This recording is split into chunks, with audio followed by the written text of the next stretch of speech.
How do you make money for nothing?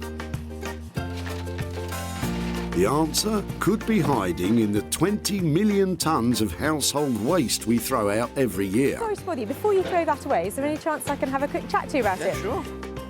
That's why entrepreneur Sarah Moore wants to get her hands on things before they hit the skip. I am a passionate buyer, maker and user of old stuff, and I've turned that passion into a money-making business. I turn old stuff into new stuff and sell it for a profit. Sarah's ready to sift through as many boots and bin bags as she needs to. Look at that absolute box of joy. These are just fantastic. In her search for tip treasure. We've got to be able to make something out of that, haven't we? And with some of the country's elite designers and makers, I've got a little something for you. Yeah, I thought you might. Oh, this is a hard one. she can transform her finds into desirable, My word. beautiful, valuable, Cha-ching. and hopefully saleable items. Well, I love this, so I would really like to have it. If Sarah is successful, then she can hand the profits back to the very people who had no idea there was cash to be made from their trash. That is incredible, isn't it?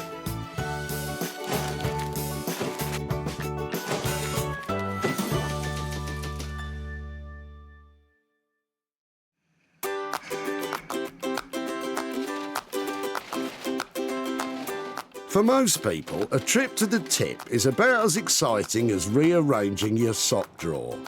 But most people aren't Sarah Moore. It's loads of fun here. There's stuff coming through the gates all the time, and I'm hoping in the trunk of one of these cars is some real tip treasure. Sarah's been given special permission from the Bredbury Recycling Centre near Manchester to search for 3 items before they get skipped. We're looking for things that we might be able to reuse Recycle. and recycle. But she's not after just any old rubbish. Just wondering what that was. Old vacuum attachment of some shape or form. So, Oh my word, look at it. Sarah needs to find things with the potential to turn a profit. And it doesn't take her long to spot her first item poking out of Justine's rather glamorous-looking convertible. Hiya. Hi there. What are you throwing out today? It's a cast iron soil pipe, having a new bathroom fitted. Oh, really? I just love the fact that it's got this really old paint on it. Yeah. And I don't I know... did speak to my decorator about that, and he said that to rub all that down Oh, yeah? and repaint it when he paints the outside of the house is not cost effective, because it would be about a day's labour just to rub the whole pipe down. Really? And it had to be changed anyway because of the new bathroom. I know it sounds really strange that somebody might want to take away a soil pipe, but we're looking for old stuff, you know, particularly stuff that has a bit of integrity and like we can remake into stuff. Right. I'm not sure if anybody will take on a soil pipe, but would you mind if we kept it just to see? Not at all. Really? Do me a favour by taking it. You might want to wear some gloves for this one, Sarah. A soil or sewage pipe is usually attached to the side of a building to remove waste from the upstairs toilets.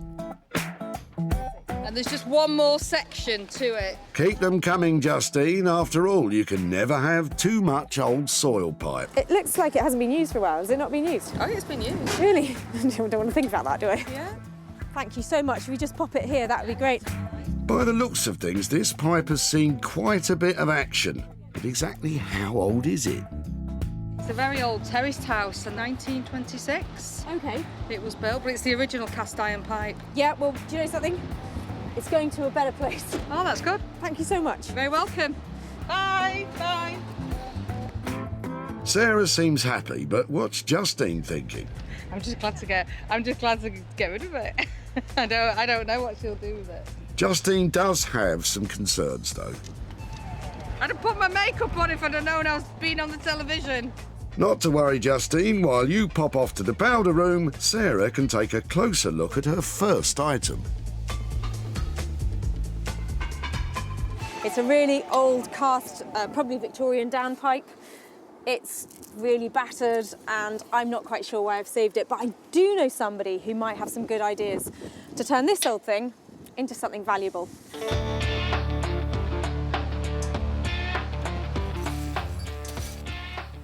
Beck Simon is a renowned artist blacksmith. that can bang, grind, weld and smelt metal into bespoke beauties. Bex is normally commissioned for unique pieces of artwork and has no idea what's coming her way. Working with found objects is quite different from what we normally do, because we work with our clients and we produce designs and we work with them. So this is kind of like really freeing up the mind and seeing, you know, what object we've got and how we can make it work into something really cool, modern and yeah, desirable. So it's going to be fun. Let's just hope Bex is still smiling when she sees Sarah's pipe dream, and that it doesn't just all end up causing a stink. One item down, 2 more to go, and as Sarah's search continues, the dump is definitely getting busier. Oh, that's classy, isn't it? I love it. That is a special little pony, isn't it? I don't think so, Sarah. There's only one ride left for that old nag.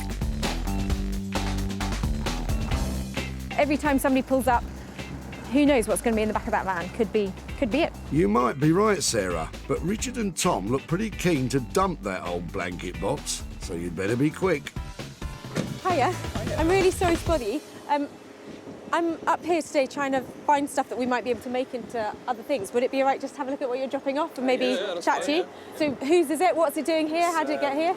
Well, it's a bedding box. It was my mum's. She's moving house. We've tried to offer it to a charity shop, but they didn't want to either. So really? Yeah, it's a last resort tip.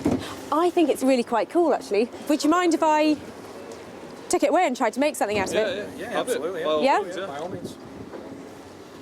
Thank you ever so much for your help. I really like that. That's made my day. So thank you so much. I'll get in touch. Thank you. Thank you.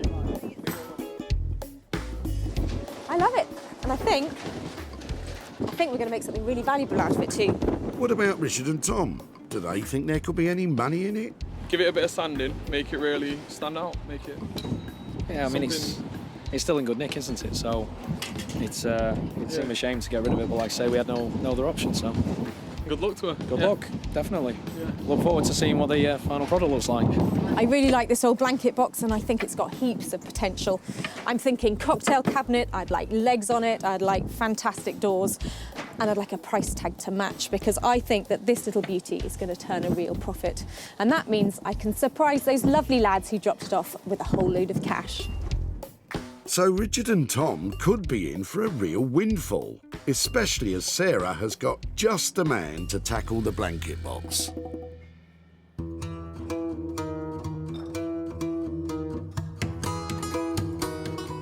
Rupert Blanchard is one of the country's leading bespoke furniture makers. He searches the country for undervalued materials to rework into contemporary designs. Basically, other people's waste, I find some kind of beauty in it and spend a lot of time and give rubbish a lot of attention to try and bring it back into use. Rupert's been working with reclaimed materials for almost a decade and sells his high-end designs all over the world. I like giving things a second, a third, a fourth chance. Bringing something back into use is incredibly satisfying. Well, let's hope Rupert's satisfied when he sees the salvaged blanket box.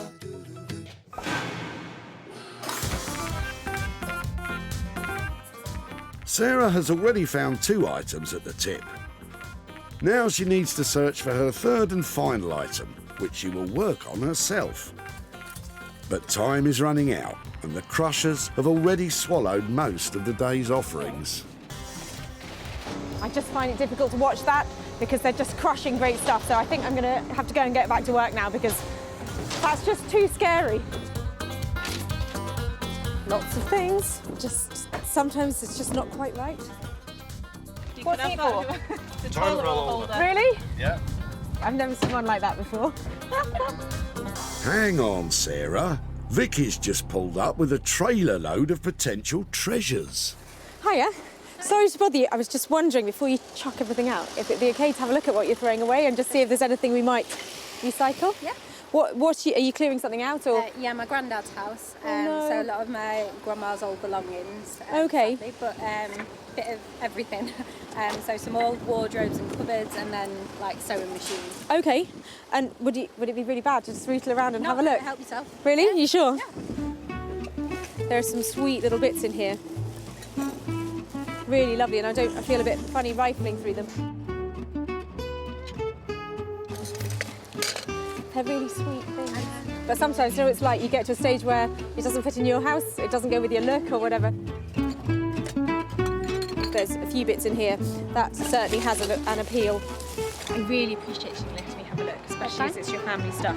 If it's okay, I would love to see if there's something in there and then come back to you, and that's brilliant. If you're happy, I'm just going to take this off. Thank you so much for sharing. Sarah's found her final item, but exactly why is Vicky letting go of her grandma's stuff? Helping my granddad clear out my grandma's old room. He's finally ready to let go of a few things of my grandma's because he's getting on a bit. We needed to clean out the room so he's got more space to move around. It'd be nice if it could be reused for someone else who'd get pleasure out of it, because I know my grandma certainly did with a lot of these things, so it would be nice if it could go elsewhere rather than in the bin. So this is a really eclectic little collection of stuff. Part of the stuff she dropped off were these plates, this china. Now I haven't had a proper chance to look at them yet, and I'm not sure if there's going to be any value in this box, but I couldn't let her throw it away without having a proper look. So you never know, there might be some value in here yet. Well, let's hope you're right, Sarah, because it's now time to try and turn your refuge picks into pounds. Working on the soil pipe will be artist blacksmith Bex, while Rupert will be unleashing his creative carpentry on the blanket box. And Sarah's hoping to find some hidden treasures in Vicky's grandma's box of china. We have had a fantastic day here. I've got some amazing pieces and just the right people lined up to make them into something fantastic and to make some money along the way.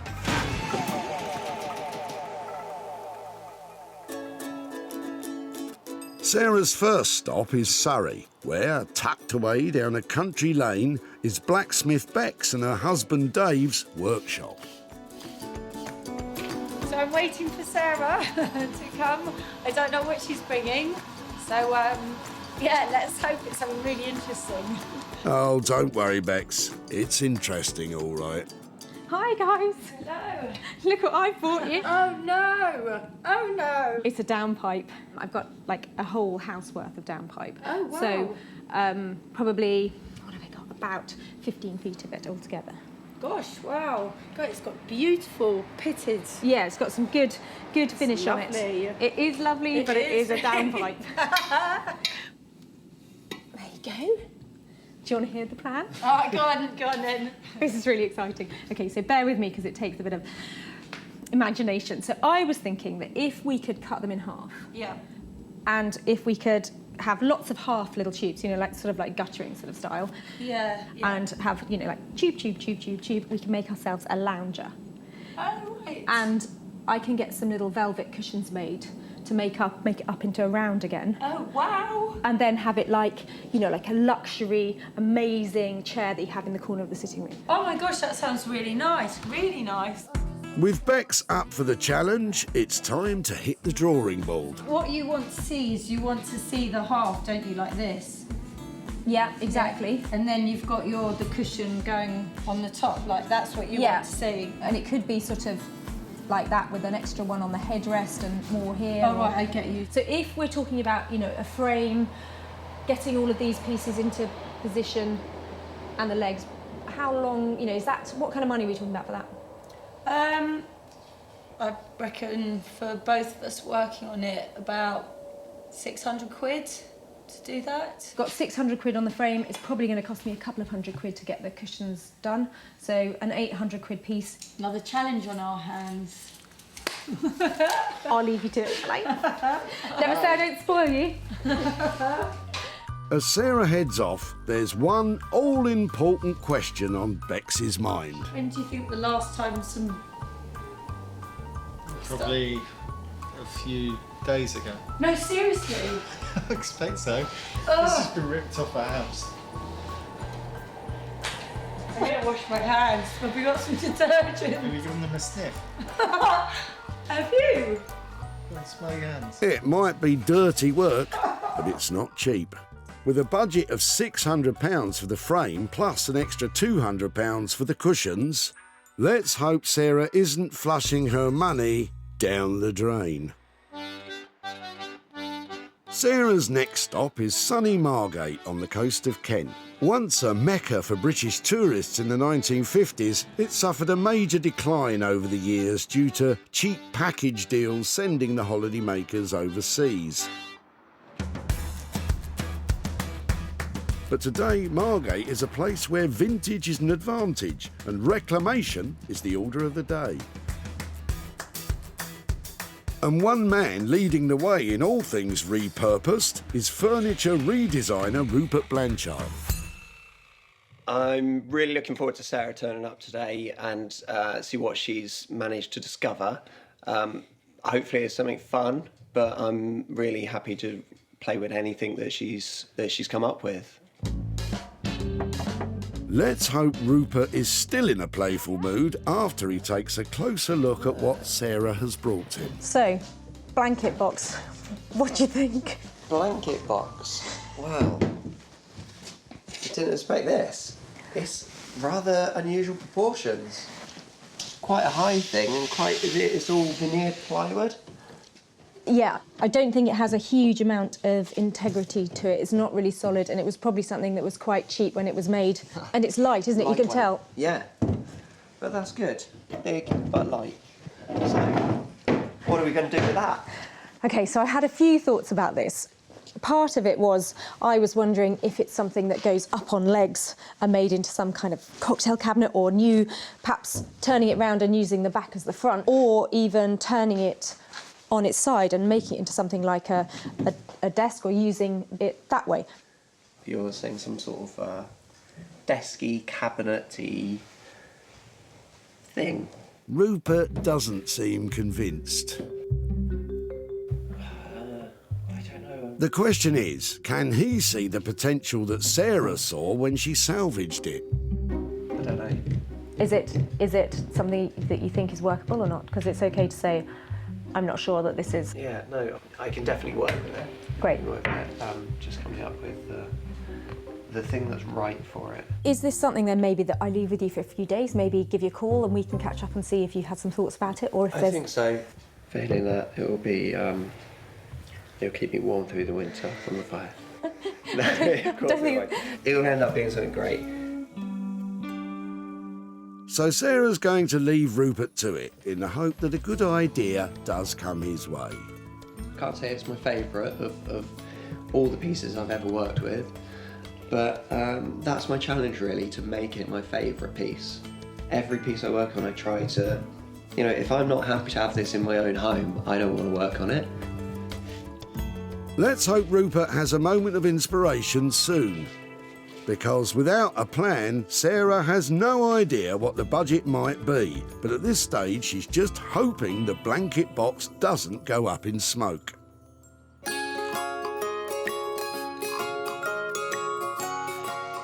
While Sarah waits to hear back from Rupert, she's headed to her farm to see if there are any hidden gems in Vicky's grandma's box of china. Now, I absolutely love a little box like this because just don't know what's in it. I had a very quick look in the dump and this caught my eye, this sweet little jug, and I just couldn't stand the thought of somebody chucking that away because, honestly, that's 1940, something like that. It's just too sweet to get chopped and broken. So I don't know what else is in here. I'm looking at the plates and things and thinking there's probably not a lot of value, but I just thought it's worth checking just in case. At least it's vintage. Giftware, Stoke-on-Trent. I think there's sentimental value rather than actual cash value. Sweet little cottage garden, maybe in a vintage shop, you might get a couple of pounds for a plate like that. But condition's not brilliant. Foreign wear, made in Japan. Oh dear, saucer that went with that. There's a few breakages in here. So there'll be something from Woolworths or something like that. So no value there, I don't think. Great, oh well, we know how much that was. Look, a little nest of bowls for dipping or something. 99p from Super Deal. Probably not worth 99p now. Now that's more exciting, look. That's Clarice Cliff, and her stuff is really collectible, especially the early stuff. And I'd say, looking at that shape, which has got those real Art Deco lines to it, that that's an early piece. You might be right, Sarah, which means this bowl could be from the 1920s, when Clarice Cliff first became a famous ceramics artist. It's got a couple of nibbles around the rim, but I still think the shape of that's got real appeal. That's a find. As far as I'm concerned, in that box, this is a find, and really worth saving from going in the tip. Right, what else?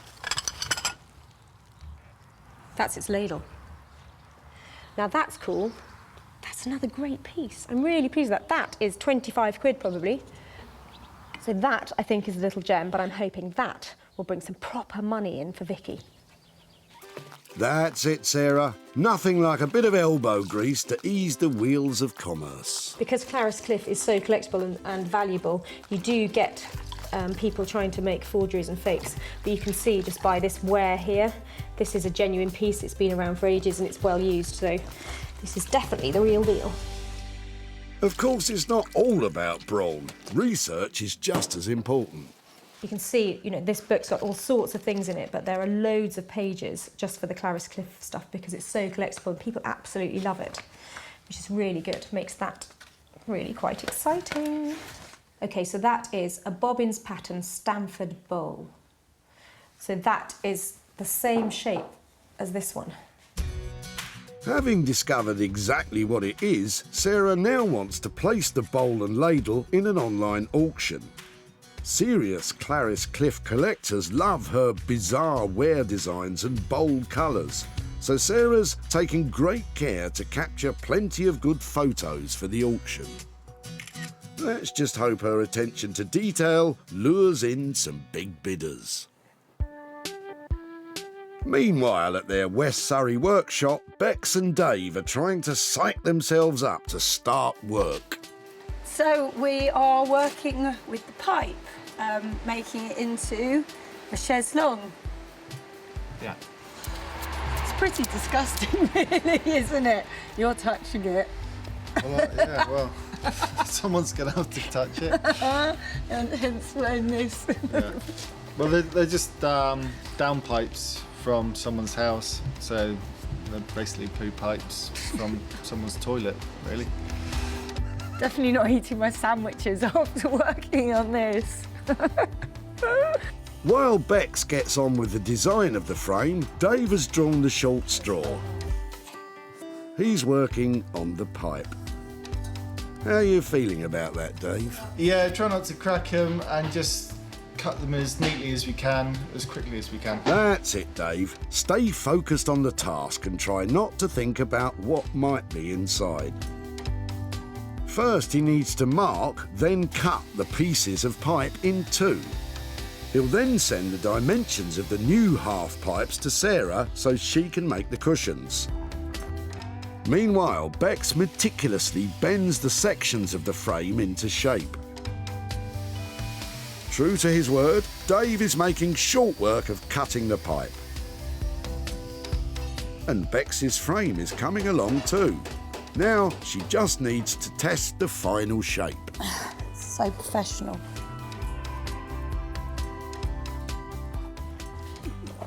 So where does my head come to on that? Oh. There. Am I in? Right. Well, yeah, you're at the top. And this, do we need to cut that down? No. Is that a good... Yeah? Yeah, it's Okay. fine as it is. It's not very comfortable. This is no laughing matter, and neither is the state of the insides of the pipes. Ugh.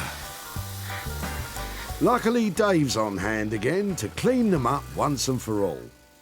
Now, as soon as the pipes are dry, they can be sealed with varnish and attached to Bex's frame.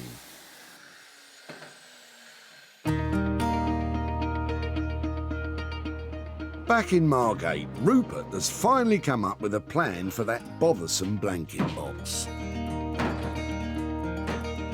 So, another piece of fun. Very badly made, very bad condition, sadly unloved piece of furniture.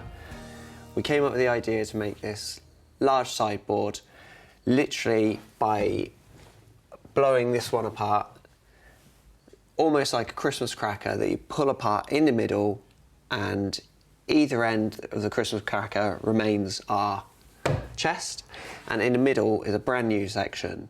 And hopefully we're going to make a big, impressive piece of furniture today.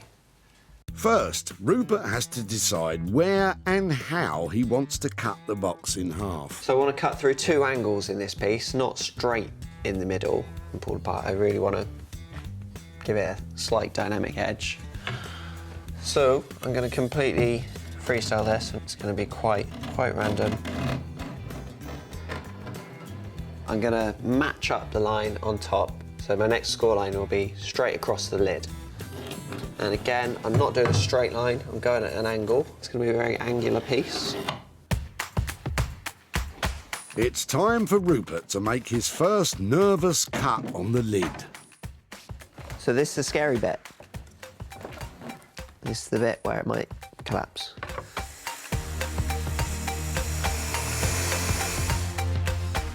With the lid safely cut, it's time to tackle the rest of the box.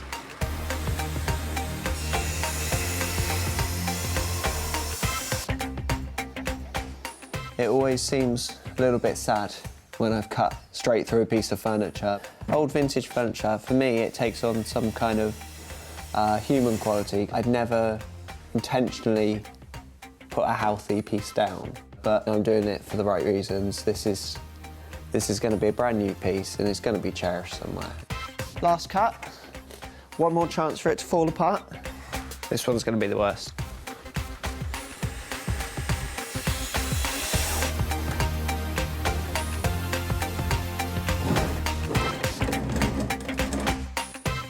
There you go. So, a lot of weird angles, but slowly this cabinet's getting bigger now. With the old piece successfully cut in half, Rupert can now build the new middle section. He's making a simple shelving unit, and in keeping with his ethical ethos, Rupert is using recycled wood. With all the pieces secured together, what finish is Rupert thinking? I think the middle section at the moment will be probably one bold primary colour. Did you have any specific colour in mind? Let's hope Sarah likes custard. Otherwise, this piece could still be finding its way onto the bonfire. Good luck, Rupert. Meanwhile, Sarah has placed the Clarice Cliff ladle and bowl in an online auction. She's now nervously waiting to see if they fetch a good price. But the auction is almost over.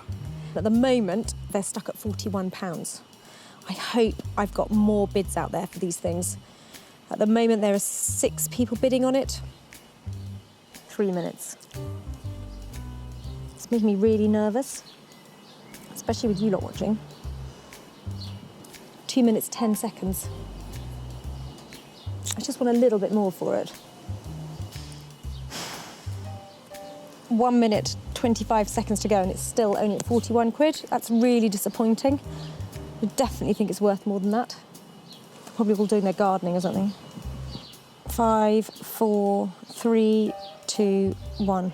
Damn. Oh, it's gone up. Somebody's bid right at the last minute. Okay, so the bowl and ladle have sold for £50. I'm pleased with that. I'll take £50, and to be able to hand that money over to somebody who's going to throw the bowl and ladle away, that's money for nothing. When Sarah first met Vicky at the tip, she was performing a sad task. Are you clearing something out, or...? Yeah, my granddad's house, no. so a lot of my grandma's old belongings. Horrified by the thought of seeing all of Vicky's grandma's stuff slung in a skip, Sarah decided to take a chance on a box of unknown china. It would be nice if it could be reused for someone else who'd get pleasure out of it, because I know my grandma certainly did with a lot of these things. Sarah's gamble paid off when she discovered the Clarice Cliff bowl and ladle. Now that's more exciting. Look, that's Clarice Cliff, and her stuff is really collectible. That's a find. As far as I'm concerned, in that box, this is a find. Although Sarah was slightly disappointed with the final sale price, hopefully Vicky will still appreciate the effort and, of course, the little extra spending money. Sarah is in Bram Hall to hand over the profit she made on the Clarice Cliff bowl. Hi there. Hi, Sarah. Hi there. Hello. And this is my granddad Ken. Hi there, Ken. Hi there. Come on out a bit. I've got something to. I've got a little something to show you. I wondered if you had remembered in the box of china there was a bowl that looked like that. Does that? Oh yeah. Yeah. When I saw the back stamp on the bowl, I turned it over. It said Clarice Cliff on it. I really got quite excited about what you might have popped in your box. So I did a bit of research, and a bowl like this, because of its very strong Art Deco lines, is actually quite collectible. So I popped it online to see what sort of interest I could get, and it turns out that a collector saw it and really wanted it and paid £50 for it. That's brilliant. Yeah, so that £50 actually comes back to you. So who would like £50? Grandad. Thanks very much. Any ideas what you might do with £50? Well, I was thinking I'd have to get a new set of crown green bowls. Oh, that's a lovely idea. I really think that's, well, from one bowl to another bowl, that's very appropriate, isn't it?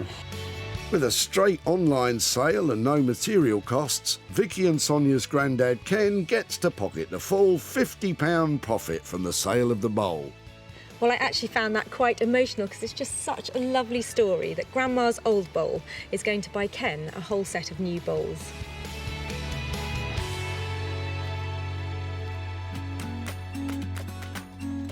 In Surrey, the final rivet is going into the frame of the new lounge chair. Now, Bex and Dave can do their finishing touches. Dave is stripping back the outside of the pipe to reveal the different layers of paint, while Bex is welding the final fix to the frame. I think Sarah's just round the corner, so we're just putting the last one in, but it's looking really nice. When Bex first saw the humble soil pipe, it had only just been torn off the side of a building. But now, by marrying the old pipe with a new steel frame, she's utterly transformed it into a luxurious lounger. The elegant lines, riveted finishes and rustic pipe all combine to form a chair that's just bursting with individual style. Well, this is a really exciting moment because it's not often that you pick up a lounger made out of a poo pipe. I can't wait to see what Bex and Dave have managed to do with those old pipes, and I'm also a little bit nervous because I've got to show them the cushions I've made for it. Hello. That is amazing. Its shape is lovely. I really like that organic. It looks like sort of a track off a caterpillar machine or something, doesn't it? It's just got that beautiful sweep to it. Yeah. And is it sanitised? Is it clean? Yeah, it's all clean, washed and lacquered and everything. Doesn't smell. It doesn't smell at all. That's lovely, isn't it? All the different paint, layers of paint. That is amazing. The contrast between this metal and then your new metal is really beautiful, isn't it? Because each one is really bouncing off the other. And this is great detail, really clever. So nice to give it that luxury look. Yeah. It's really beautiful. You've done so... Is it comfortable? Have you sat in it? Have you tried it? Well, it's not bad. It does need its cushions, though, definitely. I feel really nervous now. Before Sarah completes the new lounger with her cushions, she's decided to take it out into the garden. So Sarah's putting the cushions on the chaiselong. So, yeah, we're eagerly waiting to go and have a look. So, yeah, what do you think? I think she'll have done a really good job. Yeah, I hope so, because I'm a rubbish liar. I'll just go... then cry. Do you want to come and have a look? I like the way it's stuck through a curtain. Oh, wow. Oh, all the colours are the same as the back. Oh, wow. Is that a good oh wow? Yeah, no, I like it. Yeah. Yeah, no, that's nice. With the cushions meeting with Beck's and Dave's approval, there's only one thing left to check. It's lovely. It's really cool. It's really relaxing. Thank goodness for that. When Justine pulled up at the tip in her fancy-looking convertible, no one could have guessed what she was planning to dump. Hi there. What are you throwing out today? It's a cast iron soil pipe. But if Sarah was surprised, Justine was shocked. I'd have put my makeup on if I'd have known I was being on the television. Undeterred, Justine helped Sarah to unload her grim cargo. It looks like it hasn't been used for a while. Has it not been used? Oh, it's been used. Really? I don't want to think about that, do I? Yeah. I'm just glad to get rid of it. I don't know what she'll do with it. Well, Justine, the humble soil pipe has now been glamorously transformed into a luxury lounge chair, which Sarah had absolutely no trouble in selling to the trendy London furniture store, The Old Cinema.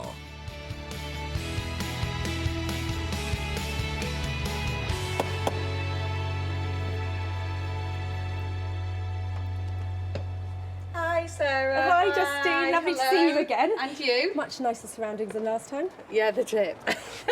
Now, since we have had your pipe, have you thought about what we might be able to do with it? To be honest, I didn't really think that you would be able to do anything with it. After a bit of debating about what we should do, Okay. we turned it into, are you ready for this? Go on. Because this is I've no idea. a Go really on. good transformation. Oh, wow! Your downpipe is now Really? a lounger. Gosh. It is now a high-end interiors piece of furniture. Oh, I could have had that in my house then. Yeah, you could. You could. I'm absolutely stunned. We had to spend £800, but I'm really pleased to say that it did sell for a profit. Right. We sold it for £1,200, so Oh that my means gosh. I've got 400 quid's worth of cash to give to you for your pea pipe. Oh my gosh. Thank you very much. It's an absolute pleasure. Wow, didn't expect anything. Work and materials on the downpipe lounger cost £800. It sold for a whopping £1,200, meaning Justine gets the £400 profit. With the money, I will put it towards taking my mum on holiday in September for her 80th birthday. So spending a lot of time and money renovating an old downpipe could have been money down the drain, but I'm really pleased to say it was money for Justine.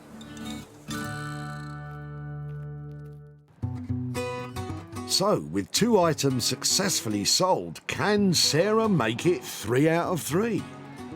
It's time for her to see the final item in Margate. I'm a little bit worried.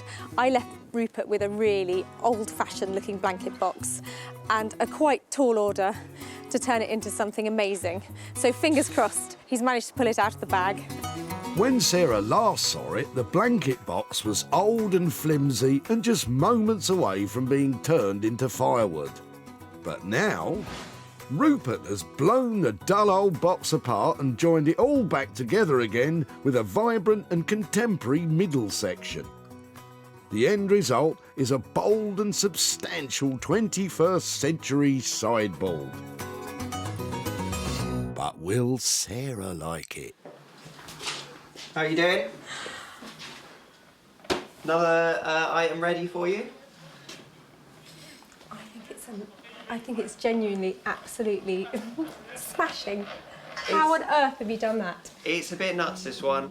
I haven't done much that's unrecognisable to the original piece. Apart from slash into it. I slashed into it. I have made what was a piece of furniture that didn't have much of a useful function anymore in home into something that hopefully does now, into a very big sideboard by literally pulling it apart. It's stunning. Can I have a closer look? You can, yeah. Obviously, I have used a new section in here. This is made from OSB or Sterling board, which is actually the waste chippings around a tree when they've taken the main lengths of timber out of a trunk. So it is a sustainable product. I've restored the original piece, other than cutting it in half. I have actually restored it by repolishing it and refinishing it. You might actually like to lift those up and find that there is Oh my word! The original function of the cabinet is still there, so the piece still exists in its original form. Genius. You know, you can tidy the living room in at a moment's notice when the kids have been playing. Exactly, and either end, that does the same thing. I think it is the work of a genius. I think the fact you've got that storage in there as well, I really wasn't expecting that when I saw it. And this slash of fantastic colour, and you know, anybody else, I'm sorry, they'd have just cut it in half. They wouldn't have put those angles on it and made it look like that. I think it is inspiring stuff you've created here, because it was such a light, insignificant piece that I dropped off to you. I didn't think that anybody would be able to make anything that looks like this, and this is stunning. It certainly is, Sarah, and let's just hope you can give it a stunning price tag to match. Back at the dump, brothers Richard and Tom were at pains to bin their old blanket box. We've tried to offer it to a charity shop, but they didn't want to either, so Really? yeah, it's a last resort tip. Would you mind if I took it away and tried to make something out of it? Yeah, absolutely. Well, yeah? By all means. It's a shame to get rid of it, but like I say, we had no other option, so who'd have thought, somebody would actually want it. So. Little could the boys have imagined that the charity shop reject would be transformed into a contemporary sideboard. This is great. And when Sarah showed it to Martin, one of the country's leading retro furniture dealers, he snapped it up on the spot. This isn't just recycling something, it's taking something and making it better and fun and artistic, and it's really creative stuff. So now it's time for Sarah to reveal to Richard the fate of his old blanket box. And she might just have another surprise for them in her back pocket. Hiya. Oh, hi. Nice to see you Yes, again. nice to see you. How are you? Yeah, really well, really well. Remember your blanket box? Yes. It turned out to be one of the things that was really good to use to do something else with, so I thought I'd come back and show you what we did What with are it. the chances? What do you reckon? I was not expecting that. It's definitely original and, yeah, quite unique as well, isn't it? So. And we've actually managed to sell it. Wow. It made £100 profit, and Really? that is for you. No for way. Your blanket Okay. box. Unbelievable. Any Yeah. ideas what you might do with £100? It's just a shame, like brother, isn't it? Because obviously the pair of us took it, didn't we, to the tips. His 21st coming up, so possibly. Yeah, treat him, you know, on his birthday maybe. I think that would be a great use of the money for him. It's nice to receive something for nothing, really. So it's yeah, it's lovely. I hope you get to benefit from it as well. Yeah, I'm sure I will. Okay, take care. Really nice All to see you again. And you, okay, and you. bye-bye. Thank you. Transforming the blanket box into a stylish sideboard cost £400. It sold for £500, meaning the £100 profit is Richard's to be as generous to his brother as he likes.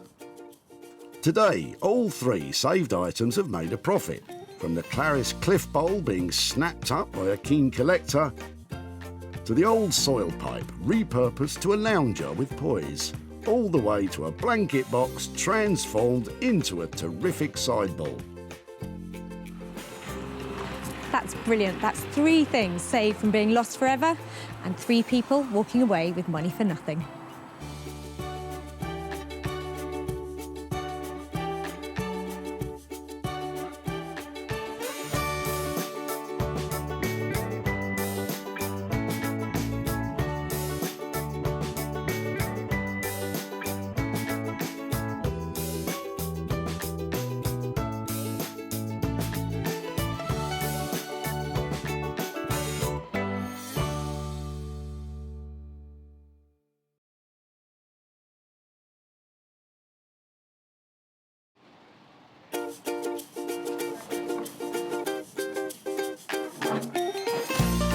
How do you make money for nothing?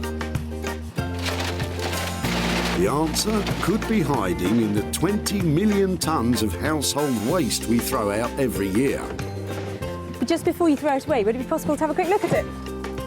That's why entrepreneur Sarah Moore wants to get her hands on things before they hit the skip. I am a passionate buyer, user and renovator of second-hand stuff, and I've turned that passion into a money-making business. I turn old into new and I sell it for a profit. Sarah's ready to sift through as many boots and bin bags as she needs to. That's vintage gold, isn't it? It's really exciting. In her search for tip treasure. I love it. And with some of the country's elite designers and makers, What are we going to do with that? Oh no! she can transform her finds into desirable, Amazing. beautiful, valuable, Cha-ching. and hopefully saleable items. That's £80 profit. If Sarah is successful, then she can hand the profits back to the very people who had no idea there was cash to be made from their trash. Oh, that's fantastic. That's unbelievable.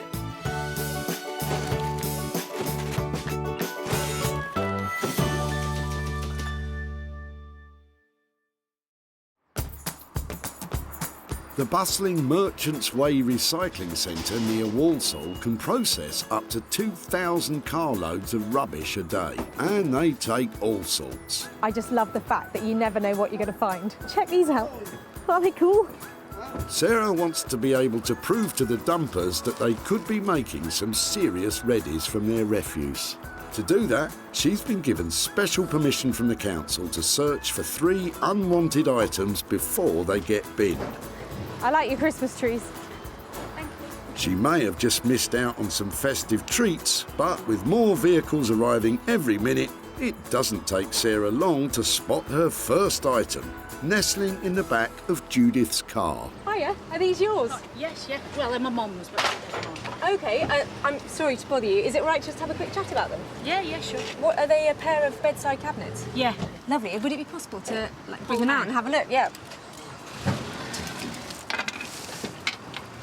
Wow, they've got some age, haven't they? Yeah. I think about 1950s, I think. Okay, and have they been in your family? Yeah. They're in good condition, aren't they? Uh-huh. Lovely. So do you remember these growing up? Were these... Oh, yeah, they were mum and dad's wedding present. Fantastic. So they'd have had them since new, wouldn't they? Oh, yeah. His and hers? Yeah, that's right. Yeah. I'm looking for stuff like this that I can maybe do something else with. If it would be okay to take those away, I'd love to see if I could do something with them. Yes, certainly, yeah. Brilliant. Thank you so much for that. They're lovely.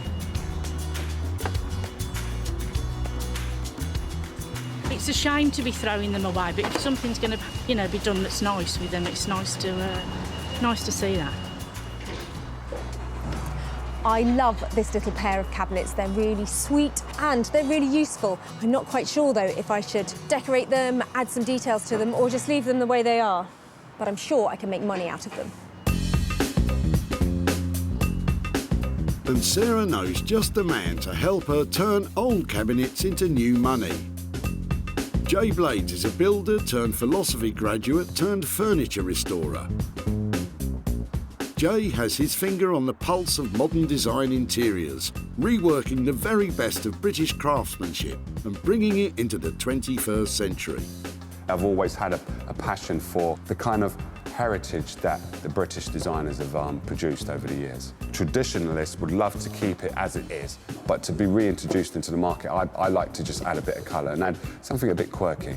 I really enjoy adding my bit and not necessarily worried about other people's reactions. It's more about, do I like it? If I like it, then it's good.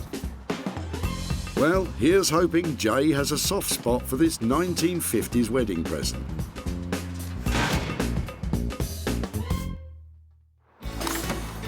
Sarah's now searching for her second item, but she's still found time to try and inspire Nigel about what to do with his old shelves. Well, I'd love to make something out of anything, but I've tried it as a planter and I just can't find any use for it in my brain, so... Yeah, I know they do sort of upright vegetable gardens these days, don't they? Yeah. So you can, put them against the wall and grow stuff.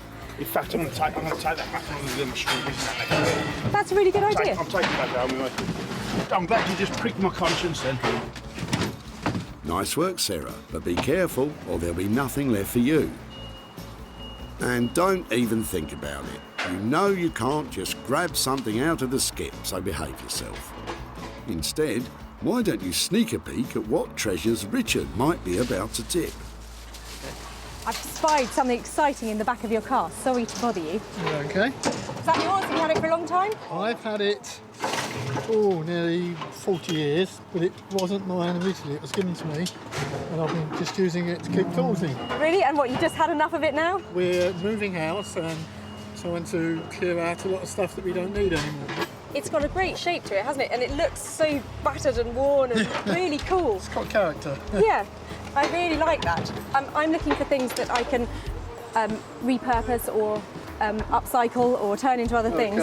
And there's something about that is just so beautifully worn. You can't recreate that, and it's really quite appealing for me. Okay, well, it's all yours. You want it? I'd really like it. I really would. I don't know what I'm going to do with it, but I absolutely love that. Thank you very much for letting me have it. You're welcome. Well done, Sarah. I had a feeling Richard was going to come up trumps. But what does he think you'll do with his old toolbox? Yeah, I haven't got a clue. I can't imagine, but it'd be interesting to see. I can't wait to see what she does with it. I absolutely love this, and there's something about its chunkiness that is shouting laptop or some sort of place where you put some technology. It'd be amazing if you opened it up and you had a screen on the top and a keyboard in the bottom. I think this could be a portable office. Lots of space for other things. Just really cute, and it's got just about the right amount of patina and wear on it that makes it really appealing to have on your desk. A chunky little piece of loveliness. Are you sure, Sarah? A 21st century office in an antique box? It all sounds a bit far-fetched. But if it's something electrical you want, then there's one man that might just be able to help. Meet Horse, electronic superbrain. Horse was chief engineer for a world-renowned audio recording company for over a decade. He's now taken his love for restoring vintage sound equipment and made it into a business. My name's Mark, everyone calls me Horse. I'm electronics engineer by trade. I enjoy refurbishing vintage equipment. I'm also interested in kind of antique radio equipment. It's always a shame to see stuff like that go to waste. I think it's great that you're giving a second life to something that would have essentially just been smashed up, thrown in the rubbish. So yeah, it's definitely a job and a passion. Horse might know his way around a circuit board, but let's just hope he doesn't get his wires in a twist when Sarah presents him with this empty old toolbox. Sarah's now got 2 items crossed off her list, but she can't relax just yet. She still needs to find her third and final piece. And it looks like she's not the only one who's hard at it. Emptying garden waste. We cut my friend's garden and get rid of the stuff. It's hard work though. We gotta get on with this. And then, like I said, we still want to work.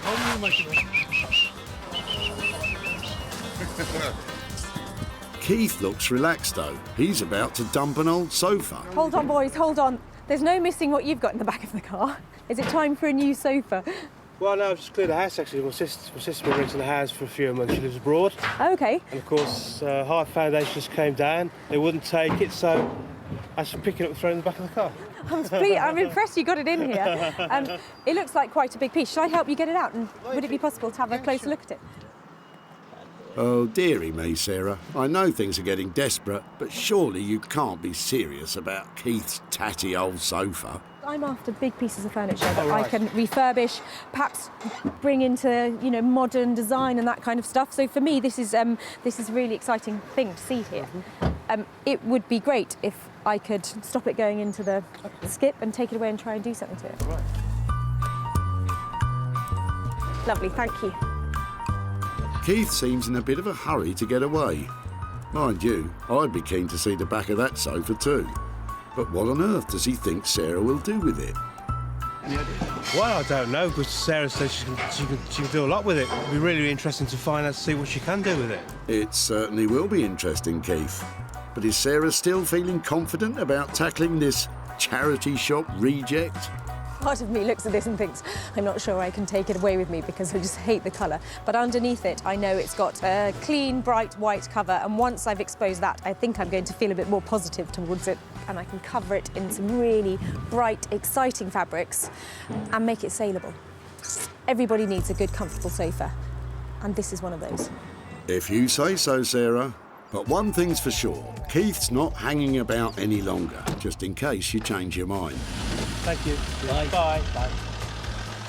So, The sorry sofa completes a hat trick of salvage swag for Sarah, which she now has to try and convert into hard cash. The bedside cabinets will be reworked by Jay, the old toolbox will be placed in Horse's capable hands, and Sarah will be trying to bring a smile back to the sad sofa. It's a dirty job, but somebody's got to do it. I've had a great day here raking through the rubbish, and I think I'm going to clean up.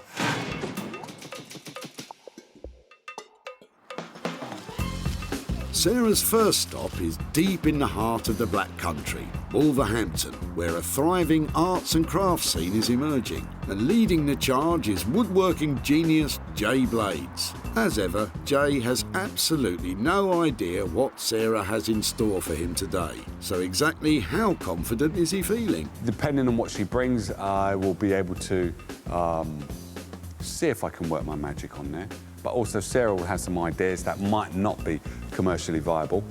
Also, she might have some ideas that are commercially viable, but might cost more for us to actually make. Hello, hello. Hello. Jay, How you doing? I've got a little something for you, but I might need a hand. Okay.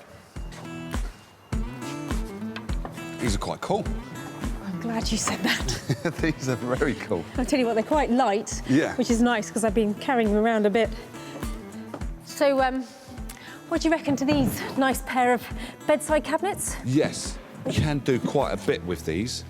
The thing that I would kind of do with these would be try to restore the outside and then inside just go a fusion of colour and hopefully put some holes in here so it becomes kind of like a more modern thing so people can charge their phones in there and stuff like that. And I might, depending on how the cover comes out, I might introduce a colour there, but I won't introduce a colour that's going to make this look a bit too out there. It's going to blend in. Actually, I like that. I think a little pop of colour at the bottom, I think that's a good idea. Yeah. It makes them fresh and maybe change the handles on them maybe as well if you find something appropriate. Yeah. But obviously, you know what I'm like, I've got budget in mind. How much do you reckon it would cost? I'd say this would be about £75 for the two, because I'll have to remove the backs, work on the inside, and take off the doors, restore the actual... That might be a problem there. Bloomed a bit, hasn't it? Yeah. Depending on how good the veneer does come up, I think you would definitely double your money on these ones. Yeah, definitely. Well, that's potentially great news. With labour and materials estimated at £75, Sarah could be in for a tidy profit. But only if Jay can bring those 65-year-old bedside cabinets into the 21st century. Next up, Sarah's off to Manchester. Famed as being one of the founding cities of the Industrial Revolution, it is perhaps best known today for its football teams and thriving music scene. But it is also home to a man called Horse, one of the country's leading audio engineers. And he has no idea what Sarah's bringing. I'm expecting anything at all, really. I'm hoping it's something that will possibly lend itself in some way towards being some kind of audio device, as that's kind of my main kind of thing. But I've no idea what it's going to actually be. Well, let's just hope for Horse's sake that Sarah's changed her mind about that futuristic office-in-a-box idea. Hiya. Hiya. How are you? Yeah, good, thanks. Should we go into the workshop? Yeah. Go on. Thank you. Right then, what have we got? Well, it's quite sweet. Actually, looking at it here, it seems like there's bits on it that really need some work, but I think it does still open. And inside, it's good, sturdy, wooden construction. Yeah. So I thought... Yeah. I thought maybe it makes a noise. That's as far as I got. I got some sort of amazing speaker. Yeah. I don't know if it's something that you put in here and you open up like an old record player, or, you know, I have no real plans for it other than the fact that it would be so nice if you could make that. Something to make a noise. What do you think?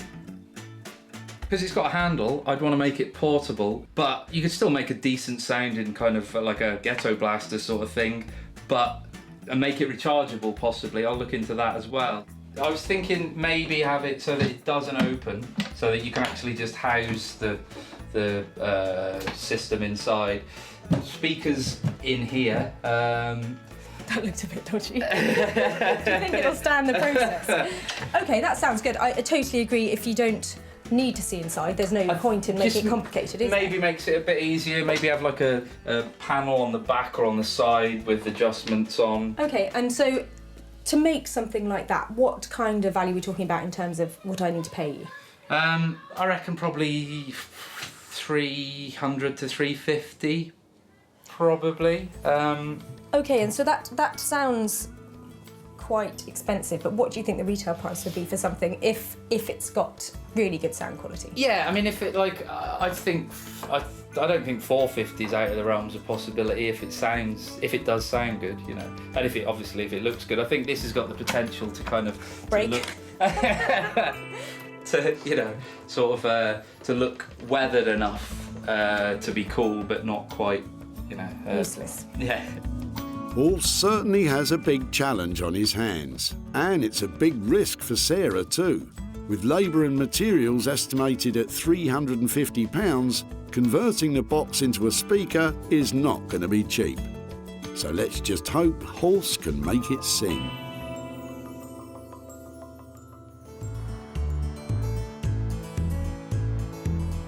It's time for Sarah to head home to the idyllic countryside of West Sussex. It's a far cry from the tip, and Sarah's dog Bramble is happy to see her home. But lurking in the barn, there's something that isn't quite so welcome in this beautiful landscape. The salvage sofa is so unappealing, even Bramble's turning her nose up at it. But don't worry, Bramble, Sarah's sure to have a plan. This sofa has got a lot of substance to it, but it's definitely lacking in style at the moment. I'm looking for a way to update it, make it look fresh, make it look exciting, and make it look saleable. And I think my best choice is ripping off the covers. I'd like to surface stitch some new fabric to it to give it a really light, floral, refreshing look. First things first, let's get rid of the maroon. That's it, Sarah. Don't forget to check down the back. It might be the only way you make any money on this item.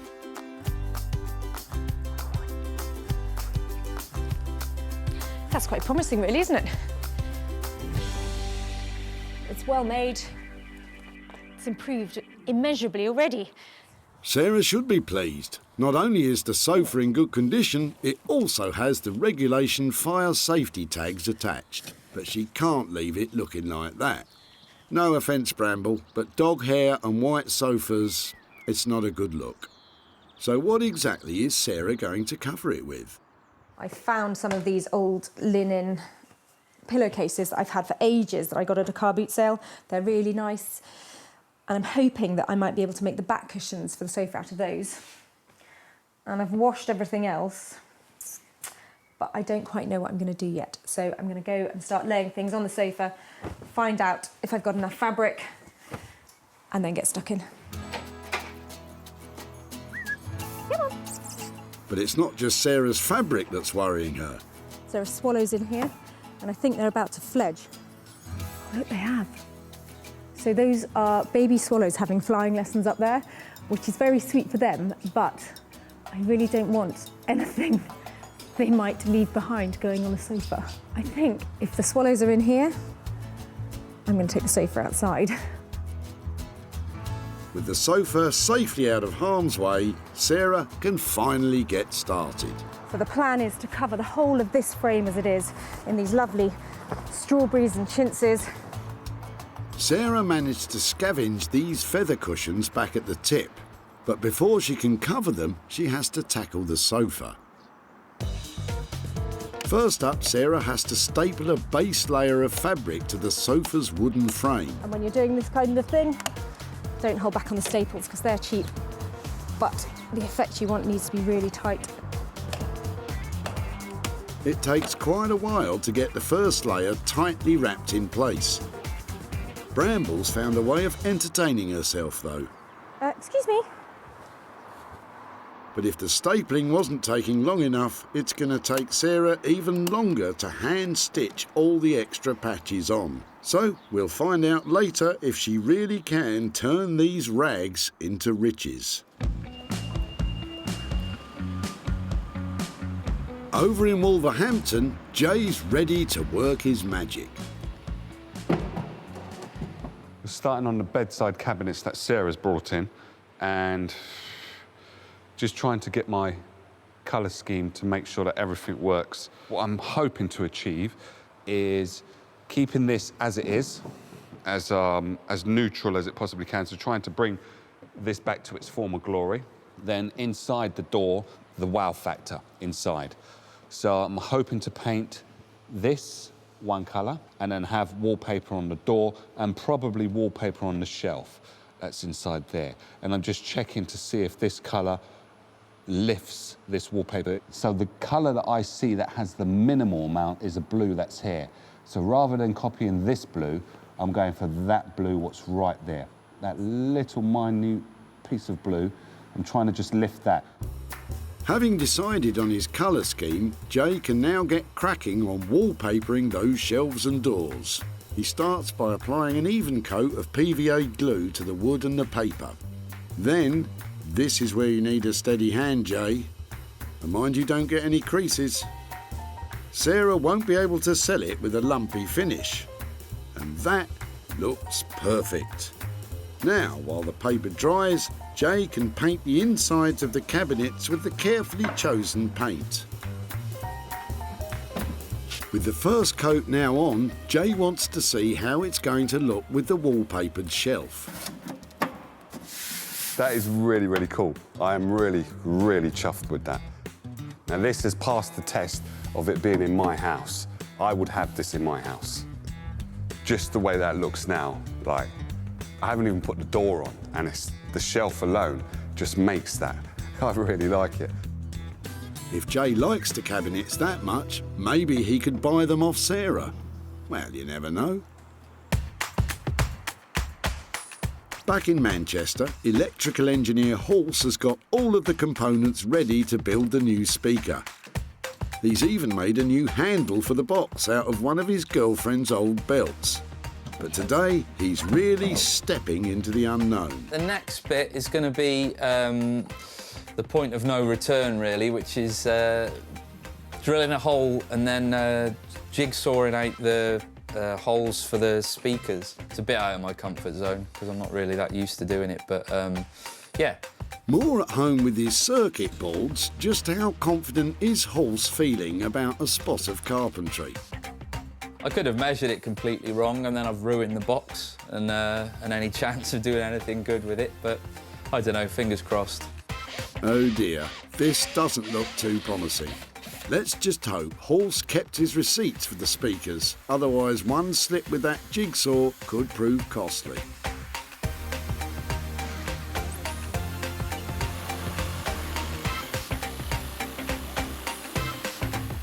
With the first hole cut, it's time to see if Halse's measurements add up. Will the speaker fit or fall straight through the hole? Just double check, that's... Oh, there we go. Not too bad. Nice one, Halse. I never doubted you. Now, you just need to do it all again for the second speaker.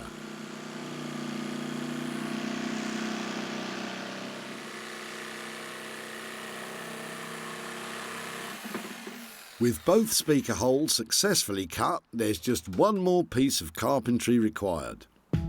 There's going to be a control panel for the volume on-off.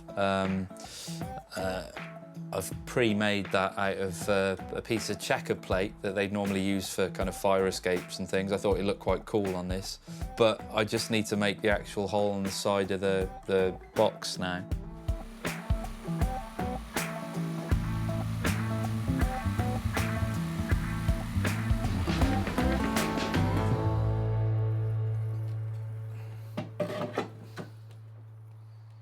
So there's going to be some tidying up to do, but eventually that's This is to make, this piece of wood is so that it's further recessed to protect the control knobs.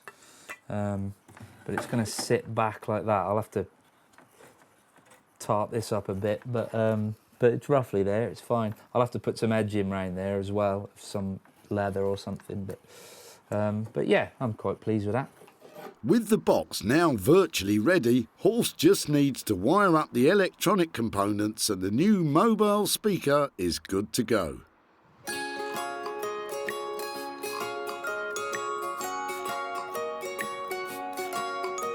Meanwhile, in West Sussex, after hours of stapling and sewing, Sarah has almost finished the new sofa. So the more I sew onto this sofa, the more I like the look of it. I have patched all the way around really tightly, and I know you can see the stitches, but it's all part of its handmade charm. I can't make it look much neater than that, so I thought I might as well really go for the rustic look. So I've just sewn these panels of vintage offcuts all the way around here using a curved upholstery needle. With the patchwork complete, now all Sarah needs to do is to add the cushions. She made some basic covers for them earlier by using more of the vintage fabric. I can hardly remember what it looked like when it was maroon. Thank goodness.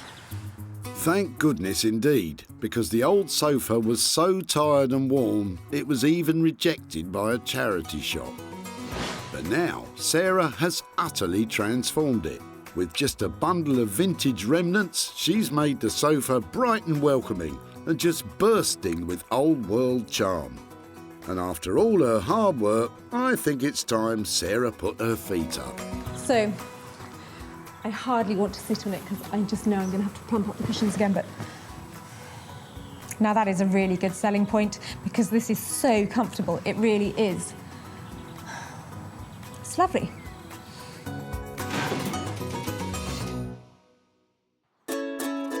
Sarah's success is measured in sales, and she always seeks out the best opportunities to maximise profits. Hosting regularly her own furniture and clothing sales from home, advertising and selling online, Let's get that online. or meeting commercial buyers in person to sell direct. Seeing this is really refreshing and it's good and people are going to want more of it. It's going to grow, this thing, I think, that you're doing. With opportunities galore in the things we throw out, Sarah's always looking to make money for nothing. Back at the tip, Keith's old sofa made quite an impression. Hold on, boys, hold on. There's no missing what you've got in the back of the car. I'm impressed you got it in here. Having served its purpose and been rejected by a charity shop, Keith was only too happy to let Sarah take the sofa away. Sarah says she can do a lot with it. It'll be really interesting to find out, to see what she can do with it. Well, after covering the sofa in beautiful vintage fabrics, Sarah decided to put it up for sale in one of her barn sales. And the response was overwhelming. Just sold the sofa. Now it's time to show Keith what she did and to see if there were any profits from the sale. Hi, Keith. Hello, Sarah. How are you doing? Very well, thank you. Nice to see you Nice again. to see you too. I've got a few things to show you about the sofa that we took. I've got some pictures on here. That's the one, isn't it? Yes, that's the one, yes. So we started off, we stripped off all the covers from it, and I actually chose some vintage fabrics to re-upholster it. And looking completely different, I think. Wow. What do you think? Fantastic. I just can't recognise it. Yeah? It looks good, but did it make any money? We did go through a bit of a process with the sofa, and I spent £120 on it. Oh, right. But I did manage to sell it for £1,200. Wow. So Keith, I've got for you £1,080 for your sofa. Oh. All yours. Thank you. Wow. Absolutely flabbergasted. I really am. From the day when I took the tip, I did not expect today for this to happen. With £120 for materials, Sarah made the sofa 10 times more valuable, which means Keith really is walking away with £1,080. And I just wonder if you'd have any plans for what you might do with over £1,000. Well, I think put it towards a holiday. Oh, fantastic. That would be great. Well, I tell you what, I am so pleased to have worked on it. I love the fact that that might take you somewhere, and it was really cool to have saved the sofa and made it into money. Thank you. My pleasure. Thank you ever so much. Thank you so much.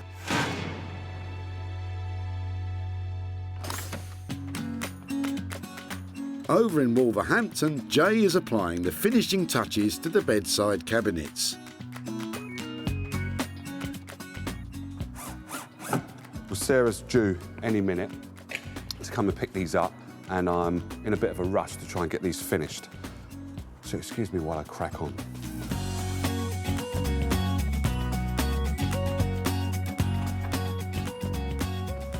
Jay? Hello. Hiya, how are you doing? I'm very good, but I'm not ready for you to see them just yet. Do you want me to come back in a minute? Just give me 2 minutes and I should be ready. I'll go and have a coffee. I'll see you in a sec. All right. Don't worry, Sarah. I think it'll be worth the wait. When she last saw them, the 65-year-old bedside cabinets were looking tired and worn. But now, with a delicate restoration of the veneer, a splash of colour and designer wallpaper on the doors and shelves, Jay has reinvented these relics for modern living. Looks gorgeous. Jay's pleased with them, but it's now finally time to find out what Sarah thinks. Oh, there they are. What do you think? They look fab. They're really shiny, aren't they? They are really shiny. And I'm loving the blue. It's a good colour combination. May I look inside? Of course you can. What Go have you for it. done? Well, basically, we've painted the blue inside and on the lip at the bottom, and then put some wallpaper on the shelf and also some wallpaper on the back of the door, and drilled some holes in the back so you can load up or charge up your phone or your laptop, whatever you've got on the side of your bed. Well, I think what you've done is given them that really fresh update that means that people who have a funky house will love these, and they didn't look like that before. So I think what you've achieved on that budget is really quite impressive. Thank you. I think Jay has really managed, just with a light touch, to make those cabinets look contemporary. He's put that lovely designer wallpaper in there and that popping blue colour on the base. And now I have a chance of selling them for some real money. I think Sarah's reaction was really, really cool. She really liked them, and hopefully she should be able to sell them. As I said, they will pass my house test, so let's see if she can do it. When Sarah first met Judith at the tip, she was letting go of her parents' old bedside cabinets. Wow, they've got some age, haven't they? Yeah. I think about 1950s, I think. Mum and Dad's wedding present. His and hers? Yeah. Yeah. Brilliant, thank you so much for that. It's a shame to be throwing them away, but if something's going to, be done that's nice with them, it's nice to see that. Top vintage furniture dealer Martin couldn't agree more. Who did that? Jay Blades. Did he? It's amazing. I like that. Bedside tables, and particularly a pair, are really desirable things, so they're easy to sell. Martin was so confident the cabinets would sell that he bought them for his shop. Now, Sarah is off to tell Judith what happened to her parents' old wedding present, and hopefully to give Judith a gift of her own. Hi there, hello again. Hi, it's Sarah. Hi there. How are you? How are you doing? Thank you. Yeah. I've just got a couple of pictures and things to show you about your cabinets that you dropped off. We had a look at them and we were wondering about turning them into a cocktail cabinet or doing something with them like that. Yeah. But actually, I took them to a designer called Jay Blades, who loves colour and gets really passionate about furniture and updating it, and mainly keeping it just the way it is. He had some good ideas about turning them into sort of slightly more modern bedside cabinets so they could keep their original use. Yeah. So I've got a couple of pictures I can show you of them. He had an idea. Oh, that look lovely. Do you like them? Yeah, yeah. So what and you- the picture inside, that's lovely. Mum would like that, she would. She wouldn't have minded a bit of colour on there and that kind of thing? No, she would have liked that. And she would have liked the thought of they were being used, you know, not just discarded. I gave Jay a budget of £75 to update them. And so he did all that painting and the restoration of the veneer and that kind of thing. And they were bought for £125. So that means That's awful. I have got a little £50 present for you. Thank you very much. So Thank you. I hope that's a good return. And I wonder, with £50, is there anything particularly to do with that kind of money? I think I'd like to buy some flowers with the money for you know, Mum and Dad. That would be nice. Mum loved flowers as well. So. Oh, that's really lovely. It's nice to think that it goes back full circle. Yeah. Breathing new life into the cabinets cost £75. It didn't take long for Martin to snap them up for £125, meaning Judith can enjoy shopping for flowers with her 50 quid. Well, I am delighted that Judith approved of what we did with her cabinets and the fact that she thought her mum would like it too. And spending that money on a big bunch of flowers in memory of her mother, well, that's a very sweet idea.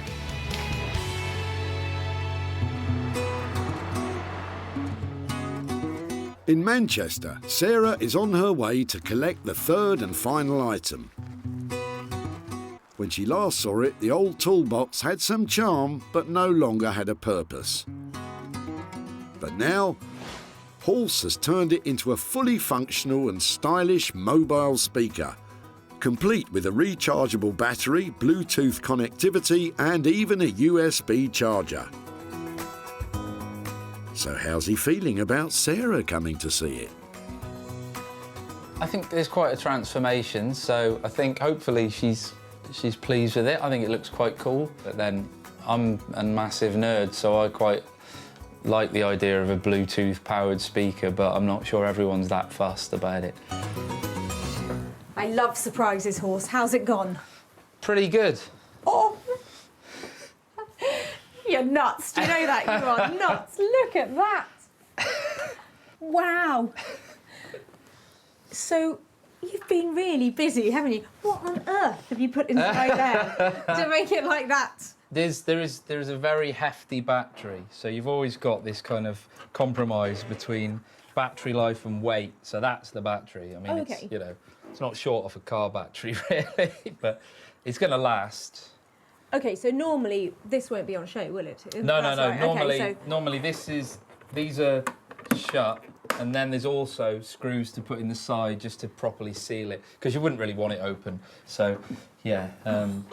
Horse, you're really clever, do you know that? It's got an instantly attractive look about it. And what, this bit here, so this is, Yeah.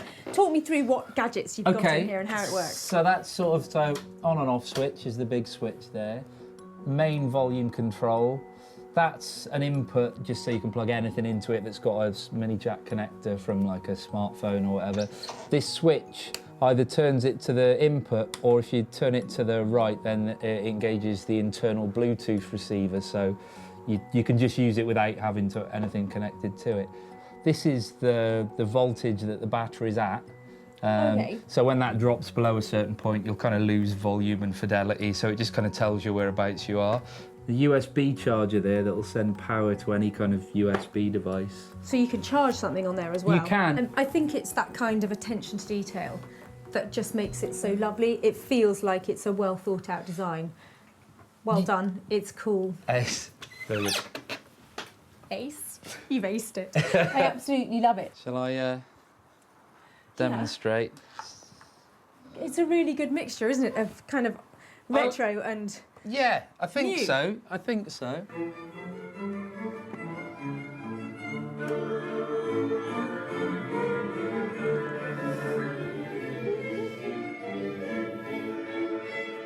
I want to go on a big picnic right now and have something really coming out of that somewhere. You know, it needs to be taken out, doesn't it? It needs to go on a journey because of what it is. Yeah, exactly. It's completely made for that purpose, so yeah.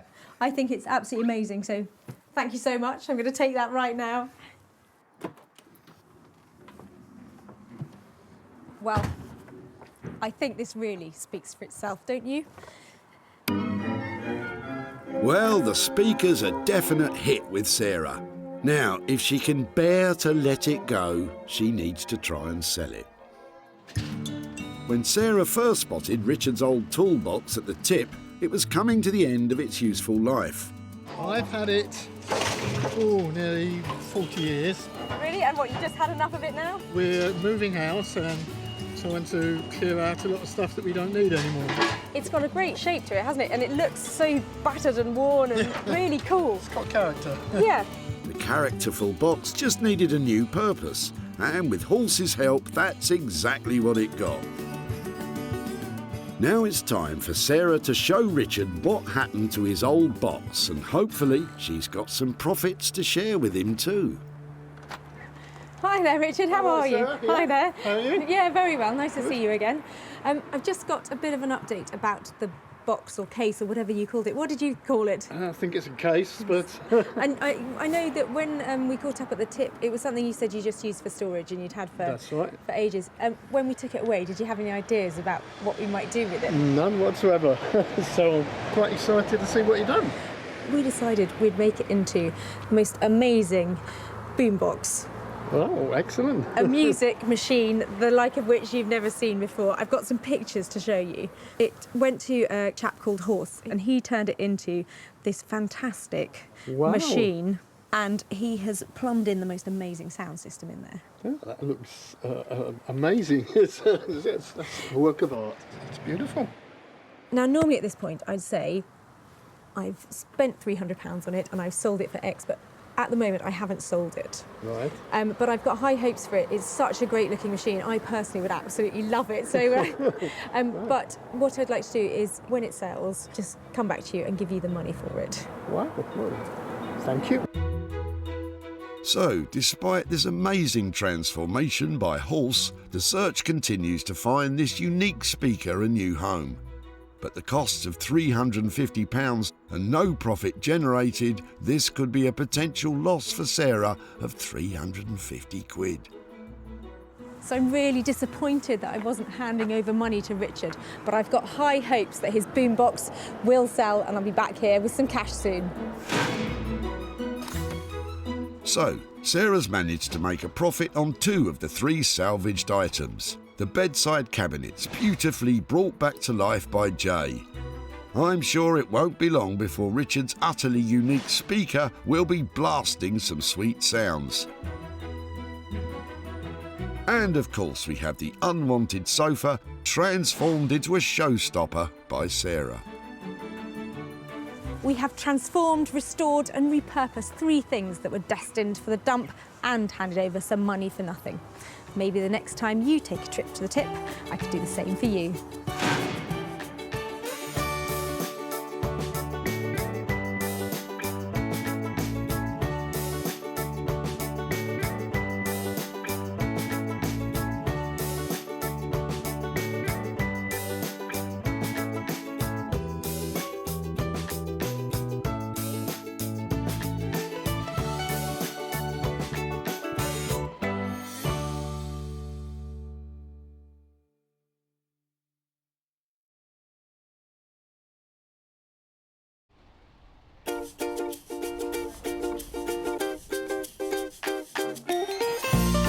How do you make money for nothing?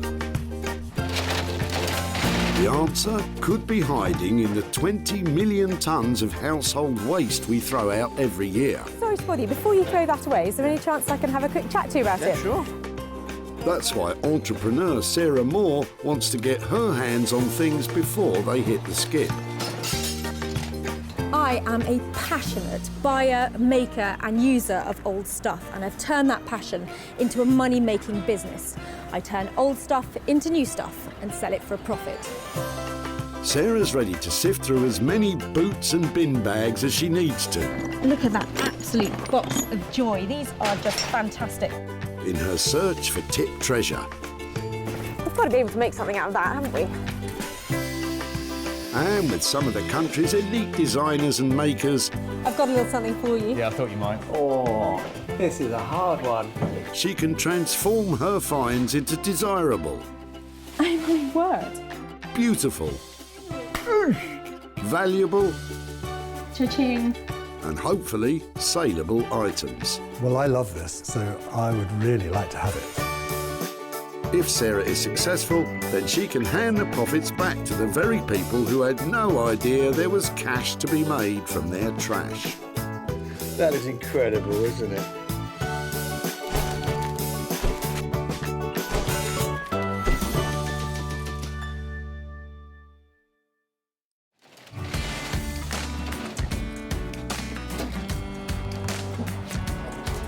Today, Sarah's at the Bredbury Recycling Centre in Stockport, where up to 500 people a day turn up to chuck out their unwanted items. That is, if Sarah doesn't intercept them first. It's really embarrassing to be caught looking in people's cars all the time. I've got to do it because they might have something good in it. Remember, Sarah's got special permission to rummage about today, so don't go pestering people at your local dump or you could be the one getting thrown out. All right? Would it be okay to have a look through your rubbish? Would you mind? Is that... Really? Yeah, sure. Sarah's searching for 3 pieces, which once reworked and sold, will hopefully produce a payout for the people dumping them. You look like you're having a good clear out. Oh, wow. Sarah always has high hopes. I get really excited. Every time somebody pulls up, I think, it might be a Rembrandt. Don't think there's going to be a Rembrandt in there, I've checked. But you never know. And it's clear people have cottoned on to what she's up to. She's a rubbish burglar, yes. But the contents of John's boot could mean all that prowling is about to pay off. I was just looking in the back and seeing some of the older pieces in here. Yeah, some of it is the mother passed away recently, so we're clearing the house out. Okay. Some of the... It's got that sort of time warp look to it, hasn't got it? some old 78s in here. If you Oh, want really? them. Yeah. I was just looking at the case, actually, Yeah. and the... So were these weren't yours, then? No, these were my father-in-law's. Oh, wow. They're fantastic. Yeah. Yeah. I would definitely like to have a look at them, and I really like the case as well, yeah. Look at that. And you've got a sewing machine as well. They're normally really heavy, aren't they? Yeah. So get them out of the way. Got this. Do you know how to... Oh, wow, look, that's almost like brand new, isn't it? Wow, look at, I absolutely love that. Look at that badge and stuff on there. There's something about that that's just so appealing. I think the little badges and all the bits of it. We'll make it like that now, do they? I haven't got anything else hidden in the trunk? No other old stuff? I don't think so. All right, Sarah, don't get greedy. We're just clearing, mainly from my house, out of my shed, which I'm clearing out for a new shed. But the sewing machine looks as though it's never been used. And as Sarah pays homage to the humble sewing machine, Oh, look, it's even got its own instruction manual. John keeps unpacking his trunk and brings her something with even more potential. My word! Forgot I brought this. That's amazing. So, original Bakelite. Yes. Whose was that? I used to be on the removals. Okay. Somebody gave it me about 30 years ago. That is the most fabulous thing I've Yeah. seen here. I absolutely love it. Apparently, if they're working, they're worth about £150, but it's got a bit messy, so I couldn't be bothered. I'm going to turn this into something fabulous. I tell you, this is so exciting. Bakelite is an early type of plastic, and radios like John's are collectible pieces of social history from a time when the radio was the focal point of the home. I love it. You've made my day. That is tip gold. That's right. Thank you so much. It's brilliant. See you. Bye.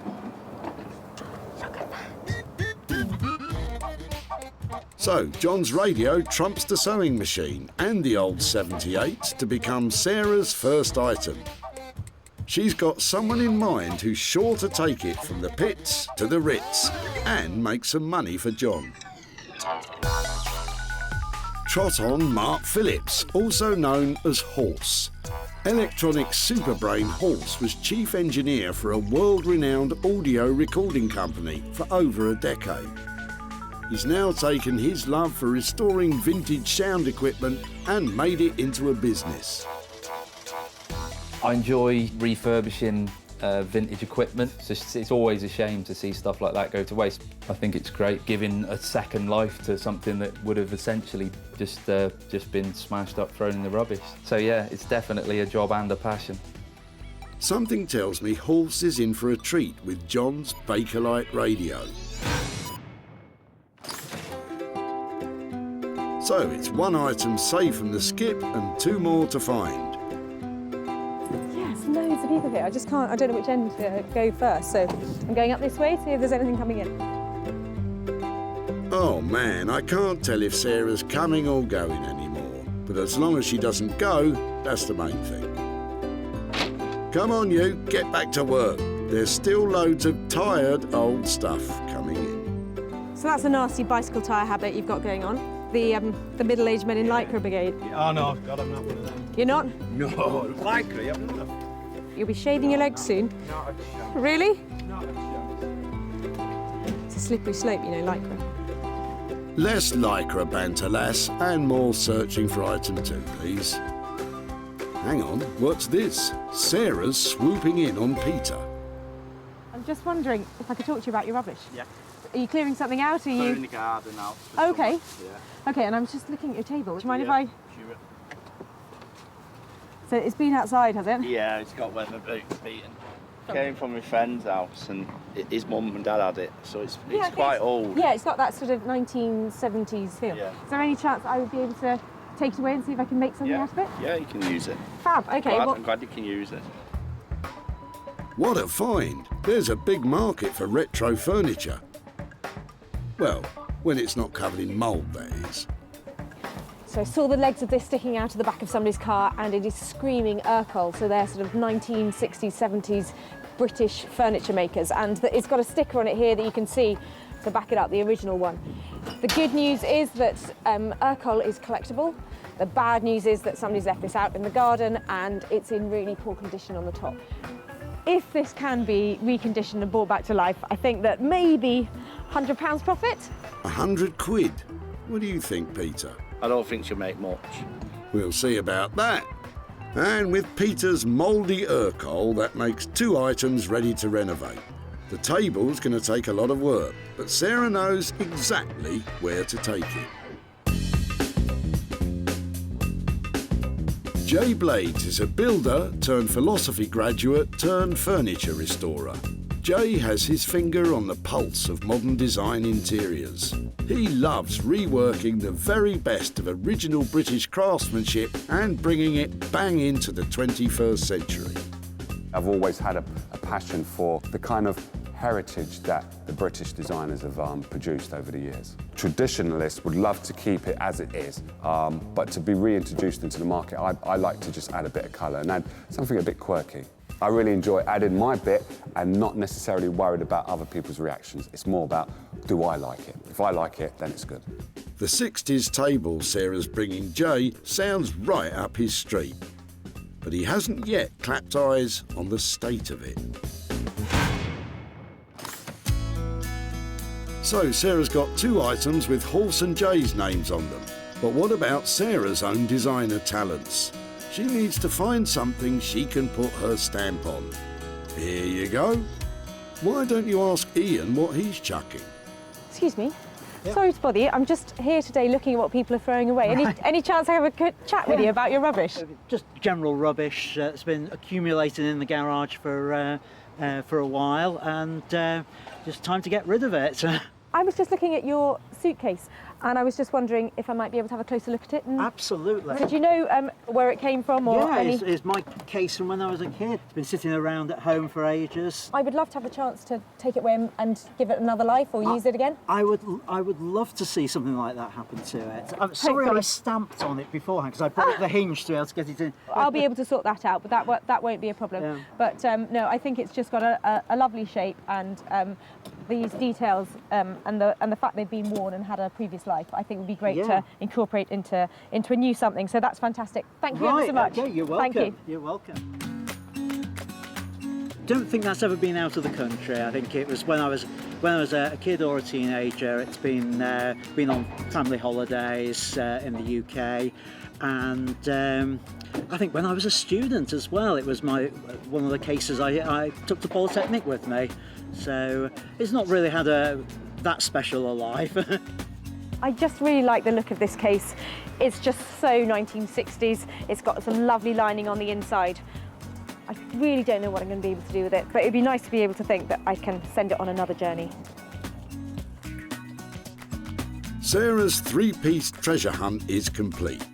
The radio will be switched on by Horse, the retro coffee table's going to furniture maker Jay, and the tatty old suitcase may have lost its sentimental value, but Sarah's confident she can restore its cash value.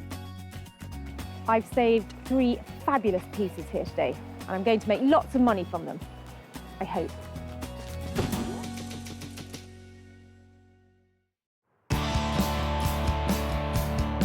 Sarah's next stop is Manchester, where the cultural scene is buzzing with a task force of talented designers and artists. Riding high on the city's wave of creativity is electronics restorer Horse. He'll be working on the knackered old radio, but he doesn't know what's coming. Sarah's going to bring me a piece of essentially rubbish, so I'm going to have fun seeing if I can make it beautiful again, make it functional again. Depending on what it is and what kind of condition it is, I suppose. Hiya. Oh yeah, good, yeah, very good. I've got a little something to show you. Brilliant, let's have a look. So I'm hoping this is your kind of thing. Brilliant. What do you reckon? Yeah, pretty much exactly, yeah. The only thing I'm worried about is my radio is actually in a bit of a state. It's not as bad as it looks. It's quite reassuring that that still works, and I think this one. Yeah. Well, I think I've broken it. Oops, Butterfingers. Remember, you're supposed to be adding value, Sarah. It would be really nice to think that sound could come out of it again, and I was wondering whether that means it's an accessory for somebody's phone or whether it's just a radio, but possibly something a bit cool. Yeah, the ideal application would probably be a universal kind of small powered speaker. That sounds fab. So basically, it's going to be something that somebody can listen to their music through with their phone or their laptop or something like that. Yeah, you can plug essentially anything into it. You can probably use some of the existing components. I'm going to use valves in it as well. They still make them for certain applications, mainly guitar amplifiers and high-end audio, hi-fi equipment. But they're just a specific warm sound to them. That looks really cool. I mean, I just love that just as it is, you know, Yeah. That's stunning. Shame those valves are going to be hidden away inside, really. Now, Horse really knows his onions when it comes to modifying vintage technology to accept modern gadgetry. He'll make sure that smartphones and laptops with mini jack sockets can be plugged into this old valve-powered speaker. Who'd have thought it?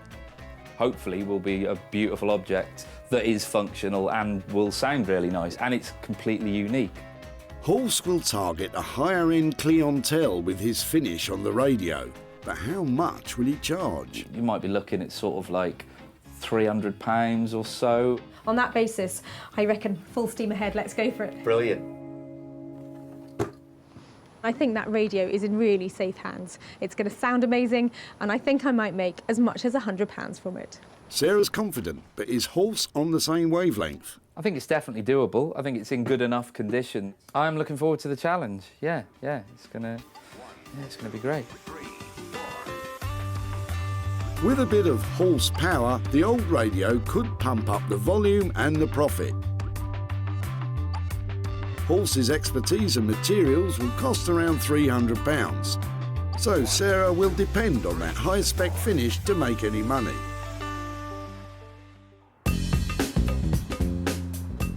Sarah's next stop is within the metropolitan borough of the West Midlands, Wolverhampton. And tucked away in the disused Bury Street factories is woodwork wizard Jay. Sarah's about to surprise him with the mouldy Urkel table, but it just might be too weather-beaten for Jay to work with. All I know is she's got something from the tip that someone was throwing away, and then she wants me to be able to turn it into something that's going to make money. Could be anything with Sarah, but hopefully she'll bring me something that isn't chipboard. Real wood is what I'm after. Hi, Jay. Hi, how you doing? Yeah, I'm doing really well. How are things? Very good, very good. What have you got today? Oh, wow, table. This is the good side. This is the good side, okay. This is the not so good side. Wow. Okay, it's been outside, obviously. Yeah, I think the guys who dropped it off said that they had been storing their plants on it in the garden. Oh, that'll do it. That'll put it in that state. OK. It's beautiful. Even though it's in the state that it's in, I really like it. I really do like it. I've seen many Urkel tables, but I've never seen one with this kind of round, oblong kind of shape to it. Urkel was a prominent British furniture manufacturer dating back to the 1920s. Its mass-produced furnishings found a ready market in post-war Britain. But now, vintage enthusiasts will pay through the nose for well-preserved pieces. Alas, this one's on its last legs. The only bit I'm concerned about is here, where the plant pot has been down there for quite a while. But if you bear with me 2 minutes, I'll just get this machine on. I love the machine. Everybody has better toys than I do. Everywhere I go, everybody has got these really cool things. I end up doing everything by hand, takes me ages.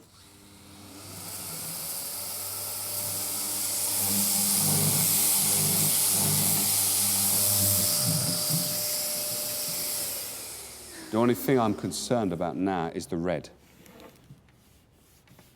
Oh dear. Worst case scenario is that we rub it down and then that stain has gone straight through to the piece of furniture. Then what we will more than likely have to do is, I would say, paint it, because no one will want that kind of colour. So ideally we'd like to have a surface on the top that is blonde and beautiful, but the Yes. chances are we might have to paint it. Yes, yeah. Okay, I'm happy with that. What we probably need to think about is, you know, what kind of money do you think we'd sell it for, and is it worth taking it on? I could charge 75 to 100. It depends on what is being done. That's definitely a deal. Okay, You cool. always talk my kind of money, Jay. I love doing deals with you. You look like you've got your work cut out. I'll leave you to it. All right, Take care. yeah. Jay absolutely loves Urkel, and I think whatever he does to the top or the legs, it's going to look fantastic. I'm just excited to be working on Urkel. This is something that someone was going to throw away, totally discarded it, put it in the garden, put some plant pots on it, and allowed the weather to do what it's doing, and the table never gave up. It never gave up on life. So all I can do is just make it look not as great as Urkel did back in the 1950s, or 1960s, I should say, but make it look as good as I can make it look. Jay can always make Sarah smile when it comes to money. 75 to 100 quid? What could go wrong?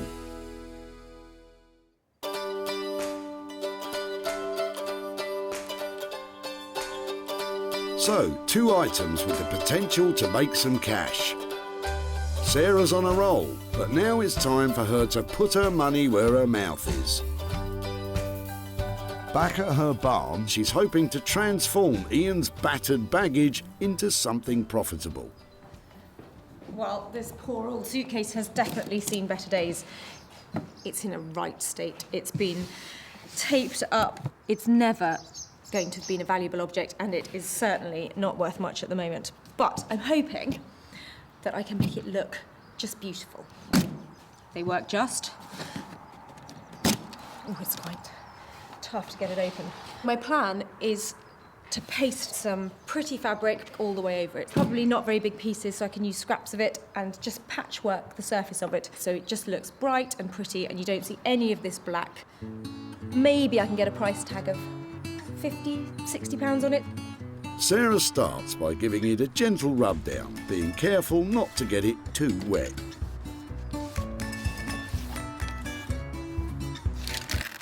Oh dear, that didn't sound good. I'm loath to take the paper out. Once I take the paper out, I've got a world more work. But I think I might just have to take out the loose bits.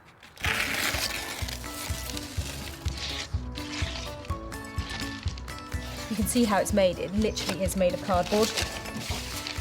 Cardboard suitcases were a lighter and cheaper alternative to heavy leather or robust wool luggage, becoming popular in the 1920s with the rapid expansion in automobile travel. I really like the fact that it says an American Home Magazine selection on it. I might try and put that as part of the design. Cardboard may have been a more convenient material for the day, but it wasn't built to last. I've just got to get this roughly in position here. So it's just the main thing is to keep the fabric really taut.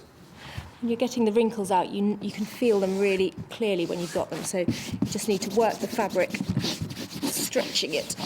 Sarah's glued the fabric with a simple PVA glue, and once she's smoothed out the wrinkles, she can work out the details round the locks. You can see where, just around the edge of where the fastenings are on the case, I've stretched the material around, and if you just push it in really neatly around it, you can give yourself a template to cut round. I always trim slightly inside the line, and then you can just run the fabric right up to the edge.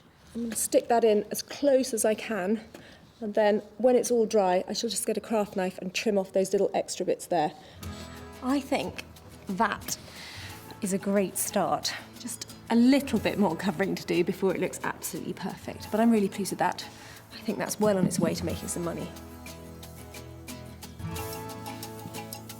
Sarah's scraps and glue should only set her back about a £5. So if she can sell it for more than that, she's onto a winner.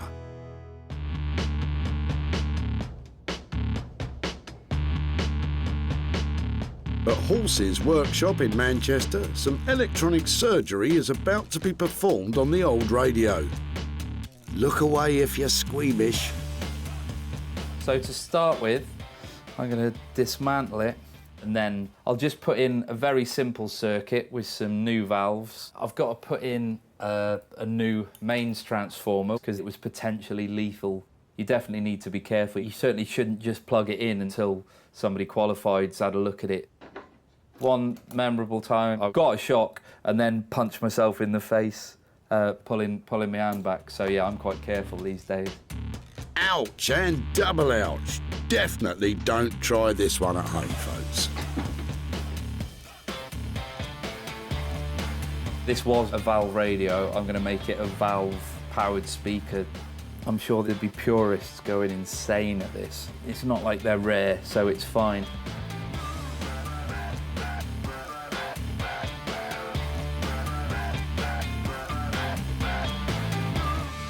This is just the chassis. So what we need to do with this is clean it up and then put the bits back in that I'm going to be using, and then start building the circuit around that. The case needs some serious cosmetic work too, and that's Halsey's biggest challenge.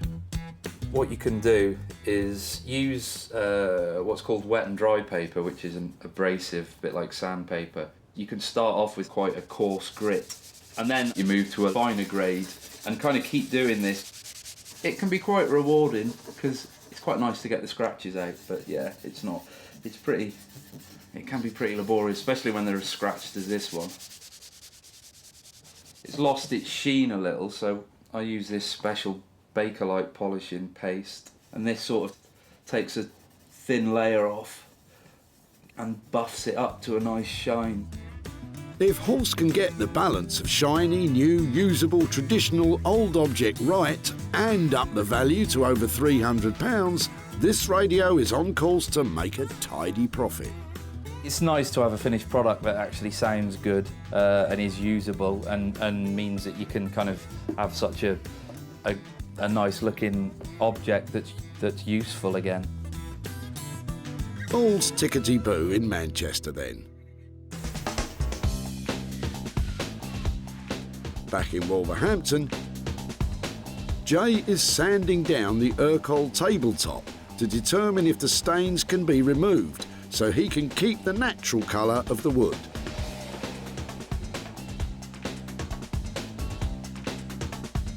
And it's bad news. It's stained all the way through. So it's sad that we have to paint an Urquell, and I really don't like doing that. Kind of disappointed. If you was to paint this white to kind of blend it into a room, what you might have a problem of is this stain that's already here might start to bleed through to the actual top. So getting the red and the green out and also the black is virtually impossible because I don't know what that red is. It could be wine, it could be anything, but if we put a good primer on this, it should be okay. The legs are going to be the wood colour, but once I've sanded down the problem legs that have the stain, then I'll be able to tell if we can keep the legs as neutral as possible. I have to sand all of this. I have to especially sand that leg. That's one of the main, because that also is determining what the design is going to be like in the end. So the top didn't pass the test. If Jay can't sand the stains out of the ends of the legs, they too will be destined for a paint job. So, Jay, what's the verdict? It's very rare you catch me doing this, but I think it's going to have to all be painted. What a shame. We could do light blue on top, black legs, and light blue underneath. So light blue all along there, and black legs, light blue top, so then it will lift the top of it and just make it look light, because it's quite a big table, quite a big coffee table, and you don't want it to be too imposing into someone's house. You want it to be quite uplifting, and I think that's the design. That will be how I think it would look best. Well, it's a shame to cover up that lovely wood. But if it can still be sold for more than 100 quid, then he can paint polka dots on it for all I care.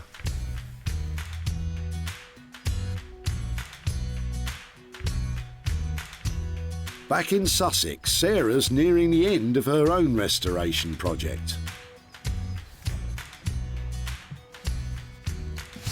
Basically, I've covered the whole of this case in a new layer of fabric on the outside. I've carefully cut round the things that are on here already. It's tricky to get it done perfectly, but the overall effect of it, I think, is really pretty. And that should make it saleable. So I was hoping for 50 quid, but I don't know, I might make it an even higher price. What do you reckon, 60? 70? Before, this was a battered old cardboard suitcase. But now, after some careful craft, a bit of glue and some offcuts, it's transformed into luxurious luggage. You wouldn't lose it at the airport, would you? Time to hook a buyer. I'm not sure I want to part with it. Tweaking the photograph so it looks absolutely the best it can. I think that's singing out now, don't you?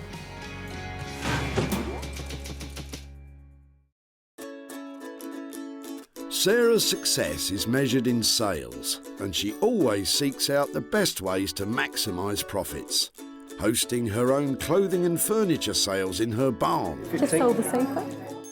Advertising and selling online, or selling directly to specialist shops. With opportunities galore in the things we throw out, Sarah's always looking to make money for nothing. So, Ian's old suitcase has been on one heck of a journey. I was just looking at your suitcase. Picked up by Sarah just as it was sailing over the edge of the tip. I shall cherish it and make something amazing out of it. Yeah, I'm sorry I stamped on it beforehand because I broke the hinge to be able to get it in. And transformed into something saleable. Now, Sarah's back in Stockport to show Ian what she's done to the case and to hand over the cash. That is, if it's sold. Hi there. Hi, Ian. Hi. How are you? Nice to meet you again. Yeah, nice to see you. It's much nicer than where we last met, isn't it? Yes, indeed, indeed. Well, since we last met, and I took your case, and it actually turned out to be a project that I worked on, and I had a lot of fun with it. Am I right in thinking that it was just yours? It had one careful owner? Well, I don't know about careful, but one owner, yes. Lovely. Well, in the end, I actually made it look like that. Wow. I used lots of scraps of fabric that I had left over from other projects and pasted it all over. I think that's amazing. It had a very battered cover to it, so I was wondering what you were going to do with that. I'm actually quite pleased that you've made it into a case so it can still be used as a case. I shared it online and there was quite a lot of interest in it. Wonderful. Because it only cost £5 to renovate, there was a bit of profit from it. Right. I sold it to somebody who has a vintage shop who wants to use it as a display piece for her window. Oh, wonderful.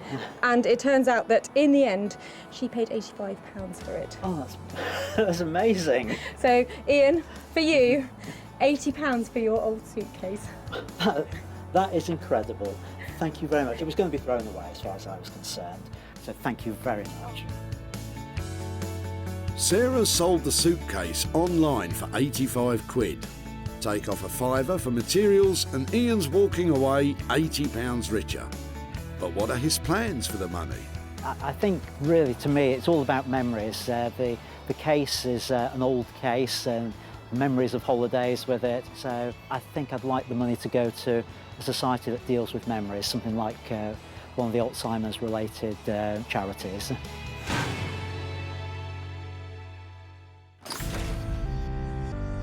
So, the money's in the bag for the suitcase, so to speak. And in Manchester, how's Hulse getting on with the radio refurb? I finished it a couple of days ago. Yeah, I'm pretty pleased with the way it sounds. It's valve, it's true to the original design. So yeah, I hope Sarah likes it. Before, this vintage radio had sat in dusty silence for over 30 years. Now, Hulse has sympathetically repurposed it as a universal speaker for today's music-playing devices. It's perfect for someone with an eye for funky functionality and an ear for the rich tones of yesterday, as Sarah's about to find out. Hello! Hello, how are you doing? Yeah, brilliant. Have you got something to show me? Yes, let's go and have a look at the radio. Oh, fantastic.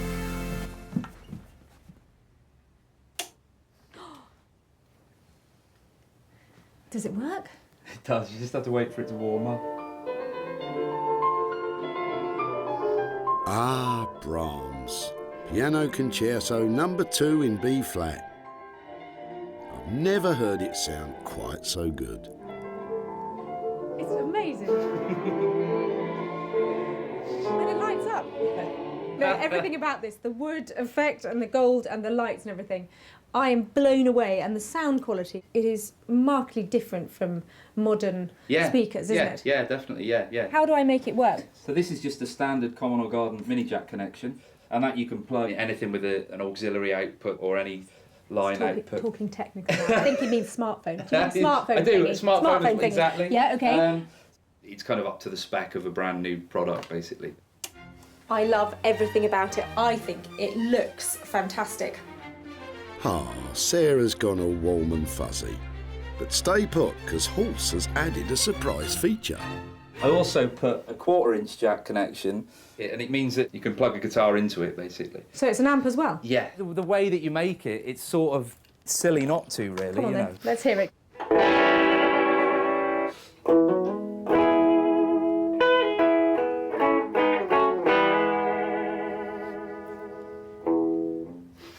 Horse, you're a genius on so many levels. I think that just is the icing on the cake.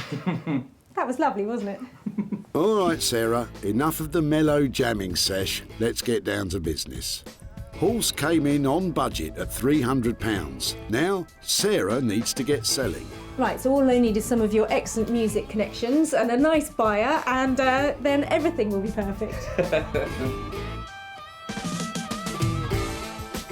I am seriously impressed with what Hulse has managed to do with this radio.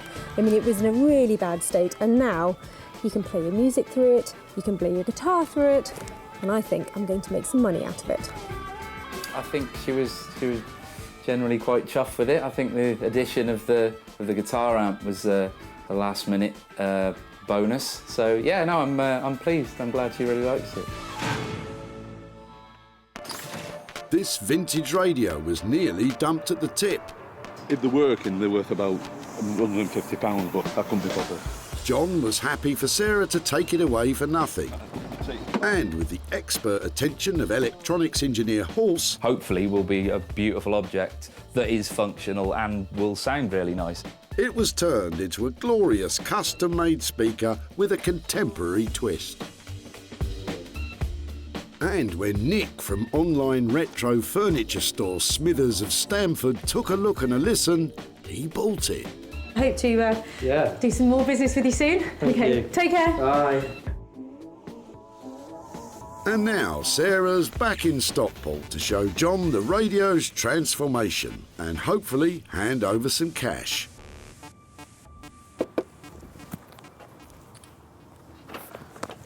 Hi Hello, John. Hiya. Hiya, how are you doing? Not so bad, thanks. It's a long time since I've seen you at the tip. It is, yes. How are things? All right, thanks. Lovely. I've just come back because I've got a couple of pictures to show you of your old radio. All right, yeah. Did you have any thoughts about it? Because it wasn't in great condition when we picked it up, was it? It's funny, it came all the way down south to me, and it turns out that the one man who restores and loves working with old radios like yours lives about 10 minutes down the road from here. From here? Yeah. Right. So it's been in a big circle. Yeah. It went to this guy called Horse. Yeah. And do you want to see what he's done to your radio? I think very interesting. He's turned it into its former glory. Beautiful. That is now an amp if you want to play your guitar through it. And also if you have a smartphone or something like that, you plug that in and it plays all of your tunes. It's got lights in it as well, so when you turn it on, all that lovely, all those old stations and everything, it all lights up. It does look and sound just really lovely now. Unbelievable. I can't believe that. So the good news is that in that condition, it did sell, and I've got some money here to give to you. I've got £50 profit from the sale of your radio, and so that's for you. Sure. Yeah, definitely. What do you think about that? Absolutely amazing, really. Are there any ideas what you might do with that?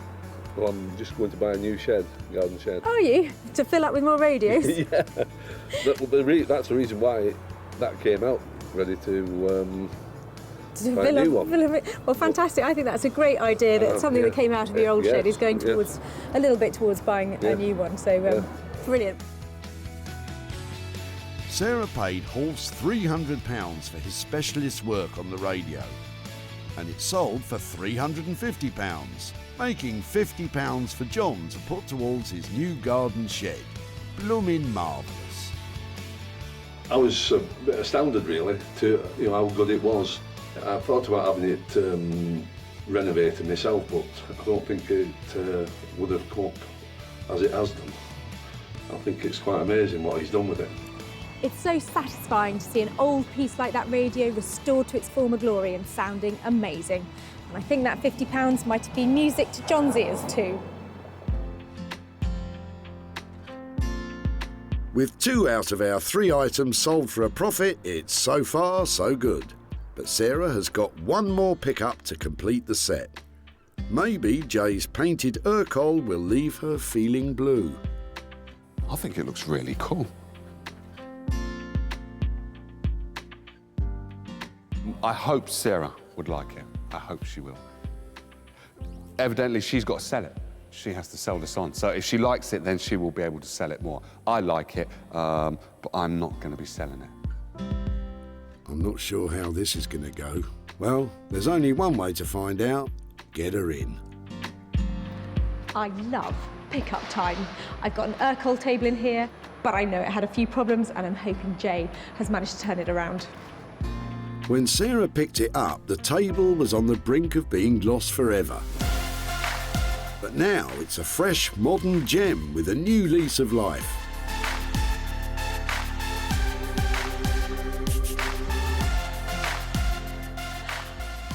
Oh my word, look at that! You like? I love it. What a relief. Would it be all right to have a quick look underneath to see what you've done? All it is I've done underneath is just painted it black, is all I've done. Yeah, it's amazing how well the black suits it, isn't it? I mean, it looks like it was made like that. Yeah. It looks like a massive, beautiful blue egg, doesn't it? It's stunning. It does look like a blue egg, actually, yes. Or blue pebble. It looks like a massive blue pebble that you'll find on the beach. The state it was in when you first brought it in, it's a shame to actually paint Urkel, but I couldn't get the stains out. I don't think you have to beat yourself up about this. This was going in a skip, and now it's going into a really smart interior. If you think back to how it was when it arrived, it was green, it had stains all over it, it was falling apart. Yeah.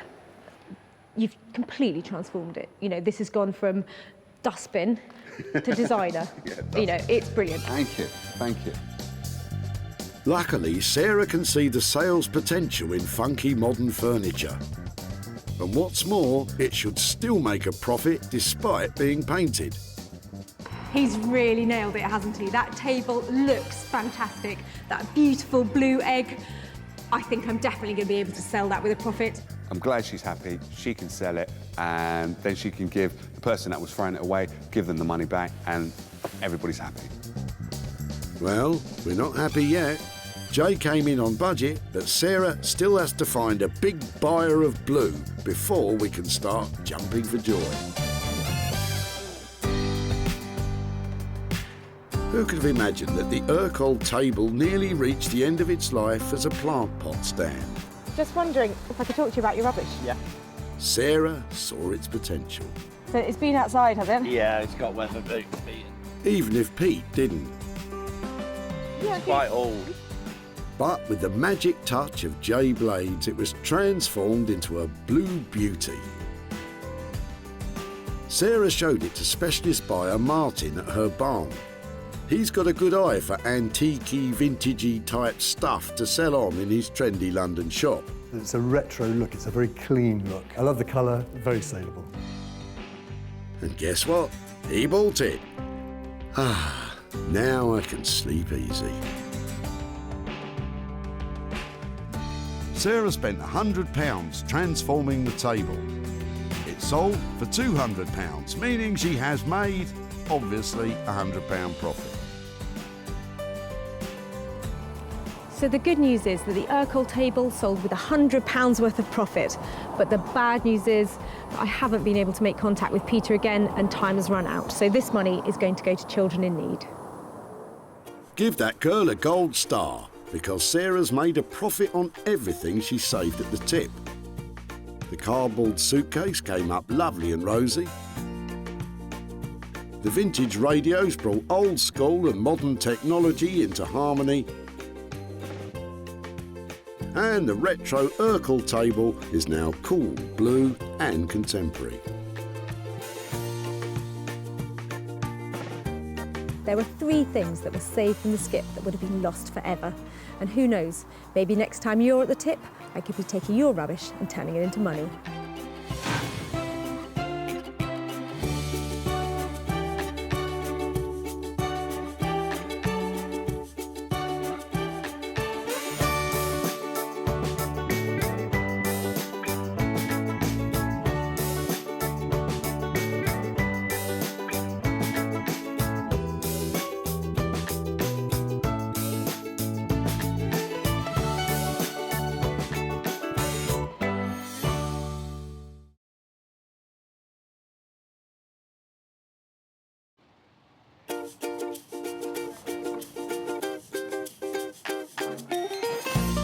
How do you make money for nothing?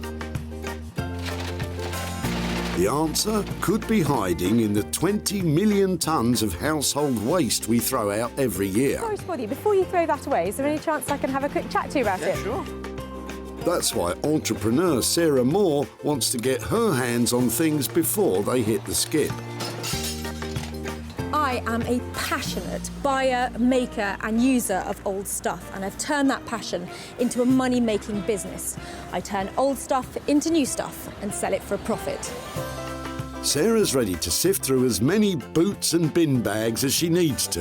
Look at that absolute box of joy. These are just fantastic. In her search for tip treasure. We've got to be able to make something out of that, haven't we? And with some of the country's elite designers and makers, I've got a little something for you. Yeah, I thought you might. Oh, this is a hard one. she can transform her finds into desirable, Oh my word. beautiful, valuable, Cha-ching. and hopefully saleable items. Well, I love this, so I would really like to have it. If Sarah is successful, then she can hand the profits back to the very people who had no idea there was cash to be made from their trash. That is incredible, isn't it?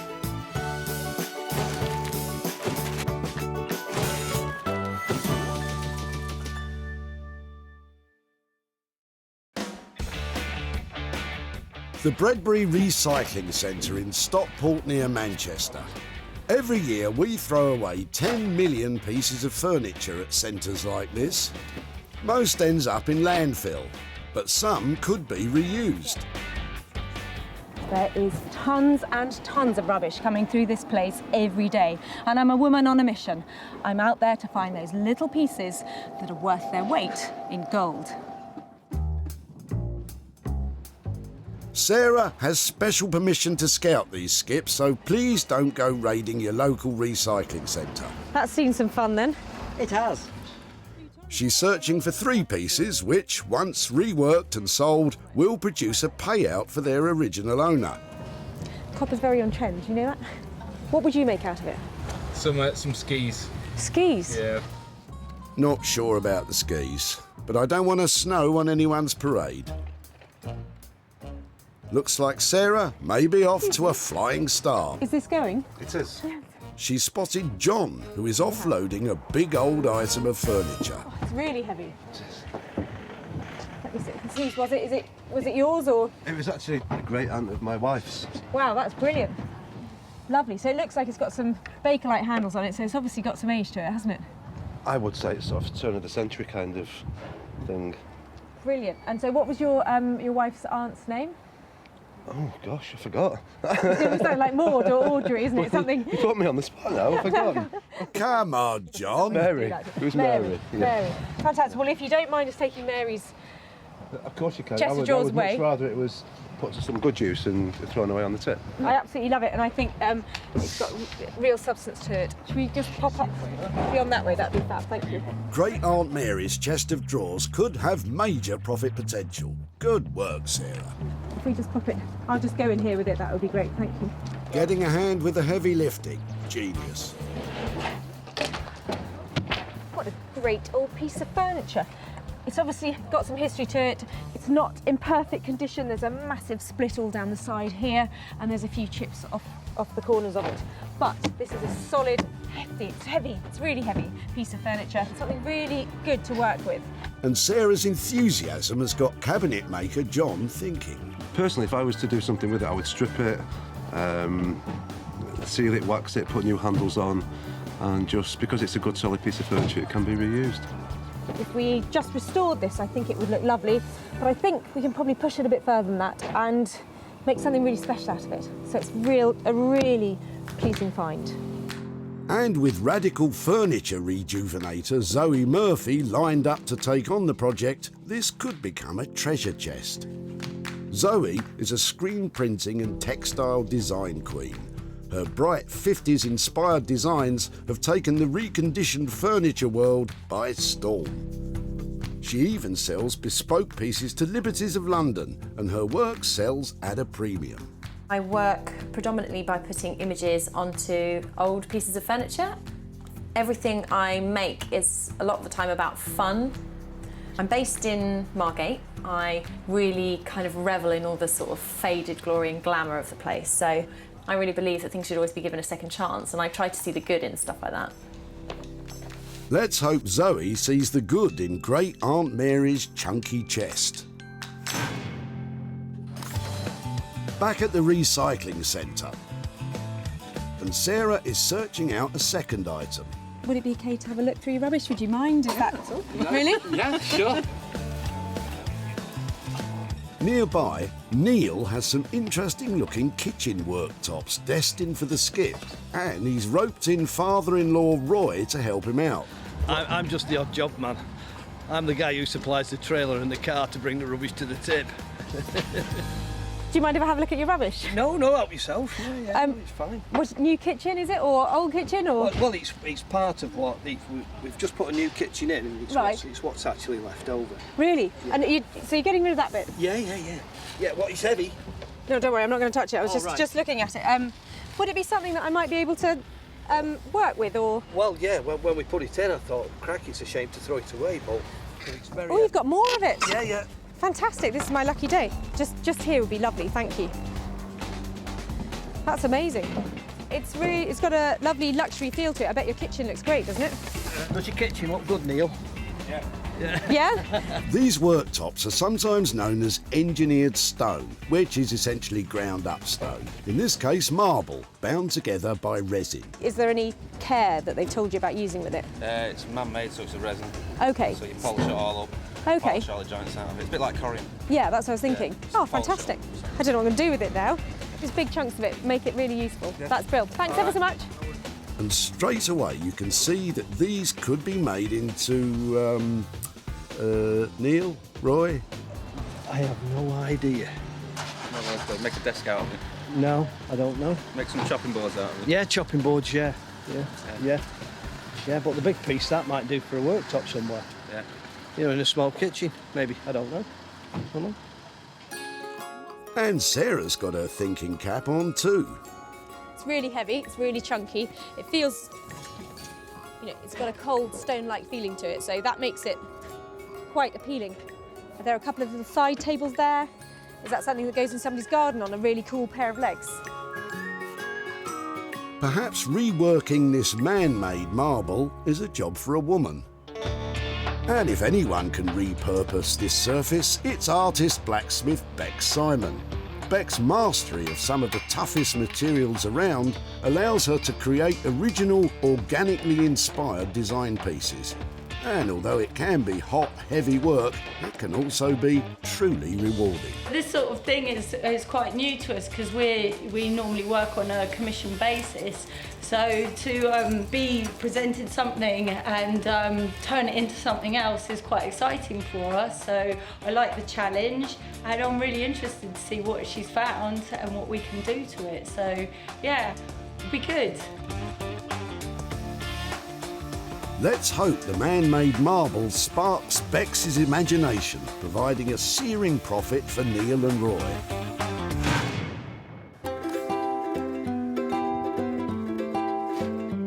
With 2 items allocated to those clever craftspeople, Sarah is back searching the site for something of a personal project. Yeah, I don't know whether I'll be able to make something or not. It's really, I think I might struggle to do something with it. Thank you ever so much for your time. No problem.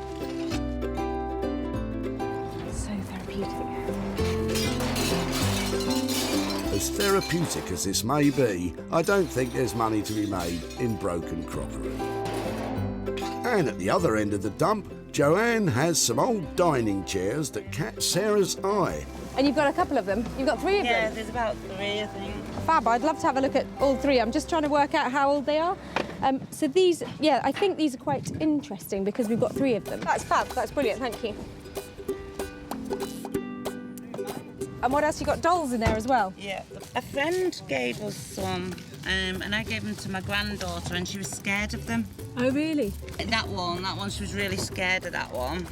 You can probably see why, can't you, from a child's point of view? Wow. So I think those I can't do much with, but I think the chairs might be worth. If I could do something with them, would it be all right to keep in contact and show you what I did with them and that kind of thing? Yeah?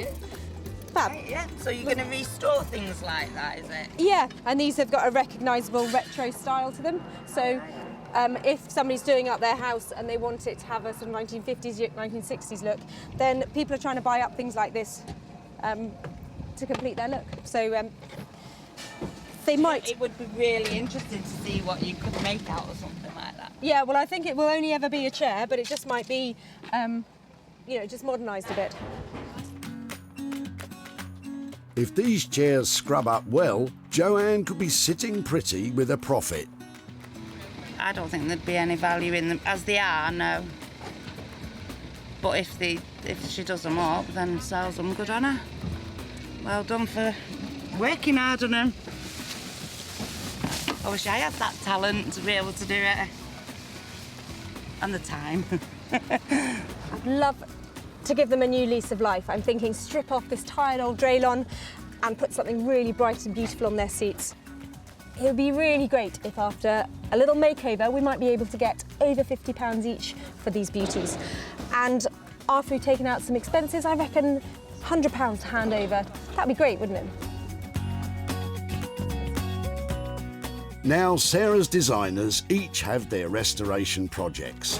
Zoe will reimagine John's chest of drawers, Bex will cook up something fantastic with Neil and Roy's kitchen worktops, and Sarah will set about Joanne's old seats, hopefully ending up with something sensational. I've saved 3 fabulous pieces here today, and I'm going to make lots of money from them. I hope.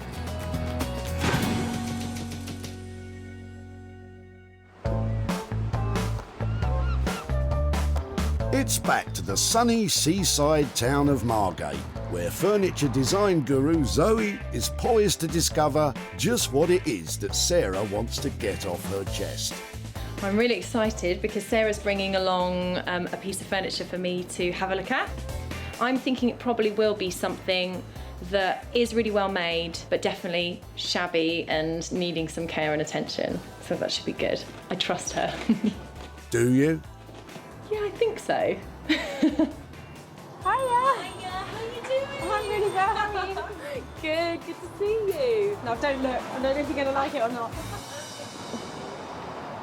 It's massive! It's really heavy as well. Are you right to just help? Yeah. Let's bring it in out.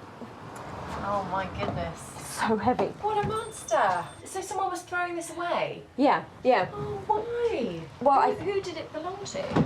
I think the guy said that he'd had it in his garage for ages. He'd been storing things in it, and he was a cabinet maker. Had he made it? No, I think it'd just been in his family. I really like it. It looks really good quality. It's got all the dovetail joints and everything, so it is a solid piece. I know something, I had all sorts of ideas, but I've just seen one of your new pieces. I think it's just blown away all the thoughts I had about it, so I'd really like to hear what you think you could do with it. It's really big, but it looks really well made. I love padding drawer linings with fabric or bright coloured patterned papers and boards, and creating almost like oversized treasure chests. And have you had any initial thoughts about what style of pattern or what kind of thing we could use for it? in here is the beginnings of a bit of an illustration about the slightly more traditional, more arts and crafts sort of heritage designs that could go onto a piece like this. Masculine and kind of audacious and making a statement. I think that looks fantastic. I actually love the bird, I have to say. That looks quite cool on there. Yeah, I think that'd be brilliant. Big, bold, audacious floral prints, new handles, new linings. I'm sure when it's finished it's going to be the kind of piece which would easily be able to draw a crowd. It sounds like it's going to be a labour of love. How much does that mean it's going to cost? I think around about the £900 mark for us to work onto this for however many days it takes, do all of the design work, print all of those custom designs onto it, reline everything and make it perfect, ready to go. I think that sounds amazing because I know it's going to be a huge amount of hard work. Just lining a drawer takes a long time, doesn't it? And to take on this, I think that's great. £900 is certainly not pennies, but you'd expect to pay top rates for Zoe's input on a project of this size. Wow, that girl has such fantastic ideas. The energy coming out of that studio is amazing. And that chest of drawers is going to look $1 million when it's finished. I'm actually quite fond of this. I'm looking forward to lining all these different drawers, plus a nice big surface area to get a gorgeous print onto as well. So yeah, I'm really looking forward to doing it. Great Aunt Mary's sizable chest of drawers will take a sizable budget to turn them from shabby to chic. And with such a big spend, Sarah will need to sell for more than £900 to make a profit. From the seaside to the heart of the Surrey countryside, with its rolling farmland, picturesque villages and its piles of rusting metal.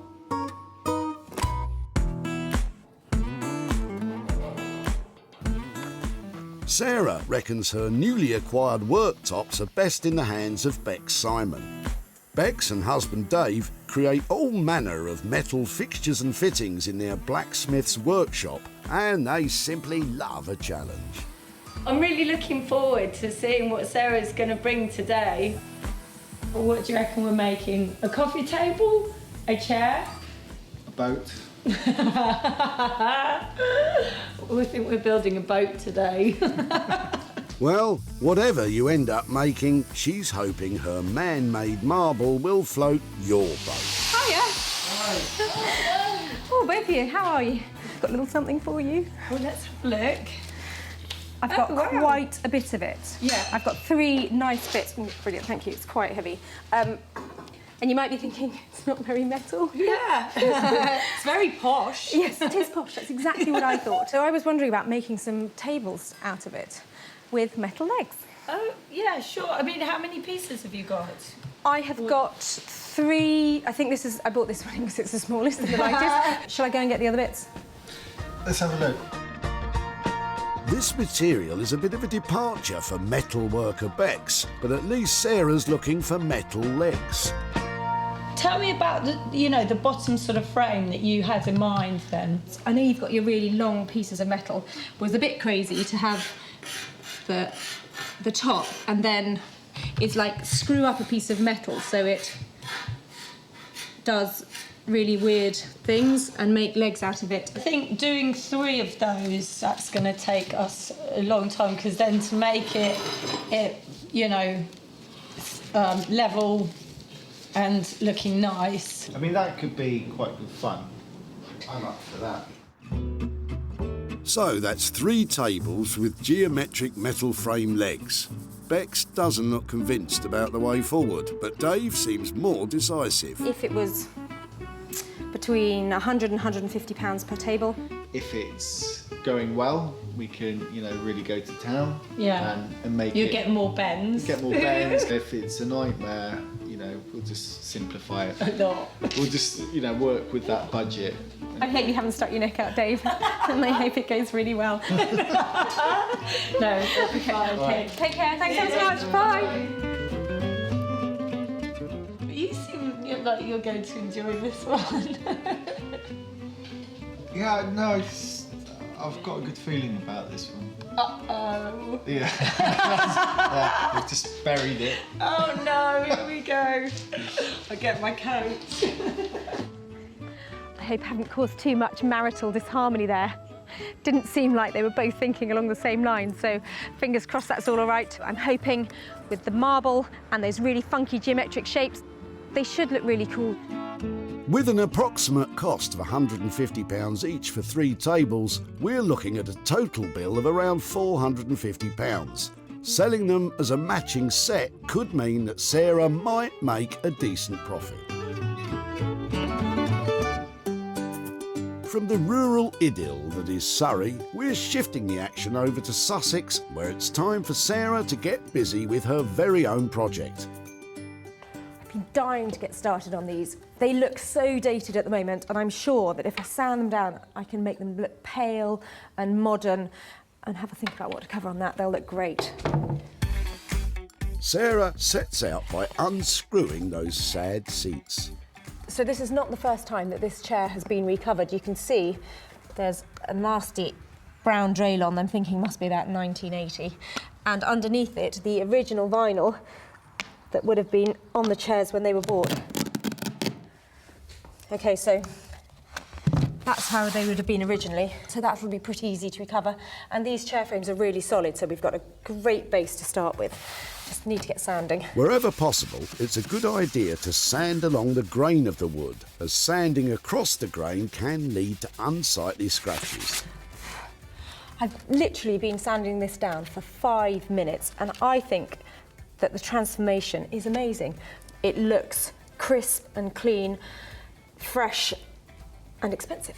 And an expensive look is just what we're after if we're to pocket a profit. Now, I'm thinking, for the new covers of the chair, I need to have something that is fitting with the frames that I've created. So I do have a couple of bits that are sort of on era for this kind of thing. Maybe that's a bit early, a bit of 1940s. That's probably more about me again. But that might be really cool. I bought this in a charity shop for £2. So this is not going to cost me a lot of money. That looks amazing. That looks great. It's just different. It is almost geometric. We've seen a lot of geometric shapes in furnishings recently. It's really unusual. It's really bright and it's really commercial. That could be the one, couldn't it? That could be the moneymaker. Looks like there's a bright geometric future ahead for these chairs. So all I've got to do now, I reckon, is about an hour's worth of sanding for each chair, pop some staples onto these, and then make my £150. Piece of cake. Walk in the park. Work of a moment. Work of a moment? Well, better multiply that by 3 and crack on. Using the existing seat pads means Sarah is spending just £2 on that fab new fabric. I smell a decent profit for these 3 beauties. Meanwhile, in Margate, Sarah left a tired old chest of drawers beside the seaside, where Zoe is getting this not inconsiderable restoration project underway. Okay. Oh, still a monster thing. I think we're probably going to take the lid off, strip the whole thing back to see what kind of condition the wood is underneath, and then changing some of these handles as well. These are kind of like plasticky, fake Bakelite ones. I've noticed on all the drawers there's actually a keyhole and a lock on every single one. So fingers crossed we'll be able to get these locks working again. We need to get these panels off in order to access the way to remove the lid. I've had to do a lot worse to furniture in order to restore it, would you believe? So sometimes demolishing it, seemingly, is the way that you can take it apart to get it back together again. Here we go. So, from chest of drawers to jigsaw puzzle. Definitely not a project for the faint-hearted. Zoe's next job is to strip the wood, and for this, she uses a professional paint and varnish remover. Leave this for about a minute maybe, nice and thick, and when it bubbles up, it'll have loosened all of the varnish. Always wear heavy-duty protective gauntlets and a face mask when applying a chemical paint stripper. Stripper is working perfectly. It's lifting the varnish, which is really good. Although the wood underneath isn't amazing. A lot of the damage and watermarks are still there. So we're gonna have to look at getting them out a bit as well. That looks like it's been in someone's shed and it's had a leak onto it or something like that. With some of the heavy, dirty work out of the way, Zoe can start thinking more about the design stage of this rejuvenation.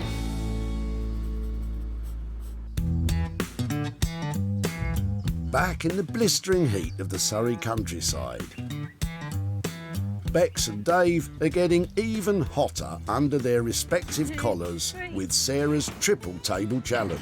We're starting work on these slabs. We're going to make a couple of coffee tables and a console table.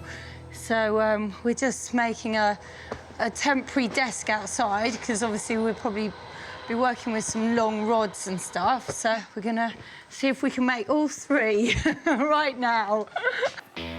Lengths of steel rod will form the table legs. Once Bex cuts the rods down to manageable lengths, each one will be bent into shape. Bex starts work on the legs for the smallest table by welding rods to a piece of steel plate. That will just hold it in place. What we'll do now is we'll sort of heat it and start bending.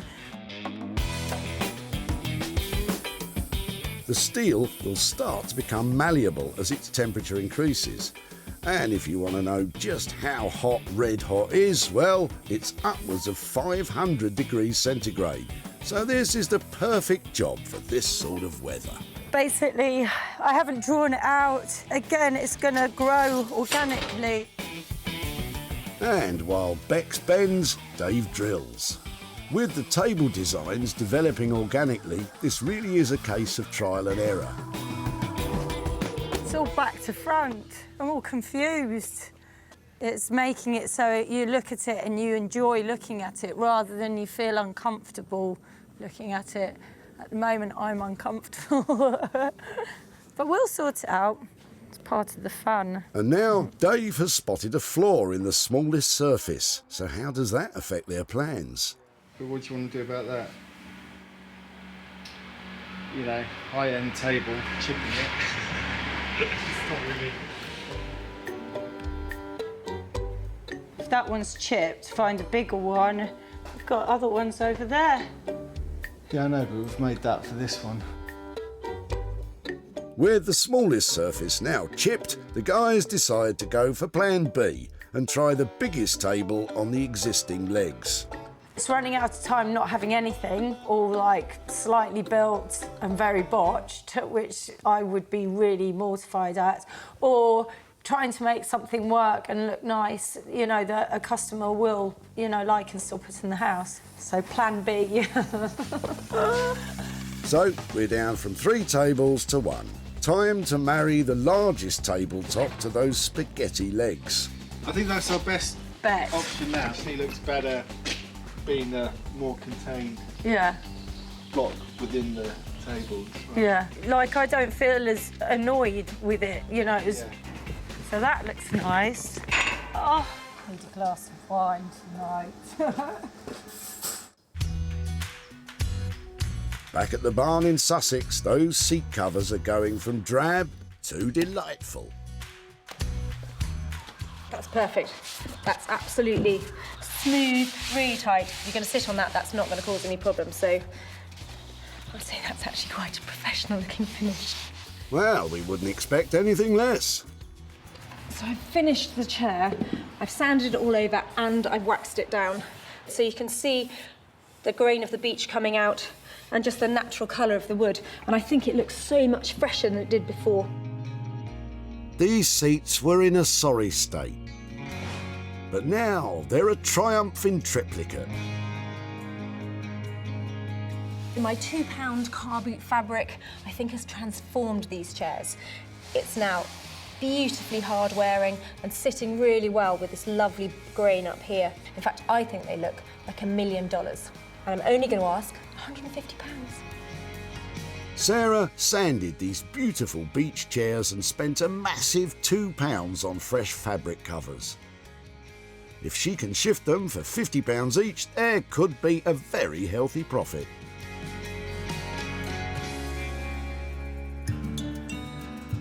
Back at the dump, Joanne's chairs had seen better days, possibly in the swinging 60s, but Sarah spotted their potential. These have got a recognisable retro style to them, so love to give them a new lease of life.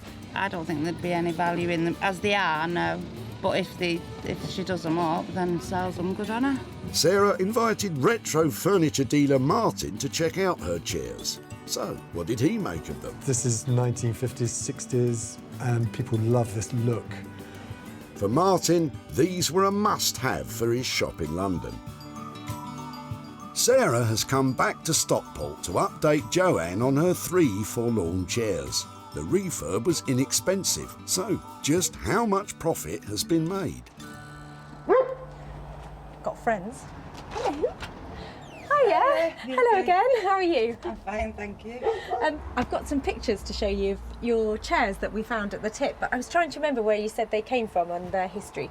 Ah, right. Well, originally they were my husband's before we lived together. I rubbed them down and did Wow, that look to at them. them. They're dead bright. They were dead dull before. They're really nice. They're really nice. I don't think it'd go in my wallpaper though. No, I don't think. And it turns out that somebody did really like them, and really? they were what they were looking for. So I did actually make a profit.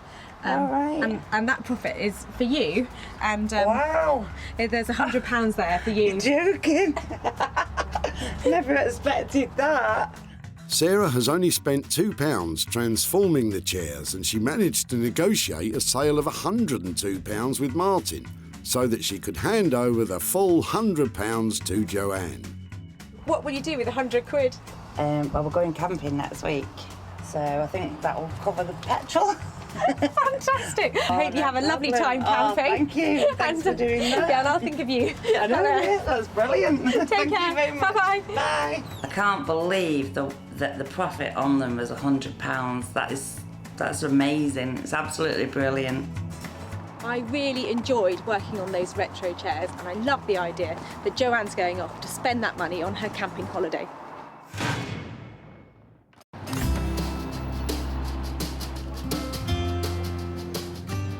Sarah's back in magnificent Margate, where she left furniture and fabric designer doyenne Zoe with a sizable task. Now, I left Zoe with a real challenge. She had a big, broken, brutal-looking chest of drawers, so I can't wait to see if she's managed to bring that delicate Zoe magic to it. Zoe took a tired, tatty old chest of drawers and has created a stunning piece of bespoke furniture. With hand-printed surfaces, lovingly restored woodwork and new fixtures and fittings. I'm keen to know what she thinks about the all-over print on the front, because that's something a little different. I don't normally do that, but I loved making the pattern for them, so hopefully she'll love them. Hiya! Hello, how are you? really well. How are you? Very good. It's amazing out there today. It is very nice. Thank you for bringing the good weather to Margate. I have something to show you here. Is that it? Yes, I can it is. see it. Are you ready? Yeah. What do you think? I think it's fantastic. What have you done? Is it paper? Have you... This is all hand printed onto the surfaces, and this design has actually been made especially for this chest as well. It's There's a few of me pulling on all my textile design background. It is transformed, isn't it? It was never going to look like this, you know. I can't believe you've done it. This interior is just inspired, and I think that when people open it, it'll be such a surprise. Does it work? Yes, I hated the idea of passing on something that had a function but that was redundant. So I jimmied out all of the locks and took them up to my local locksmith, who kind of winced a bit when I said, oh, can you fit some keys for this and stuff, but he did an amazing job, and actually we've got 2 keys that fit every single one, and they've even got little tassels on as well. So I know that we had quite a big budget on this. I think we left you with £900 to play with. How has that come out? Are we still on budget for that? yes, we're on budget. I'm always seeming to go a little bit over on things that I'm really fond of, but yeah, we're definitely on the 900. I think it looks lovely, and your finish is always surprisingly good for what you can do with an old piece of furniture. So I don't know how you do it, but I'm so pleased that you do. This restoration wasn't cheap, but then creating a unique design classic was never going to be. Zoe's design and labour costs came in at a whopping £900, so Sarah needs to beat that to make a profit.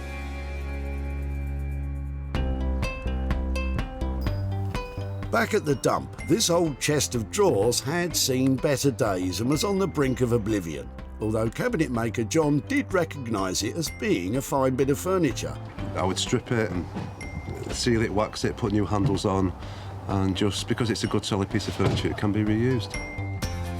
But it's fair to say that Zoe has completely transformed this item. And it was sold to Janet at Margate's Lombard Street Gallery. Sarah's visiting John to let him know the fate of his furniture. But with costly reimagining, is there any profit in the air? Oh, hi there. Hi. I'm Sarah. Hi, Sarah. How are you? I'm Charlotte. Hi, Charlotte. Hi. Hello again, John. Hi, Sarah. Are you Nice to well? see you again. Fine, thank you. Just thought come back and catch up with you about your chest of drawers. I've got some pictures here. Oh, wow. Wow. You like it? I do. I really do. That's amazing. Zoe works with pattern screen printing and lots of different techniques and Right. really breathes new life into furniture. Wouldn't have thought to put those colours with that No, either. no, that's lovely. So it was always our intention that to try and sell your chest of drawers after we had done that to it. So we did sell it, and we made £100 profit on it. Wow. And I've got that here for you. Who gets the money? You're Me! Me! Oh, Thank you so much. Absolute pleasure. So what do you think you might do with £100? I think we may go out I tonight. think we might go out tonight. What do you think? Yeah. Something yeah. to eat and a drink. Yeah, maybe. definitely, yeah. Lovely. Well, I think Aunt Mary would be. You can raise a toast to her, can't you? We'll raise a glass to her tonight, definitely. Yeah. Thank you. Lovely. Thank well, you it was for that. Pleasure. Really Thank you, nice to Sarah. see you. And you. I appreciate finish that story. We'll have a few drinks tonight. I love it. I'll be thinking of you. Thank you, Sarah. Take care. Yeah, thank Bye-bye. you. Bye. Bye. So, Aunt Mary's drawers cost £900 to take them from dingy to desirable. This allowed Sarah to achieve a sale price of £1,000, which left a profit of £100 to be handed over to Charlotte and John. What's done with it is something that we could never have envisaged being done. No, we wouldn't have done that ourselves. Absolutely not. No. And the colours that we used. It looked fantastic. Absolutely brilliant. Brilliant. We've never imagined that No. to look like that. No. It was wonderful. Wonderful. Well, that was a great reaction and hardly surprising, really, given that fantastic transformation of that old chest of drawers.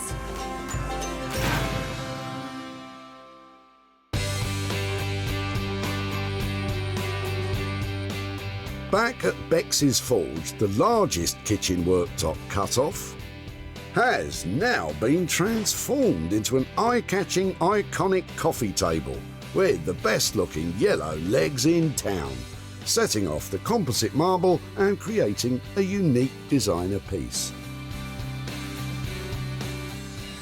I'm here to pick up my white marble coffee table. I've only got one and I was hoping for 3, but there is a chance if it looks really good that I'll still be able to make some profit out of it. Bex and Dave are anxiously awaiting Sarah's arrival. So how's this gonna go then? Tears? No tears? This is the no tears. No tears. Sarah asked for 3 matching tables with gilt legs. So, how would she feel about her single coffee table with yellow metalwork?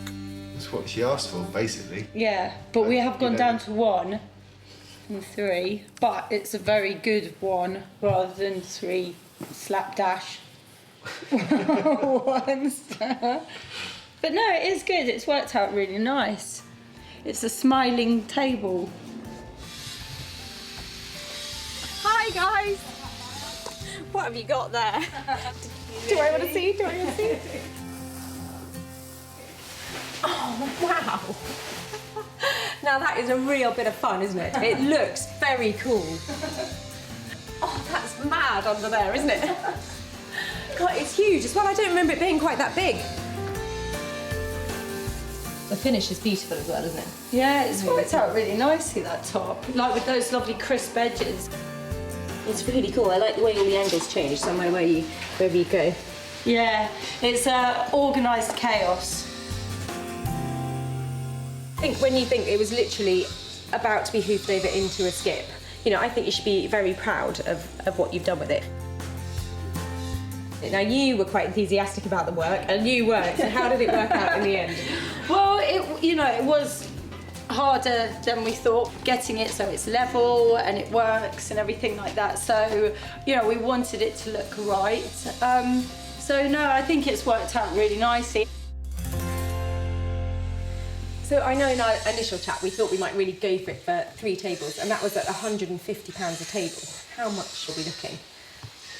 Well, I think we were saying that 250 to cover this one. I think that it looks great, and that money, I think I'm really pleased with it. Yeah, oh, brilliant. That's good. Another result. Another result, yeah. I think it's so cool to see the transformation of leftover kitchen scrap into fantastic designer coffee table. And I think there's some money to be made out of it as well, even though there's only 1. That did go well. So few. Yeah, another one down. Yeah, another one bites the dust. Oh, I'm starting to get all singy again. OK, we're down from 3 tables to 1, but the single coffee table has cost £250. So, can Sarah sell it for more than that and turn a profit?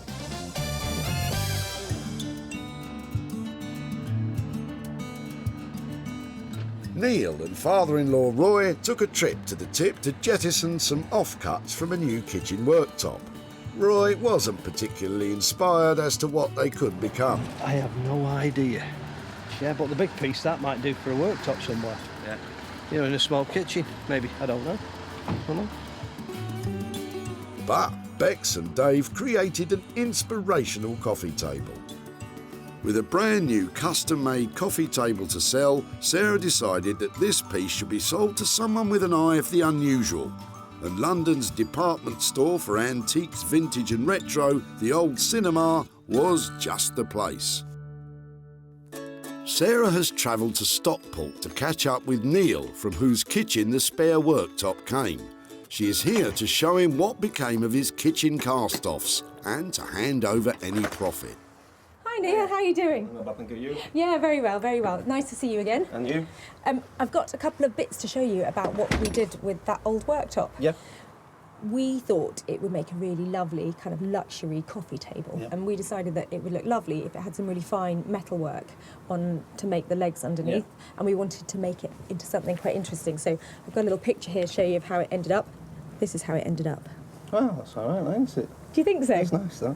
We've sold your worktop, plum table, and after we paid Bex her expenses and all her time for doing it, I've got 75 quid here to give to you for dropping that off at the tip. Thank you very much.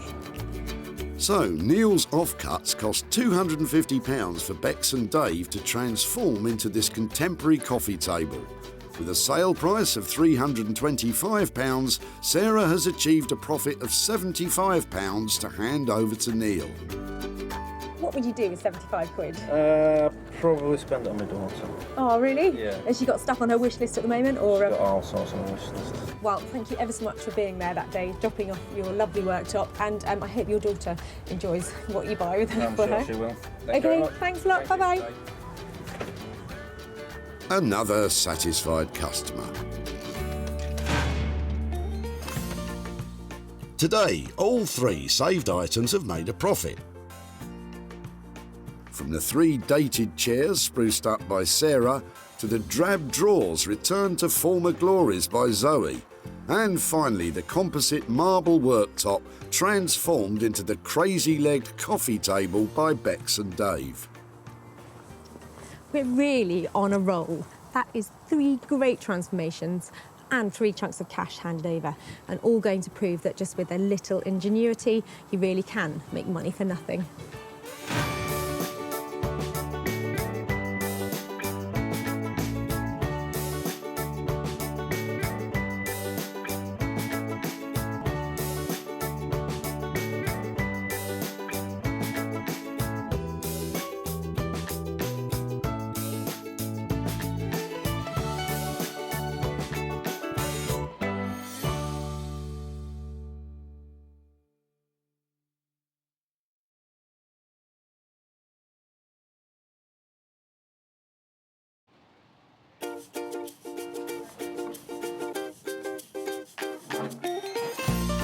How do you make money for nothing?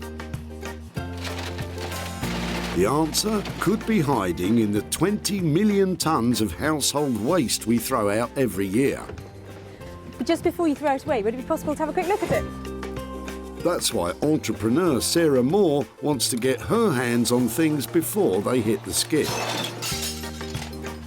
I am a passionate buyer, user and renovator of second-hand stuff, and I've turned that passion into a money-making business.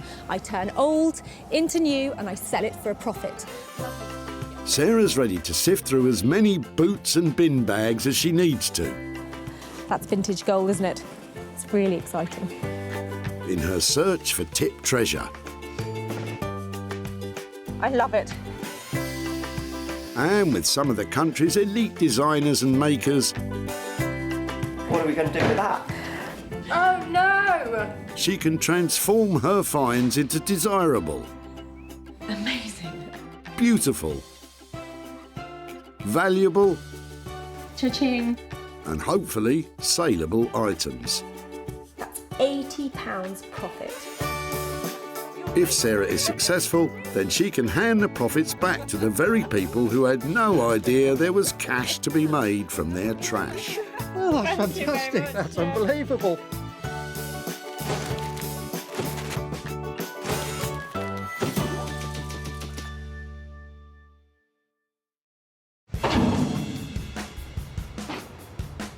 Today, Sarah's at Merchants Way Recycling Centre in Walsall, about 10 miles outside Birmingham, and there's a whole lot of dumping going on. Although much of what we throw away each year could have a newfound purpose.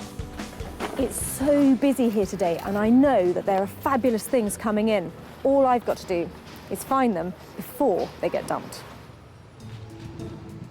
Sarah's search has been given the thumbs up by the local council, so don't think this is an invitation to start raiding skips in your local tip. That's not rubble, what's that? It's an old tripod, belongs to my dad a very long time ago. It's amazing what you find amongst the rubble. Sarah's not going to quit until she's got her hands on 3 items which, once repurposed, can be sold at a profit, meaning a potential pocket full of cash for their original owner. They're being thrown out. But some people are more happy to see their things gone for good. My other half is on holiday and he doesn't know I'm getting rid of all this. comes back tomorrow. Luckily, Sarah's found Don, whose other half is more than happy to get rid of their old furniture. Her indoors doesn't want it. Really? It's got threadbare and it's worn, isn't it? And the cat's been at it. It's all been scratched to death. And this is how it is. No one wants old furniture. You just have to chuck it out. Well, I tell you who might want it. Me. Oh, you can have it if you like. Because it's got a certain something about it that is now quite popular with people because of its retro styling, because of those little wooden armrests. You say to that to my wife.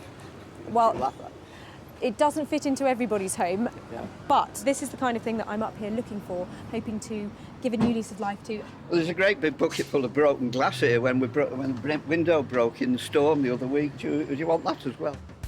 She'll be fine with the chair, thanks, Don. Stick your glass in the rubble skip, because glass is made of sand, you know. This looks so brown, it's so old-fashioned now. It's going to look amazing. You hear that, Don? Amazing. You can cover them if you really want to, but people don't tend to do that these days. New stuff is so cheap, relatively. They go and buy, they just go and buy another one.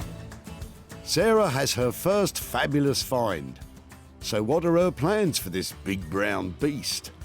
It's brown, it's a bit dirty, and at first glance you probably think that this is in exactly the right place here. But actually, I think this has huge potential. This is teetering on the brink of being a very trendy style, and I think with a new cover, some exciting fabric on it, it's going to look $1 million. And Don's old scratching post is destined for Anthony Devine and his Ministry of Upholstery, no less. Mancunian Anthony is a passionate upholsterer who loves to combine the experimental with traditional techniques. And he supplied furniture for the likes of Harvey Nicks and the QE2, no less. I like to explore other things in what a traditional upholsterer would do, so I would use digital fabrics. I like to mix like kind of screen printing and printing your own fabrics. I like to explore opportunities. Which is good news, because Sarah has your next big opportunity lined up. Your next big brown opportunity.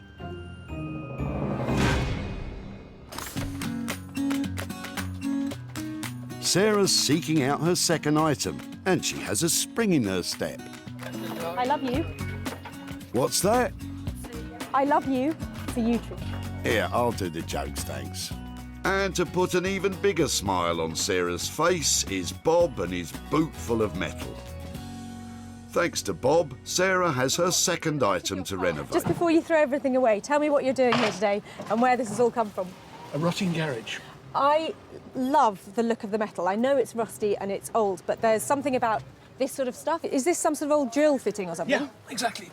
The drill goes in there. It's a drill press. But it's not working anymore. No.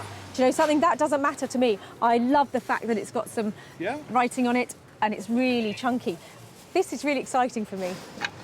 It's at least 40 years old. That's why I like it so much, because they don't make them like this anymore, do they?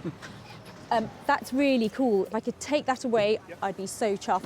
If I make something out of a drill thing, would it be okay to come and show you what I've done? Yeah. Lovely. Thank you so much for that. I absolutely love this. So what does Bob think of Sarah's scavenging? I've no idea what you could use it for.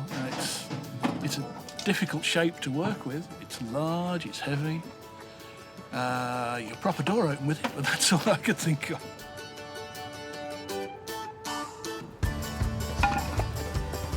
I'm so excited to have found this. I absolutely love it. This beautiful retro styling, the lettering, all the colour of the paint that's left on here. It's a really interesting piece and it'll look great as an interior design lighting feature. Bye. Thanks to Bob the Builder, Sarah has her second item to renovate. But she'll need help. Luckily, she has just the right man for the job. Say hello to the Rag and Bone Man, aka Paul Furbank. Launched during the London Design Festival in 2011, the Rag and Bone Man brand is best known for creating high-end interiors from salvaged heavy machinery. Normally we're working with, say, aircraft components or vintage motorcycle components, things that are really well made. I think people don't often throw metal away because it's worth some money and you can take it to a scrapyard. So yeah, it'd be interesting to see what somebody has taken down to the tip. Hopefully it's not a shopping trolley. Paul will be happy to hear it's not a shopping trolley, but I can't imagine he'll be much happier once he sees the rusty drill press.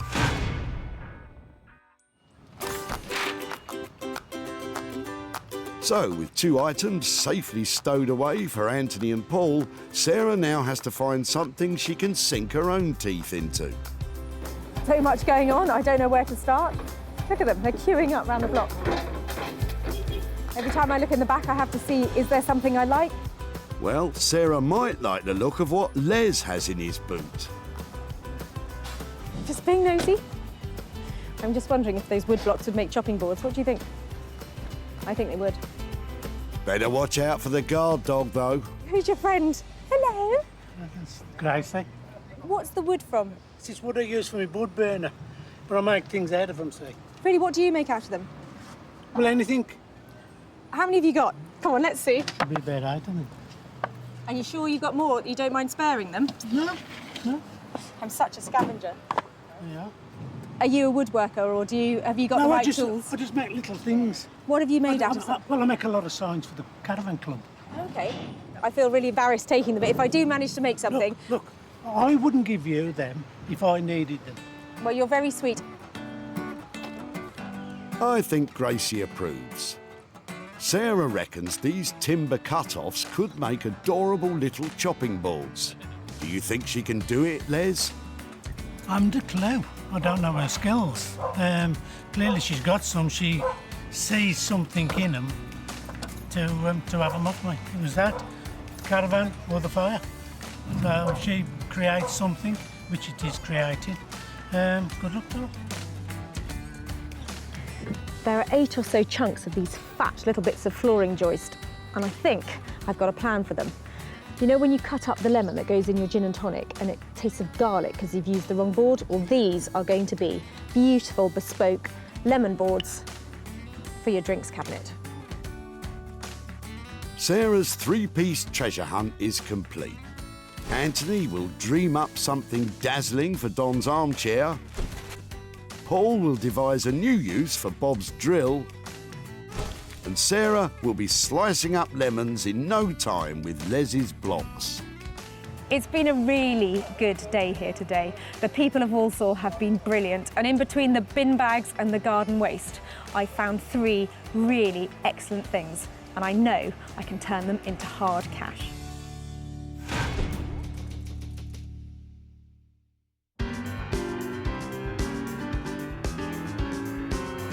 Sarah's first stop is cool, happening Manchester. It's alive with established and emerging designers and artists. Sarah's taking Don's brown lumpen chair to furniture maker Anthony Devine. Anthony creates bespoke, handmade, upholstered pieces that are a world away from what Sarah's bringing him. Sarah's coming today. It's never just a simple footstool or just a simple dining chair. There's always kind of something big and ambitious. Anthony! Hello! Hiya! Are you well? Do you want a hand? I'd love a hand. Look, how cool's this? Very nice. No, it is. It's actually really nice. Right. Talk me through it then. It's not really being done any favours with the brown Draylon, but I thought it was actually really... Oh, don't break it already. Oh, sorry. Steady on, Anthony. I thought that it could be absolutely bang on trend and looking really cool. Yes. And so I brought it to you. Yes. Well, this is the kind of thing that's kind of fetching big money at the moment. It's nice. I didn't know whether we should cover it in blocks of fabric rather than a patterned fabric, so you could really see the structure of the chair and the way it was designed. But I know you're dealing with this stuff all the time, so I'm all ears to hear what you've got to say. We're using some great fabrics from Guatemala, of all places. Really? All hand woven, and I think it would look amazing on this chair. Hand woven Guatemalan fabrics? That's exactly what I had in mind. Uncanny. Oh, wow. This is 1 metre by 50, and it takes over a month to produce. Do you know something? That's going to be so out of my budget you wouldn't believe. Well, I was thinking we can put this part here, then these, and then this. Possibly that way or the other way around. This is a bit controversial, Kate. I'm slightly worried that if we put all this on here, and I was hoping to keep the wood exposed, we might end up where we don't actually see the shape of the chair. The patterns certainly are eye-catching, but is there such a thing as too eye-catching? Why don't you move them all about the place, Anthony? Maybe that will change her mind. I think that will work. I'm not sure she's 100% convinced. It's a big money gamble with such pricey fabric. What am I looking at to get this whole thing done, including the fabric? We're going to be around, you know... Spit it out. Dare I say the £800 mark. 800 quid? It's a big commitment for me to spend I know. 800 quid on something I found I at a know. tip, but you've talked me around and I think that we're going to see something just amazing. Are you staying to help me then? Not a chance. Nice to see you. Always a pleasure. Thank you, every time. Don't go slacking. I think we got there in the end, didn't we? I'm hoping that that combination of fabrics and that shape of that chair really come together. But whatever happens, I'm spending £800. It's got to look fantastic, and I hope to make a little bit of profit. I dread the times that she turns up, but she always leaves me with more work. But I like this one. Lots of potential. So, for a whopping £800 to produce, Sarah's going to have to sell it for a small fortune.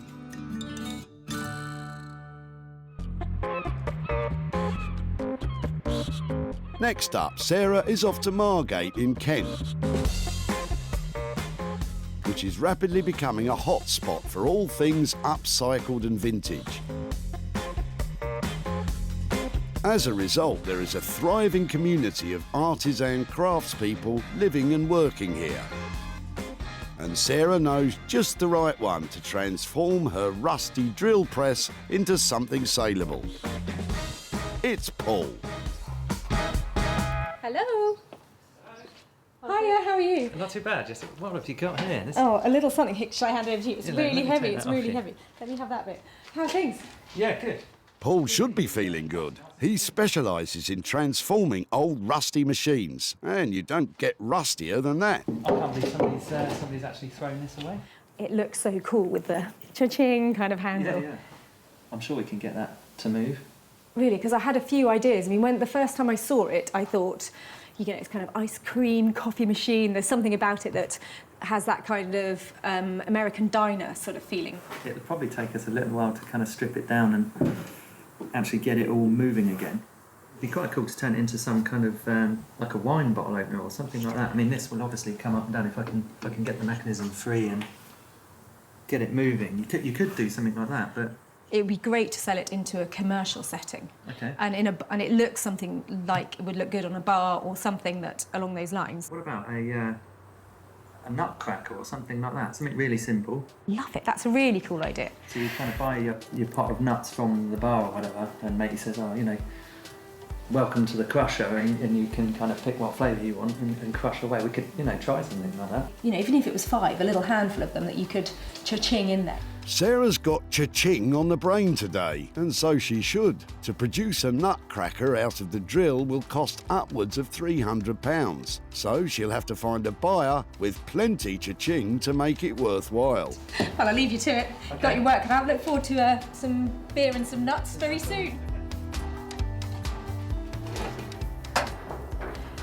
Every so often you come across somebody who just blows you away with the ideas they come up with and the creativity, and Paul is just like that. I am so excited about what he's got planned for that drill bit, and I just can't wait to see that nut crusher. It's going to be amazing.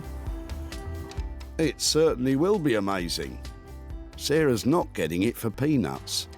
With Paul's labour and materials estimated at £300, let's hope it's just the nuts getting squeezed and not the profit margin.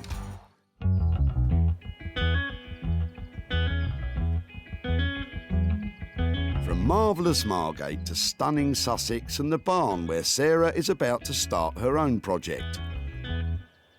She rescued a pile of anonymous-looking wooden blocks and has a nifty new use in mind for them. So these I want to make into chubby little lemon-shaped chopping boards. I'd like to cut them out into a really sweet little lemon shape, and these are going to be for when you have that gin and tonic at the end of the day, when you sit down and you take a sip and you can taste garlic on the lemon because you cut it on the wrong board.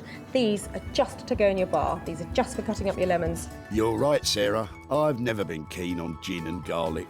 So I'm just going to sketch out a rough sort of lemon shape. That looks lovely and lemony to me, Sarah. I made one of these for my grandparents when I was about 10. They quite liked gin and tonic. Your grandparents were fond of the gin. Should you be telling us this?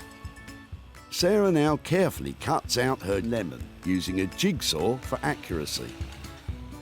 So I'm going to sand off the whole outer layer of the wood so that it's all clean, and then I'm going to use some olive oil just to seal it, and that should be fine. There are lots of safety considerations when thinking about allowing recycled wood to be used with food. If you're unsure, then pop a suitable liner between your board and the food. And if in doubt, leave it to a professional. You have to hold it to really like this because it feels amazing. It's like suede or something. It's really smooth. And I think it looks kind of lemony, doesn't it? So I'm pleased with that. Just another 6 more to go. Sarah's not charging for her own time or her olive oil, so there's been nothing spent, but a lot could be gained.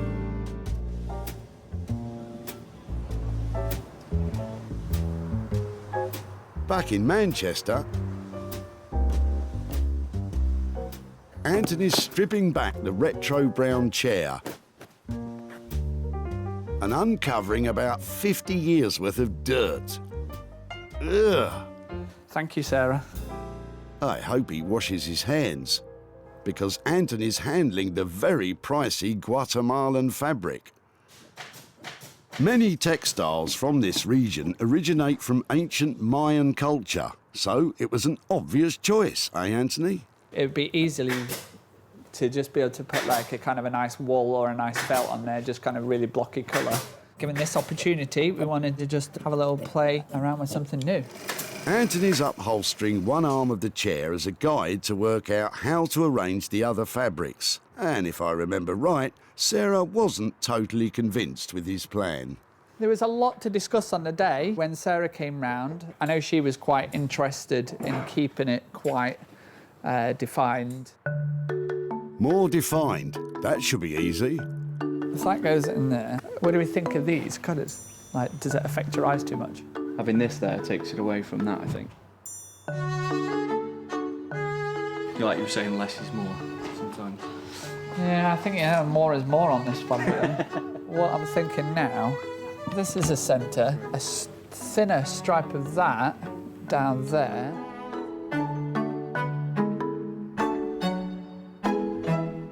Option number 2. Pretty soon, all of Anthony's upholstery students want to give their 2 cents worth. It's just a bit busy. It goes better vertically. Something like that. That's your focal point for me. How many upholsterers does it take to choose a fabric? Well said.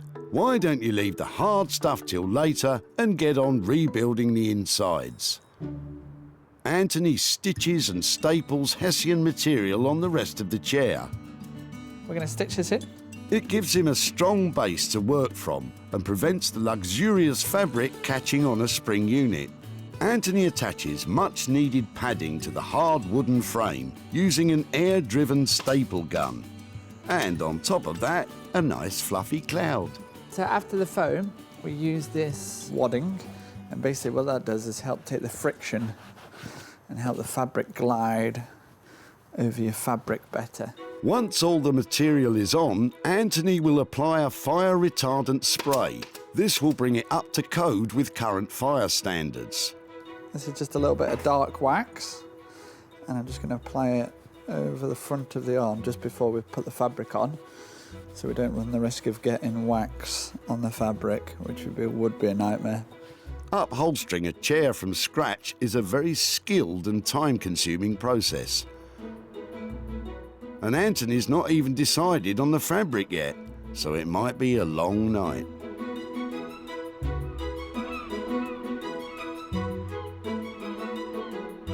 Back in Margate, Paul has been working on the new designer nutcracker. But after dismantling the old drill press, he's discovered a major problem. To actually make the whole thing food safe, I kind of realised that where the carriage is sliding up and down, it needs to be oiled. There will always be kind of traces of steel and oil very close to food, and I think to actually make it food safe is maybe going to push the budget way over. So I'm now actually thinking that we redesign it and turn it into a lamp. I hope Sarah's all right with it, but that's kind of what I'm thinking at the moment.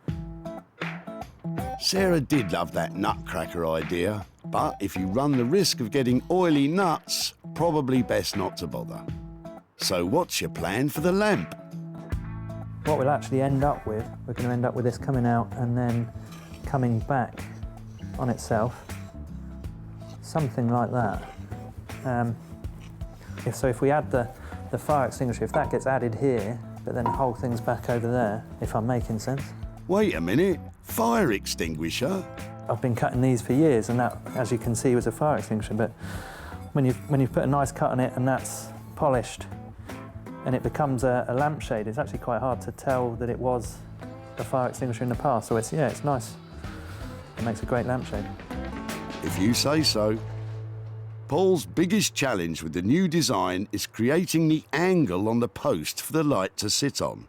To do that, he's going to have to try and cut that solid iron bar. Here goes. Paul's using a circular saw. It gets very sparky, so if you're cutting your own drill press at home, remember, goggles. Having successfully made a V-cut in the bar, it's now time to see if it will bend. Fingers crossed there's enough of that, so I should just be able to bend this back and... It's got a square cut, actually. Go on, Paul, put some welly into it. Good job, sir. After Paul welds the joint together, he can get on with the drilling,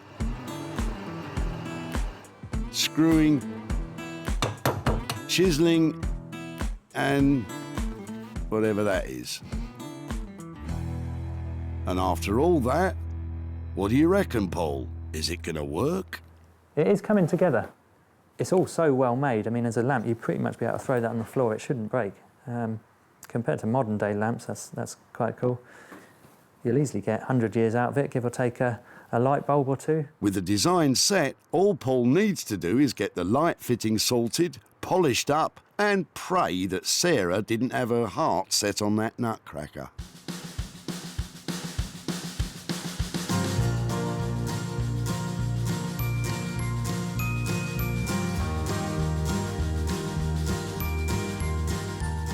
Back at the barn, Sarah's sanding her last lemon-shaped chopping block. Sarah took 7 sorry lumps of pine and created 7 sweet citrus-shaped lovely lemon chopping balls with a silky smooth finish sealed with luscious olive oil. I have really enjoyed making these, and they're a simple project. They're approachable if you want to have a go at home. You've got a piece of wood that you can sand on all sides and just a saw to cut out a shape. It's a really fun thing to do. And you get the added bonus that now I have to go and test drive it to make sure it works. So I'm off to find something that needs a lemon putting in it. Sarah's success is measured in sales, and she always seeks out the best opportunities to maximise profits. Hosting regularly her own furniture and clothing sales from home, Just fold the sofa. advertising and selling online, Get that online. or meeting commercial buyers in person to sell direct. Seeing this is really refreshing, and it's good, and people are going to want more of it. It's going to grow, this thing, I think, that you're doing. With opportunities galore in the things we throw out, Sarah's always looking to make money for nothing. Back at the dump, Really interesting. You sure? Bob's wooden blocks almost went up in smoke. It was that caravan or the fire. So she creates something, which it is created. Good luck to her. Sarah transformed them into a set of sensational citrus fruit-shaped chopping boards. In the hope of making a juicy profit, Sarah visited her local watering holes to sell her lemon slicing balls. Do you fancy one? Yeah, definitely. All you've got to do, have a good look at them because they feel really nice, have it? And just make me an offer. Anything over £5 and I'm probably going to say yes. So 15? Amazing. Happy? Seriously? Yeah. Fantastic. Definitely. That's amazing. Thank you. Nice one. She is now back in Walsall to see Les to hand over the cash and to show him what became of his wood blocks. Hello. Hi, Les. Hi, it's Sarah from the tip. Nice to see you again. How are you? I'm fine, yes. Wow, you've got a lot going on here. An awful lot going on here, yes, and more to do, as you can see. I remember when you came to the tip, I took 2 different types of wood away from you. Yes. One was some little blocks I think you were going to use that were leftover flooring bits. Yes. And I had a look at those and I didn't think I could do anything with those. Not really, But no, those I big chunks, I think, did you say you were going to use them for blocking up the caravan? We or do, yes. Yeah. Yes. Well, they were really cool. So shall I show you what I did with them? Go on, fire Did you away. have any ideas when I took them away? None at all. Okay, well, I made them into little chopping boards you can use for cutting up your lemon on. What do you reckon? I think they're fantastic. I managed to get, I think, 6 out of the chunks of wood that you Yeah, yeah. you dropped off. So I made them into 6 little boards. Very substantial wood, you see, wasn't it? Yeah, and that was nice. So they're Ideal really, for the job. really chunky. Yeah, lovely. It's great. And then I thought, having made them, I thought I've got to take them somewhere to try and sell them. So I've been round all the local pubs. Yeah. Now have one of your chopping boards on their bar to cut their lemons up on. I just said to the guys there, anything over £5 I'm going to be really happy with. And so different people in the pubs bid me. And actually, all together, we managed to sell your boards for £60. So I bought that back for you. Oh dear, no. No, no. it No, is. no. No, do you know something? Don't. No, let me explain. You can explain as much as you like. I'm sure you know a charity you could give that to. Well, do you know something? This is money for nothing because it was made out of nothing and we brought it back for you. We'd love you to take it if you'd like to give it to a charity. That's absolutely I certainly lovely. will But be able to do that, and I will do that. if you'd like to give it to charity, that's great. If Thank you so much. If you'd like to spend it and I'm think about... touched. Truly touched. Oh, that's so sweet. Les, it was really lovely to see you again and Yeah, nice to pleasure see meeting all the bits that you're getting on with here. Yes, sure. Yes, Take care, and thank I you hope so to see you much. in Sussex in a pub very soon. Yes. Bye-bye. All that was involved in the making of the lemon chopping boards was some elbow grease. Sarah managed to sell them for £60, making it all profit. I think they're absolutely fantastic what she's done with them. I mean, I've always wondered what on earth she could make out of them, because to me they're scrap. But what she's done is absolutely fantastic. I think possibly there could be a chance that I shall be having a go myself.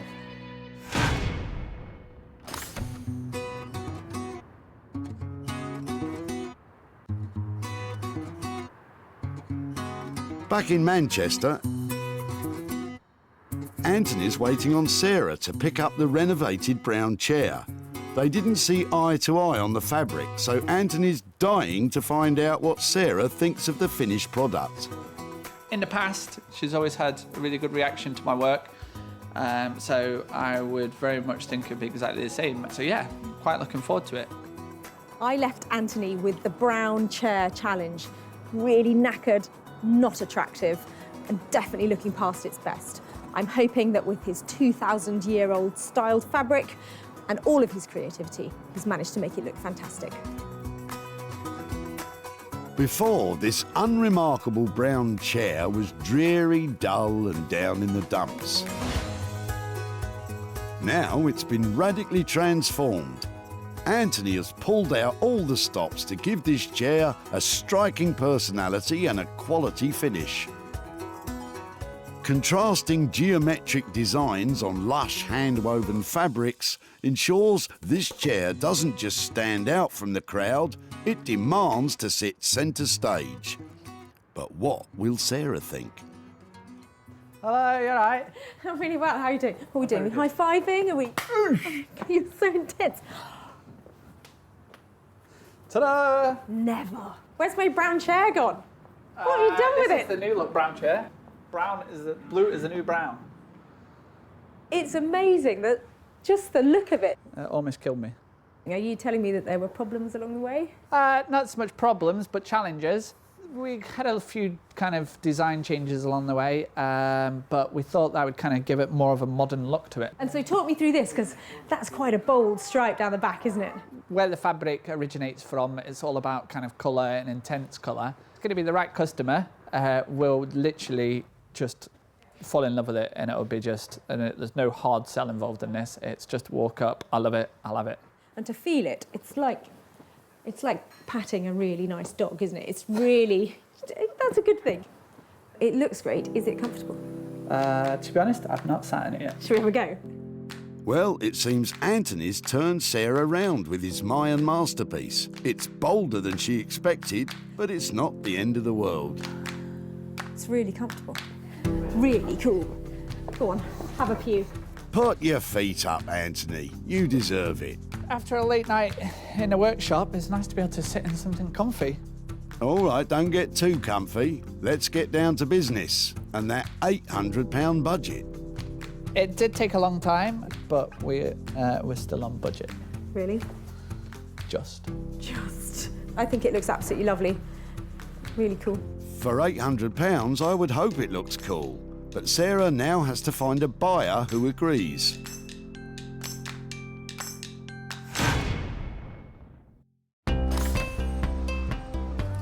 Back at the dump, Don's dilapidated armchair was destined to be ditched, as Mrs. Don deemed it a disaster area. Her indoors doesn't want it. Really?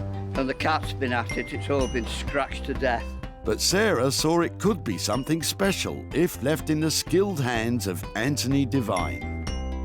Sarah sold the chair to Smithers of Stamford, who specialise in vintage and retro pieces. It's original, and you can see that it's handmade, can't you? Love all the colours in it, all the different colours. I don't think it'll be on the website for long. No. And she's back in Walsall to show Don what became of his armchair and hopefully hand over some cash. Hello there. Hi, Don. How are you doing? Oh, I'm fine, thanks. How are you? Yeah, really well, really well. I've got a few things to talk about with your old chair. Oh, right. Now, Brilliant. remember when you were throwing it out, I think you said your wife didn't like it anymore. Is that right? That's about it, yes. I've got some pictures of it, how it ended up, and I just Right. wondered if you think that she'd give it house room the way it ended up here. What do you think? Oh, my goodness me. Right. Does it look like your chair? Yes, I can recognise it, but yes, you've done a brilliant job. If that came back here, you'd want all the room decorating to match it. Yeah. Oh well. Yeah. Oh wow! Look at that. It went off to an amazing upholstery studio yes. in Manchester. Right. And the guy there stripped back every single part of it. It was just a frame, and it was a really lovely wooden frame. And it's got some beautiful hand-woven fabric I was on it. looking at that, yeah. To do something like that is not cheap, so I can understand why people throw things away. It cost £800 Did it really? to restore it to its former glory, or to give it a new lease Is the of bill life. coming here?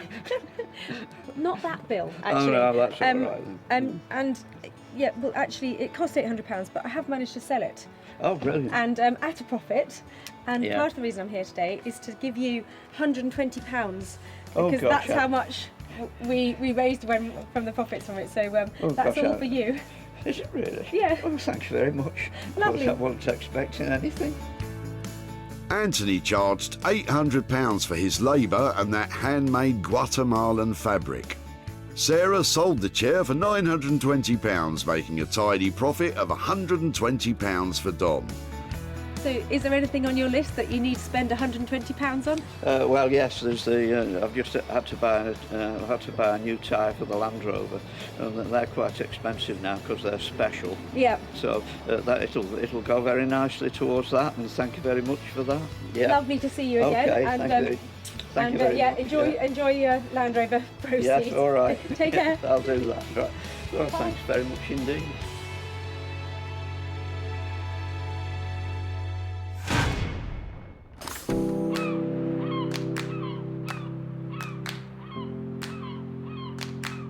So, while Don counts his cash, Paul is making the finishing touches to the drill press turned lamp. The only thing is, it's nothing like what Sarah asked him to make.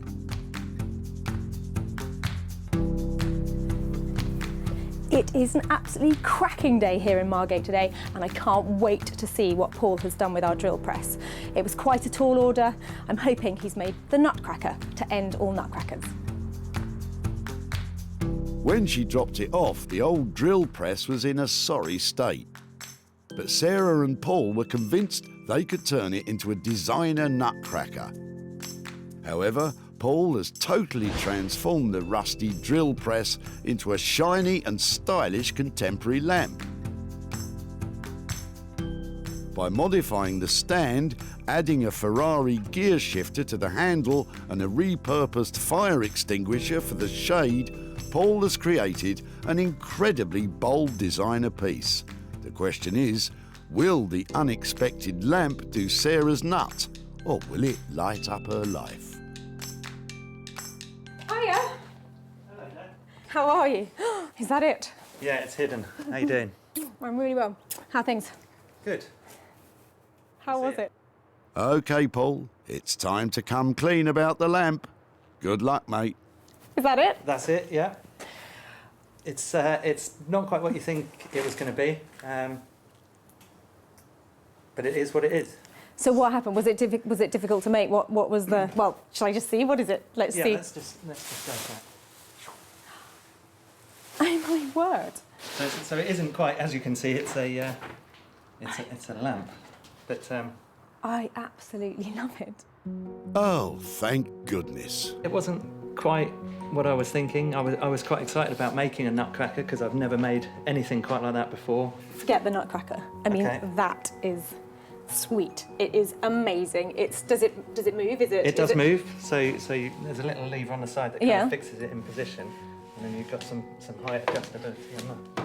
I think it looks amazing, and I can't wait to see it turned on and stuck on a desk. And can we try it? We can turn it on. Oh, it's a beautiful filament bulb as well, isn't it? I think you have just transformed it. That was a rusty, seized, industrial but pretty hideous piece of kit when it arrived here, and what you've transformed it into is a designer piece of fantasticness. And I'm going to have to think really carefully about where I go and sell it and make sure I hit the right mark with it, because I think it's one somebody with a large desk, I think. big desk and hopefully a big wallet. Yeah.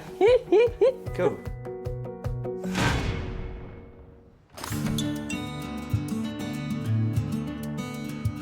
Back at the dump, Bob was hard-pressed to think of a use for his old drill press. I've no idea what you could use it for. It's a difficult shape to work with. You can prop a door open with it, but that's all I could think of. But it lit up the imagination of the Rag and Bone Man, and now its future looks bright. Sarah gave Martin of the old cinema first look at the lamp. He's matched the cord, he's brought out the red, he's got some dull and he's got some shiny, and that's good. It's just a nice mix of textures. I like it. Martin bought it to add to his collection in his London shop. The Rag and Bone Man charged £350 for the table lamp. It was sold for £450, making a profit, obviously, of £100 for Bob. So the good news is I've sold that fantastic light that the Rag and Bone Man made out of that old drill stand, and I've made £100 profit. But Bob doesn't want the money, so I'm going to give it to children in need. Sarah saved 3 items from their demise at the dump. The timber cut-offs are now pride of place in pubs across Sussex. The old brown bedraggled chair is now a stylish and striking armchair. And the rusty drill press has been thrust into the limelight as a top-notch table lamp. So we've given a whole new lease of life to some blocks of wood, a drill stand and an old chair, and turned a profit too. Maybe next time I'll see you at your tip and make some money for you.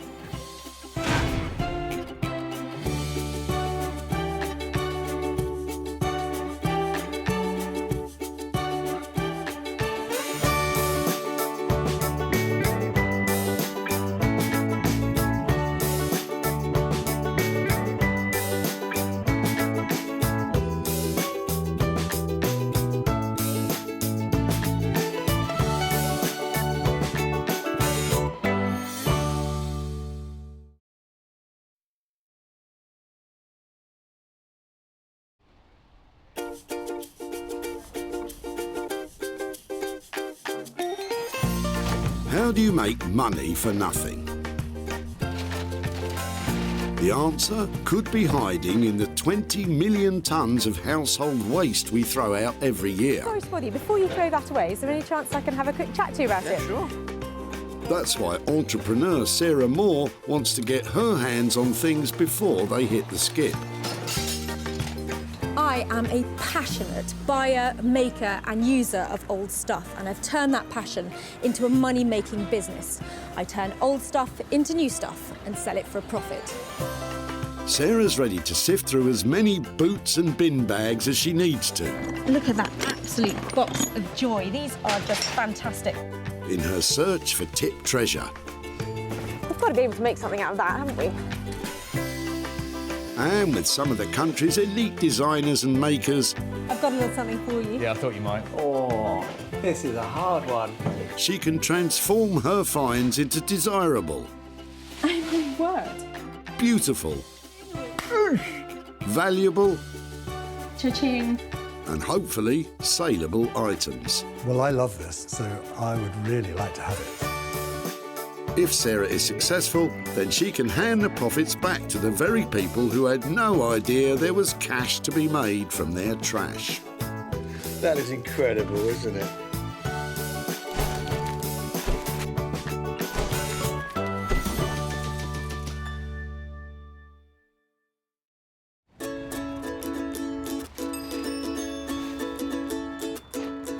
Today we're at the Whitley Recycling Centre near Guildford, where 800 tonnes of waste is dumped by Surrey locals every month. I have no idea what I'm going to find here today. It might be a chair in despair or a toy with no joy, but whatever it is, I'm hoping to find something amazing and make some money for nothing.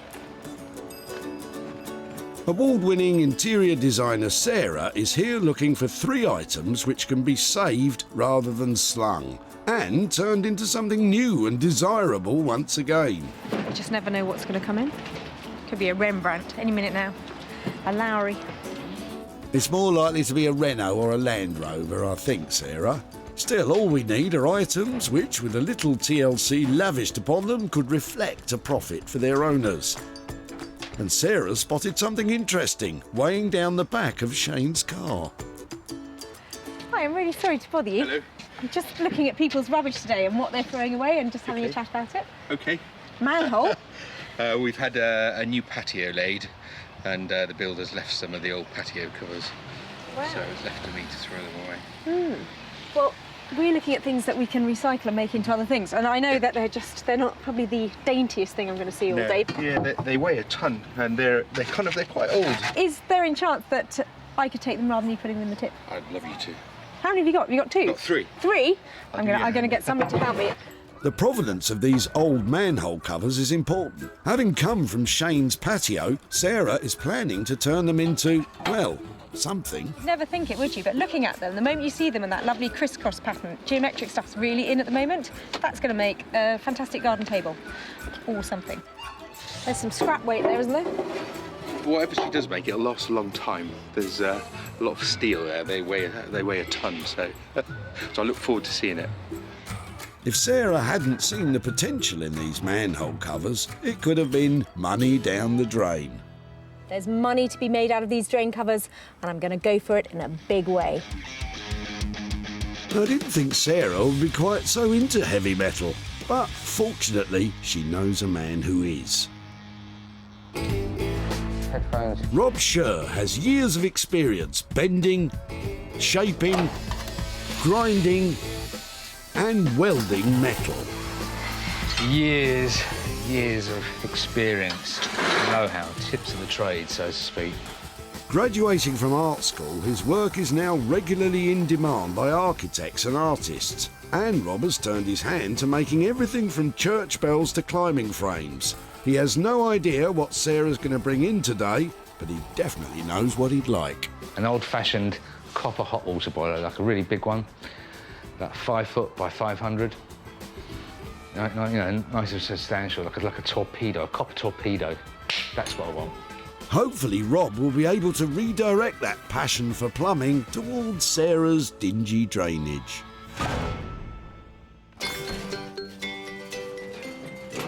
I was only looking. Just as well, Sarah. Of course, once items reach the skip, they can no longer be retrieved. All I'm seeing is bush, grass, tree. Not much stuff I can recycle. Sometimes it's difficult to see the wood for the trees. Janet and her partner Chris are helping Janet's mum move house and have surplus items which are not making the transition from old to new. It's really grotty stuff today because it's just come from the loft. Oh really? Well, you never know. Did you mention grotty old stuff? Well, you weren't far wrong in the case of that old case. It hasn't got the heirlooms in it, has it? Without heirlooms inside, I think it's fair to say that case has seen the last of its travels. But hidden away on the back seat of the pickup is something with much more potential mileage. Oh, they're really sweet. Told you. 2 of those. Yeah, they're quite nice. They're so retro. They're quite sweet. They are. It's just finding things that have got that old-fashioned look, and anything mid-century is really collectible, and people are loving having it in their houses. Okay, that's good. All right, yeah, no problem. If you don't mind, I'd love to add them to our collection from you. I'm going to stand here and see what else you've got, because you never know. A bit of sponge. Tempting, but maybe not today, thanks. How cool are they? If it's all right, I'm going to take them down here out of your way. Yeah, sure. Thank you. Looks like it's easy to get carried away around about here. You better stay there and look at what else is coming out, because I'm going to look after these, but there could be more exciting things. It's not always the case that people don't see the value. Sometimes it's just a question of time. You just think, right, it's going to go, it's going to go, it's going to go. And someone else might have the time and effort to think, I know what I can do with that, I'll save it. You know, but at some point you've just got to think to yourself, no, it's got to go, out. That's it. So how cool are these two? I absolutely love their styling. They are bang on 1960, don't you think? I think we could stitch something fabby over here and really sort out these seats. And I think I'm going to be sitting on a fortune. So, item 2 today has the potential to be double money in the shape of these 2 gorgeous 1950s chairs. And Sarah has just the man in mind to help bring them bang up to date.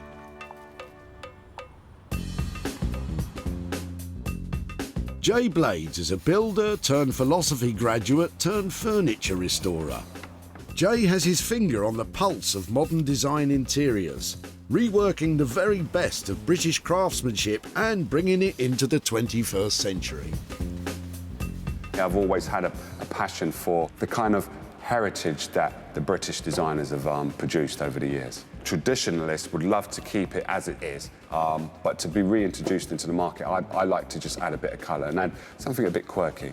I really enjoy adding my bit and not necessarily worried about other people's reactions. It's more about, do I like it? If I like it, then it's good. Never knowing what Sarah will turn up with, Jay often flies by the seat of his pants when dealing with her dump finds. The good news is, today he has 2 to choose from. Seats, that is. With only 1 item to find, Sarah is searching Whitley once more.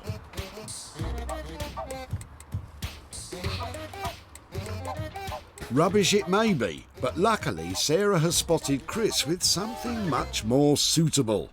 I've got to stop you. So whose is that and why are you throwing it away? And I don't know, I think it's just been in the house for a long time. No reason really why it's been there. And you're just not using it, so it's No, just not using it, yeah. And I think it's for some, I think it's like to put your suit on or something. Yeah, and then it's really cool. maybe have your cufflinks here or something. I love it don't know. because nobody has pieces of furniture that just do one thing anymore, do they? No, definitely not. I really like the styling on it. It's really cool. Yeah. We're looking for things that we might be able to sell for people or repurpose or Definitely, redo. Is that something you might be able to share with us? Well, you can have it if Yeah. that's what you want. Yeah, I think just, So I'm not sure if I'll be able right. to use it, but just to have the option to do it. Do you know what it is? It's the bits on the bottom, the fact that it's got such lovely little casters and stuff. Yeah. I just think maybe it's, maybe there's hope for it yet. Maybe, yeah. It could Lovely. be revived. Yeah. Something, yeah. Well, that's fab. Thank you ever so much for sharing it. You're very welcome. I don't know, I've got to find something to do with it now. Look at that. That's brilliant. Good luck. Thank you ever so much. I'm sure you've got something up your sleeve, Sarah. Just been sitting in my house, not doing anything. And I thought, might give it to someone else or put it to recycling where it could actually be used for something decent,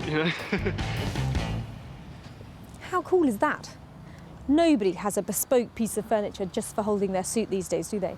And I can't really see what else I'll be able to do with it, but I just don't think it needs to go in the tip at the moment. Don't worry, Sarah. If you hang around long enough, I'm sure something suitable will spring to mind. So, 3 items found. Rob will be fortunate enough to tackle the manhole covers, Jay the 2 1950s flavoured chairs, and Sarah will take care of the suit stand. It's been a fantastic day here today and I've met great people, but I've been making all sorts of promises about what I'm going to do with their rubbish. I've got my work cut out, but I can't wait to get started to turn their trash into cash.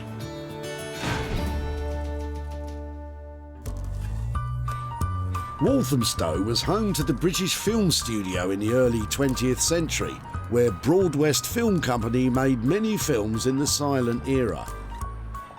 These days, there's nothing silent about the Black Horse Workshop, where Rob Scher specialises in turning brutal into beautiful.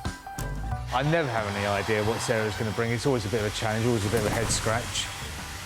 What would I like Sarah to bring? Something a little bit ugly, something a little bit brutal. Look at those little beauties. Something that I could beautify, pimp up. I think I'm going to get Rob out here. These things are really heavy duty. Come with me, come and see what I've got. No need to look so worried, Rob. It'll be something perfectly normal. So these, it's a little bit unusual. Ready? Ta-da! Come in, what do you reckon? Yeah, completely random. As usual, like completely off the shelf, completely off your trolley. They're heavy duty. There's loads of metal there. There are 3 of them and 3 covers. And so I was thinking maybe we could make some kind of amazing desk out of them, stitch them all together, or... Could do, a shelving unit. Ooh. Or, they're very macho, aren't they? They're very macho. I mean, maybe we can make a nice little delicate touch, make it maybe a little vanity unit. I like the idea of turning it on its head. That would be so cool, to put this into a girl's space. Because nothing says feminine like an enormous slab of old rusty iron. Go on, impress me. How are you going to do that? Powder coated, maybe a very, very light pastel-y colour. Oh, my word. Keep the shape. And then something quite fine on the bottom then to support it. Let's get the weight hovering above the ground. Yeah, some hairpin legs. Are we just talking about a table? Have we got a mirror at the back? What kind of thing are we looking at? Mirror frame. I'm looking lighting in here. An LED like strip going around on the inside. That really takes it up a level, and I think it just puts it in a different bracket. Different price bracket. Different price bracket, you know me and the money. I know. I've always got an eye on the cash. It's all very well having an eye on the cash at this point, but this project won't be a success until we get our hands on some. Talk to me about the money.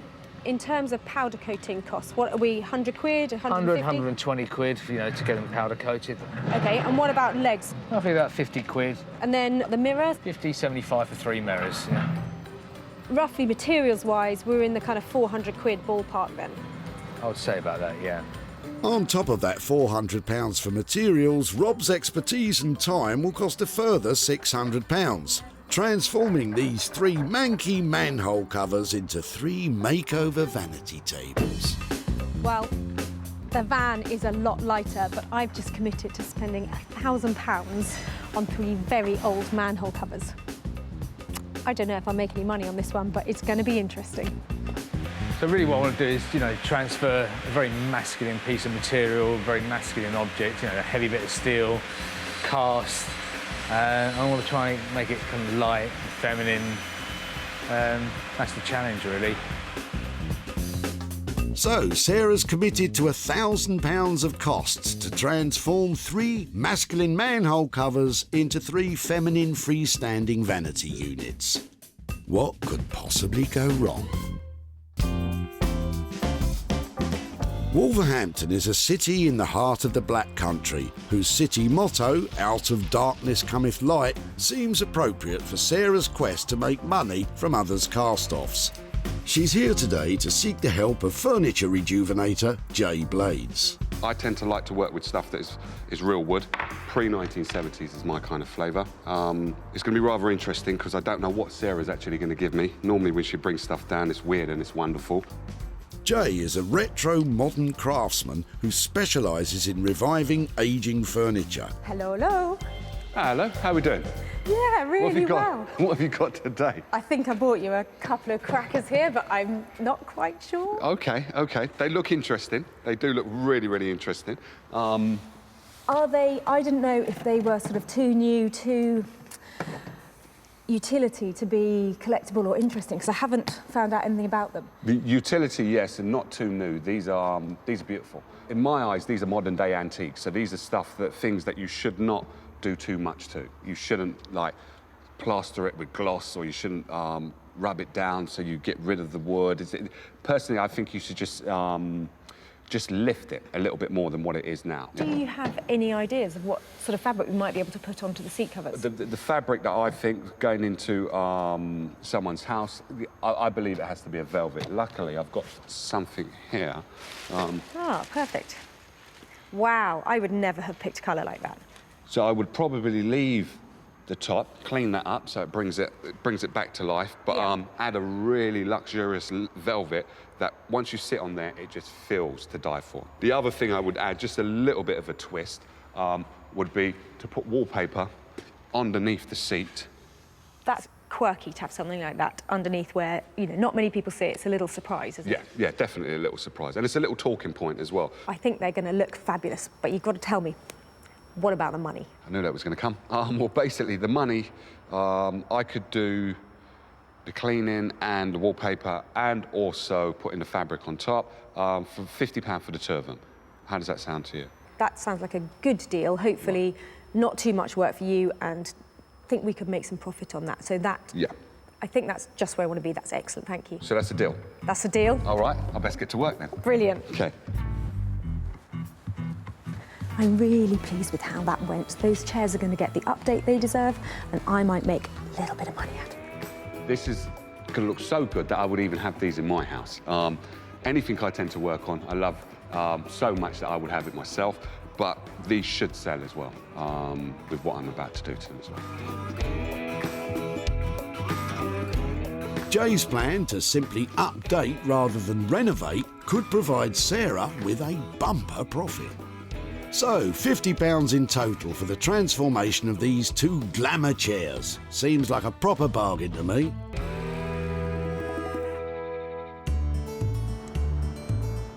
Sarah is in London with the suit stand and is pursuing a more direct approach to selling this item. So I've come to Portobello Market to see if my trusty suit stand can find a home. It's just the right kind of place. There are heaps of antique shops around here. It'd be really cool to get above 50 quid for this, but if somebody offers me a pink note, I'm going to take it. The suit stand is an odd item in that it's a perfectly good and useful piece of furniture. It's just become unloved. Sarah recognised that to make a profit, the only work required is some fancy footwork in order to find the suit stand a new home. That's a no. Another no. Easier said than done. Hiya. Hello. It's very cool what's going on in here. Yep. Really nice. Are they all vintage clothes that you're selling, or are they mixture? No, it's all new. Is it? Yep. God, it looks fantastic. It looks really classic. I've got a little proposition for you. Go on. I am looking to find a buyer for this today. Right. It's something that somebody was going to throw away, and I'm trying to find a new home for it and hopefully raise a bit of money for the person who was chucking it away. So this one, I think, was the classic kind of butler's thing that people had in their houses when they couldn't afford a butler. Okay. So just a suit stand, it's got somewhere to put the shoes, somewhere for your trousers. I was thinking that if I could get 60 quid for it, Right. I think it would be cool to go in a place like this. Do you fancy buying it then? I think we could maybe negotiate, but you know. Okay, well, I'm happy to negotiate because this is something that somebody thought didn't have any value, but if you think it's got, should we say 50 quid? Despite Sarah's best efforts, £50 proved to be a bit too rich, and a suitable compromise couldn't be found. If you change your mind, okay, I'll leave you some details. You can maybe give me a shout. Lovely. Okay, thanks ever so much. Thanks for your time. Bye-bye. So, a bit more shoe leather required if Sarah's going to gain a dividend from that old suit stand then. These are the manhole covers. I want to see how easy this is to drill. This could be cast iron, so depending on when it was cast, it could be like a real nightmare to drill.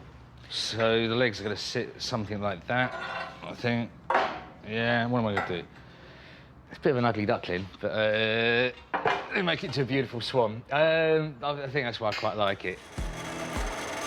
Starting to make the legs, Rob uses brute strength to bend each iron bar to the correct angle, making the legs feminine and dainty. Suitable for any girl's bedroom, I think we said. I reckon it's time. Let's see what we got. I must remember which way round it goes. I think it's fair to say there's a bit of imagination required before you can see these slabs of old cast iron taking pride of place in any girl's bedroom. But what we are seeing is very likely to be a world's first. No one else would think to turn these into a vanity table.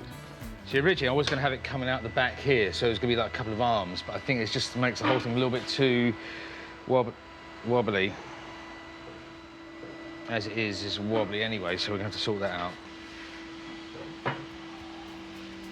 See, that's quite nice. That's, you know, just like if I can weld it on there, that'd be brilliant. It's not certain at this point that the mirror frame can be welded to the base due to the nature of the cast iron. The only way to find out is to do a test weld. If this cracks now, then I'll know that I can't actually do any welding this, and I'll have to like make.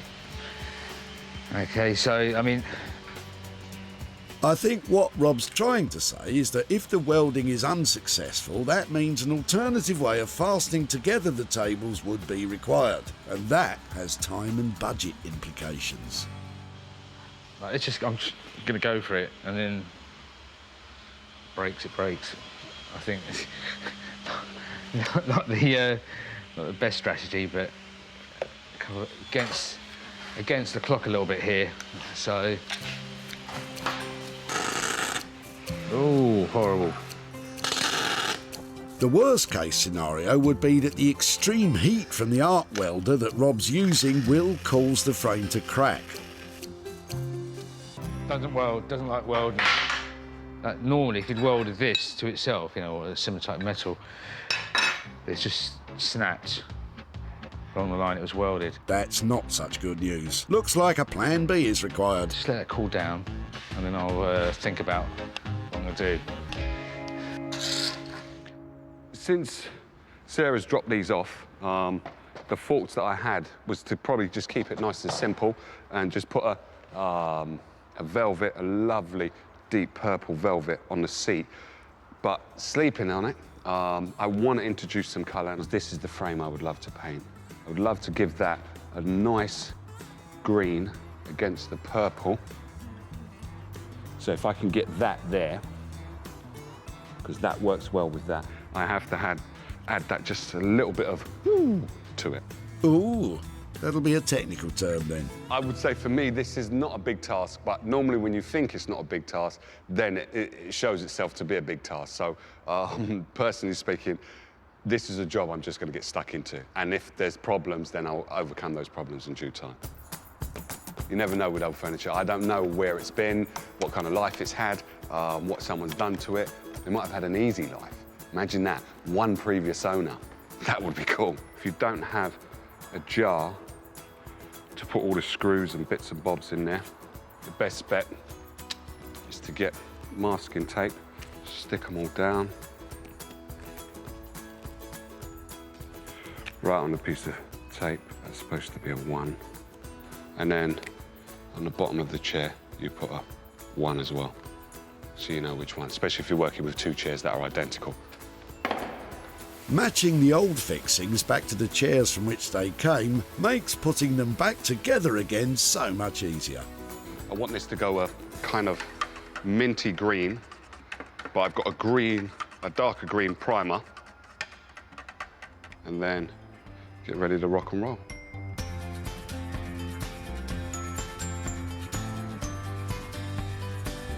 It's just going to give the purple a lift, it's going to give the chair a lift, it's just going to make everything look fresh and new, even though it's not new. 60-year-old chair, giving it a facelift.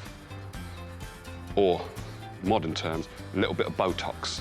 That's what we're doing. Botox may seem an odd analogy, but of course we are hoping to reverse the signs of ageing and bring these chairs bang up to date.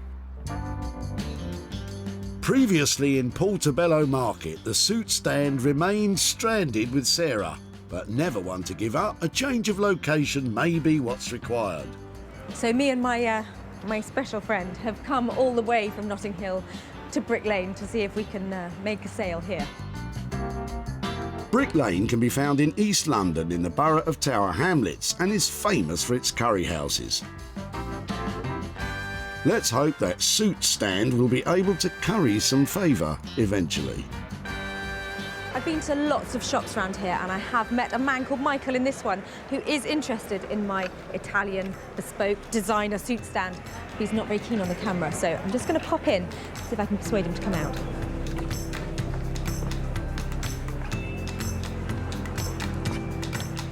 Guess what, Michael? It's your lucky day. We're back. Sarah's success is measured in sales, and she always seeks out the best opportunities to maximise profits. Hosting regularly her own furniture and clothing sales from home, Just fold the sofa. advertising and selling online, Get that online. or meeting commercial buyers in person to sell direct. Seeing this is really refreshing, and it's good, and people are going to want more of it. It's going to grow, this thing, I think, that you're doing. With opportunities galore in the things we throw out, Sarah's always looking to make money for nothing. The suit stand, salvaged from Chris, You're just not using it, so it's no, just not using it, yeah. And I think it's for some, I think it's like to put your suit on or something. Yeah, and then... yeah, it's really cool. has covered some miles searching for an elusive new home. It'd be really cool to get above 50 quid for this, but if somebody offers me a pink note, I'm going to take it. Sarah made a sale, and the only question remaining is, did she get a pink note? Sarah is back in Whitley to tell Chris what became of his suit stand. Hi, Chris. Hello nice there. to see you again. Nice to Hiya. see you again. Thank you. I've got a few things to show you about your suit stand if you'd Oh, like yes. to come and catch up. Oh yeah, sounds good. Come in. Lovely, please. thank you. So we decided that it was probably the kind of thing that would fit well into a shop as a shop display piece. Oh really? Yeah. A really nice guy in a vintage shop, and he has all sorts of things in his shop. So he specialises in vintage clothing and accessories and that kind of stuff. He immediately said, "Oh, I really like that." So I did a bit of bartering, and I tried really hard to get, you know, like some real sales stuff behind it. But actually, in the end, I got £25 for it. Oh right, that's better than nothing. It is, and that £25 I've got here, and that's for you. So wow. It was really good fun. Well, thank you very much. My pleasure. It's not $1 million, but I don't know what you'd do with 25 quid. I'll put it into the daily shop or something like that. Find somewhere for it. But anyway, it was lovely to have met you again. Yeah, and you too, thank you very much. I'll be at the tip, no doubt, sometime soon. See you again. See you again. Yeah. Thanks ever so much. Okay, Thank bye, you. Chris. See you, bye. Sarah sold the suit stand for 25 quid, which is all profit. I didn't think the coat hanger would have any sort of value to it, you know, it looked old and abused, so, so I'm shocked there was any money made out of it, to be honest.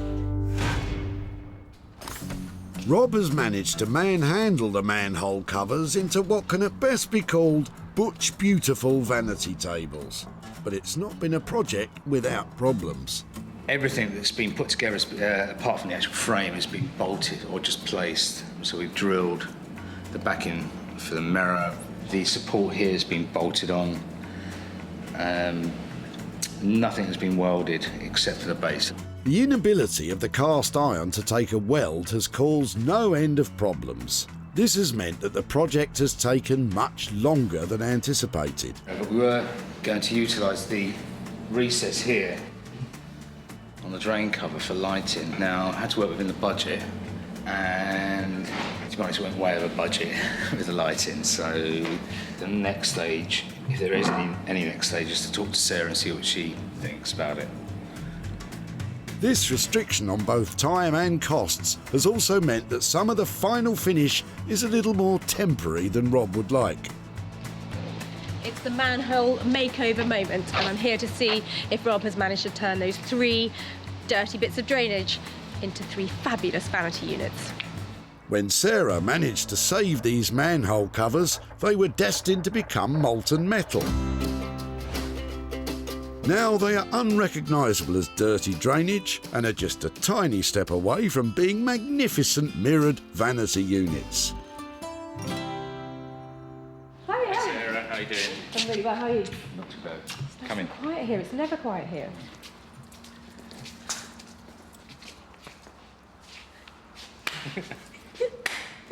Oh, relief. Oh, really cool. That is amazing. I think the bases... Even the broken one, I quite like.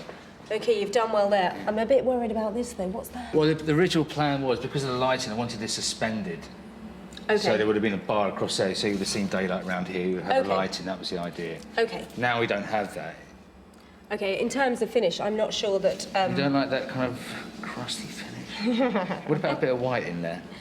Because the other alternative is to get new mirror cut, and so it actually fills the frame. But, you know, I think we've got to do one thing or another, because this gap here is going to cause a problem. Is it possible to see it spun the other way? Or? Right, so. I'm just wondering if we were to sell these. If they go against the wall, they're going to have to go against the wall, aren't they? This kind of weight has got to be anchored against a wall in some way, hasn't it? Yeah. If we could have brackets on here that get screwed to the wall, Yeah. I think you're 99% there in terms of making these look fantastic. As a trio, they're really impressive. You know, as you walk in, and the colour that you've chosen, I had this idea about the sage green, and you've picked it up, and I think it's lovely. They're really impressive together. Yeah? Yeah, really. I think so, yeah. Yeah, and I hate to walk in and be critical, but I think you've got maybe 5% more just to get them completely finished. Being just slightly rough around the edges is enough to make a profit improbable, especially if there's insufficient left to bling them up with the LED lighting as originally planned. How are we doing on the budget? So I think we had £1,000 for the 3. We're up to budget on that, yeah? OK. I think that all 3 together, the finish, the really lovely legs you put on them, and the detail of that is cracking. It's just pushing that last bit. So give me a shout when they're ready to collect, and then I think we'll have something that's really saleable and really stylish, because I think they are so close to being perfect. So thank you very much. You'll be so pleased to see the back of me. Take care. Bye. Clearly, when attempting to make a profit, costs have to be tightly controlled. And if just a little more of Rob's time invested at this stage means they can be sold for a much higher price, it will all be worth it in the end. Well, Rob has certainly transformed those manhole covers, and I feel really picky because the colour on them is really good and the legs are really good detail. But I just need that 5% extra finesse because they need to look $1 million. I need to be able to sell them at a profit, and for that, they've got to be bang on. What I'm going to do is put some hooks in the back here, raise the mirror. I'm going to tighten up the brackets, give them a good crank on to make sure that the whole thing's quite steady. Give Sarah what she wants. Back in Whitley, Sarah spotted something distinctly masculine in the back of Shane's car. Manhole? We've had a new patio laid, and the builders left some of the old patio covers. Rob, on the other hand, was able to spot the feminine potential. Maybe we can make a nice little delicate touch, maybe a little vanity unit. With the budget rapidly running out, the cast iron makeover required just one small push to prove its mettle. And I hate to walk in and be critical, but I think you've got maybe 5% more just to get them completely finished.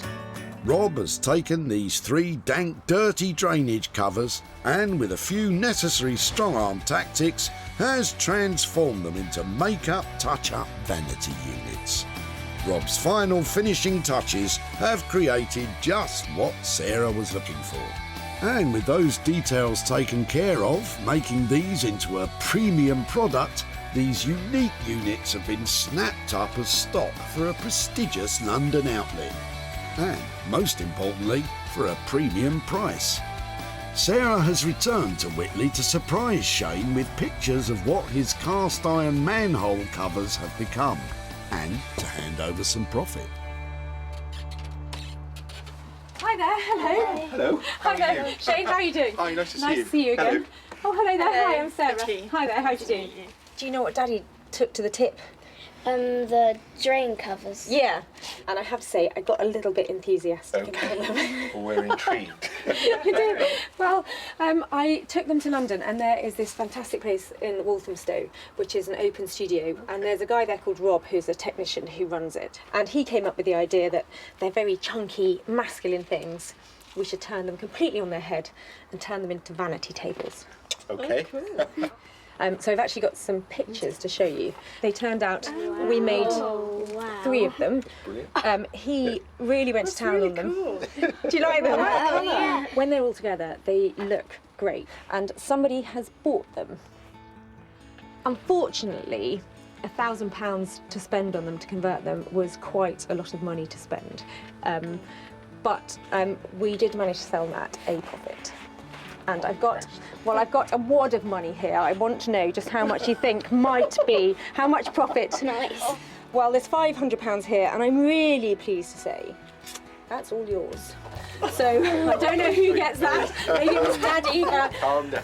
Daddy was the one who took them. We'll discuss it Split it. That's a good Maybe thing. give it to Mummy. She looks after it. Gladly. The keeper of the cash. Goodness gracious. The 3-man hole covers cost £1,000 to transform, but with a sale of £1,500, Sarah has made a profit of £500 for Shane and his family.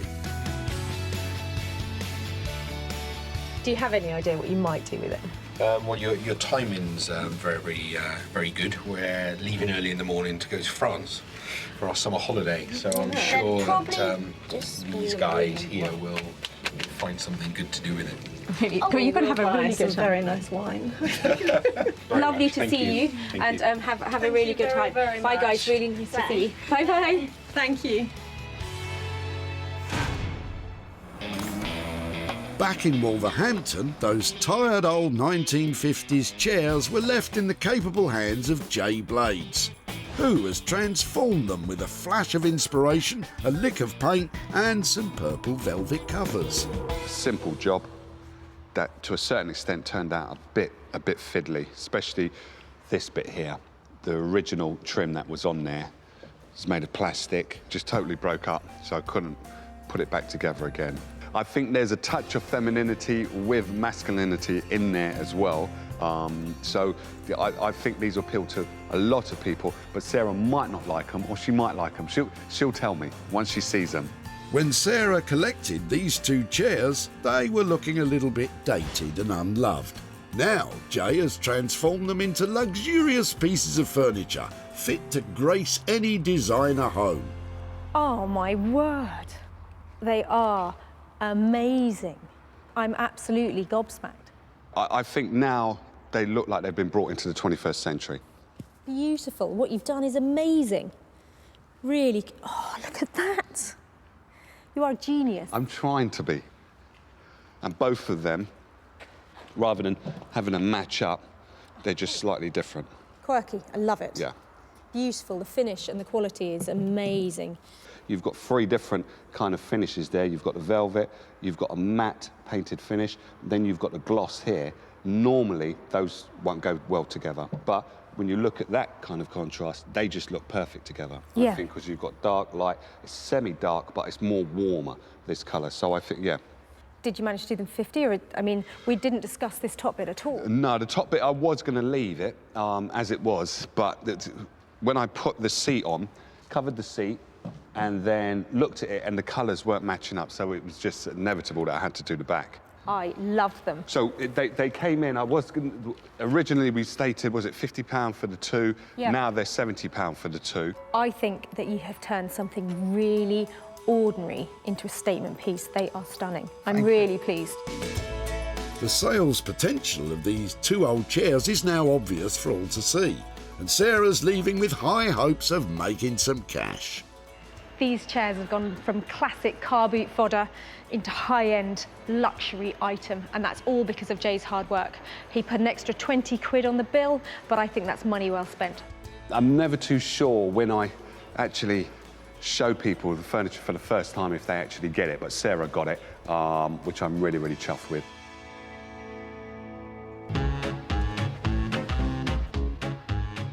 Back at the tip, Sarah made a beeline for Janet and Chris, who had a pickup full of potential.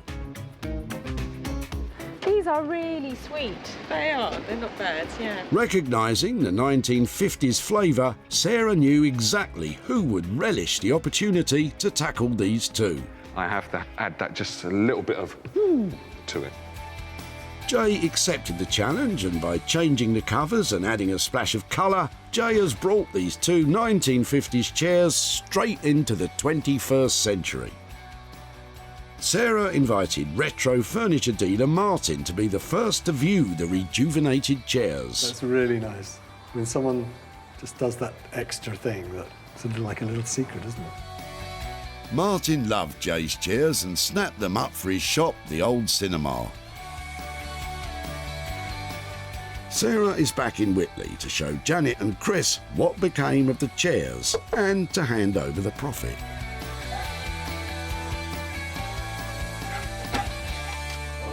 Hi there. Hello. Hi Chris, how are you doing? Oh, how are you? All right. Yeah, really Good, well, good, really good, well. good.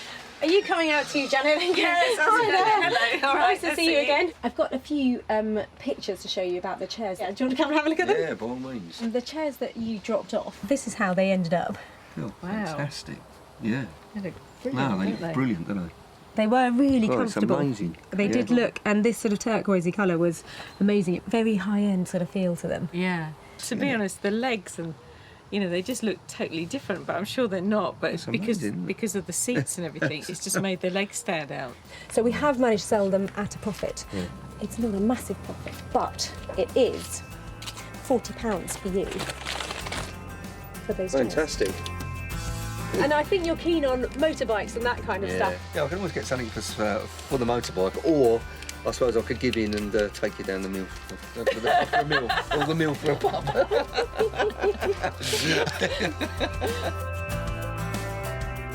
The two chairs were transformed for the grand cost of £70, and Sarah sold them for £110, leaving Janet and Chris with 40 quid to fight over. Two things that would have ended up rubbish have now got a life, and they can carry on and be used by other people and appreciated. And we've got some money to spend on a BSA. Yeah. That's right, yeah. So that's yet to be discussed properly off camera. Sarah has made a profit on all of the things she saved from the crusher. The soup stand has found a new home in a London shop. The iron manhole covers have been transformed into 3 pastel-coloured vanity tables. And the two chairs reborn as chic velvet-clad beauties. Whoa. So that is brilliant. That's 3 things that have been saved that might have been lost forever, and 3 people who've now got a little bit of extra cash that they weren't expecting.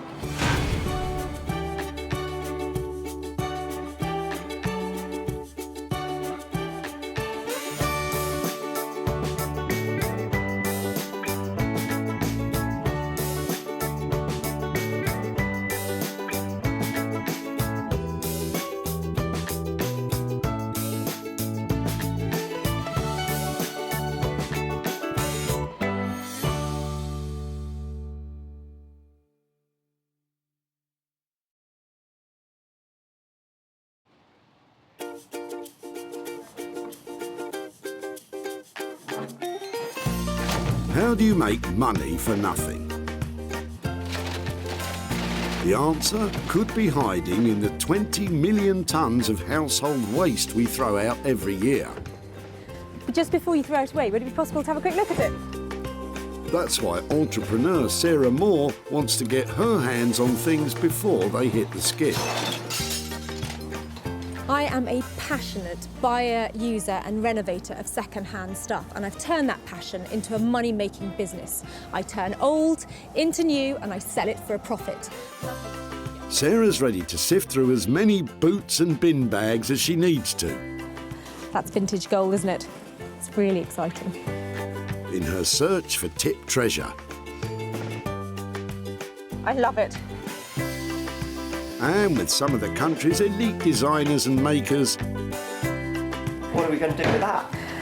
Oh no! she can transform her finds into desirable, Amazing. beautiful, valuable, Cha-ching. and hopefully saleable items. £80 profit.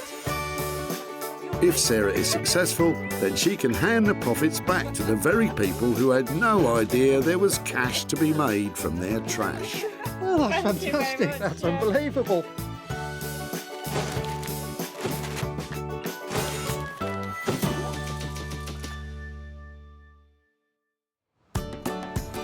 Sarah is at the Whitley Community Recycling Centre in Surrey, where the people of Whitley and the surrounding area bring a treasure trove of unloved and unwanted items destined for landfill. It's so exciting. People are flooding in here all day long, and I'm going to turn their old into gold, their trash into cash, and make some money for nothing. Sarah's here looking for 3 items with the potential to be turned into something desirable again. And Sarah has spotted Dion and Trevor removing something very interesting from the back of their car. Sorry, just before you throw that away, sorry to bother you. I like your jerry can. It's yours. Really? No, tell me about it. So where's it from and how long have you had it and why are you chucking it away? I've had it for 8 years and it's got a hole in the bottom. Oh, that says it all. I know why you're chucking it away now. I'm throwing it away to be recycled. Do you know something? We're trying to take stuff from people and make things out of it that we think might give things a new lease of life. There's something about that that's so classic. It would be really cool to see if we can make something out of it. What could you make out of that? I don't know. Well, I'll have a think about it. What am I going to make out of that? It could be turned into lighting. Maybe we could get some really cool legs on it and just make it into a little occasional table, something like that. You could do, if you want to. Well, if I did, and I did manage to make something, could I come and show you what I've done or keep in touch to... Of course you can. See it? That would be fab. Thank you so much. You're very welcome. Occasional table, lighting. I'm sure Trevor and Dion can't wait to see how this one turns out. I don't hold my breath, if I'm really honest, but who knows? I don't know what I'm going to do with this, but I just love its styling. I love the fact that when it cleans up, I'm going to get left with something really shiny and cool. I've got to think of something fabulous that this can be made into. So, with Trevor and Dion's old petrol cans safe from the dump, all we need now is someone to fuel those ideas. And Sarah knows just the person. Headphones. Rob Shear has years of experience bending, shaping, grinding and welding metal. Years of mental libraries of experience, know-how, tips of the trade, so to speak. Graduating from art school, his work is now regularly in demand by architects and artists. Rob has no idea what Sarah's going to bring along today, but he definitely knows what he'd like. An old-fashioned copper hot water boiler, like a really big one, about 5 foot by 500. You know, nice and substantial, like a torpedo, a copper torpedo. That's what I want. Hopefully Rob will be able to redirect that passion for plumbing towards Sarah's punctured petrol can. At the dump, Sarah's picturing her next opportunity. What do you reckon? How am I looking? Is it? I think the point is, Sarah, you don't appear to be looking, and the search is still on for 2 more items. I've just seen a table in the back of this guy's car and I'm hoping he might be dropping it off and he might be able to share it with me. Hi there. I'm really sorry to be loitering outside the That's back okay. of your car. I was just looking at your table and wondering if that's something you're dropping off today as well, or? I am, yeah. My family's got increasingly bigger. Right. It's too small. So we've had it for 20 odd years. But sadly, it's not got nowhere for it to go anymore. And with 6 of us in the family, it's just too small. It's got a lovely scrub top to it, I know. though, hasn't it? It's Yeah, got I know. loads of appeal to it. Yeah. Is it something that I could take away and try and remake something? I'd be delighted, because I'd hate for it to go to waste. This table really is on its last legs, but the top is fantastic. This is really cool. They're really solid boards, and they've got that patina of age to them that you just can't recreate.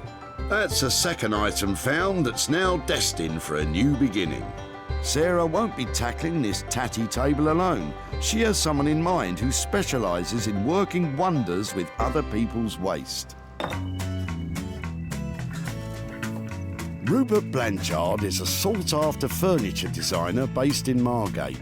I love making things that appear really clean and simple, but the cleaner and simpler they get, the more complicated they are to make.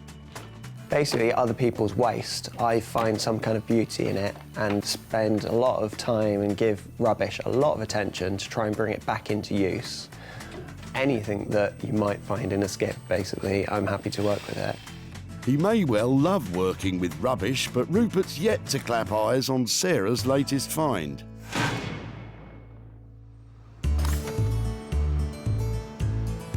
Of course, it's important to remember that not all that glitters is gold.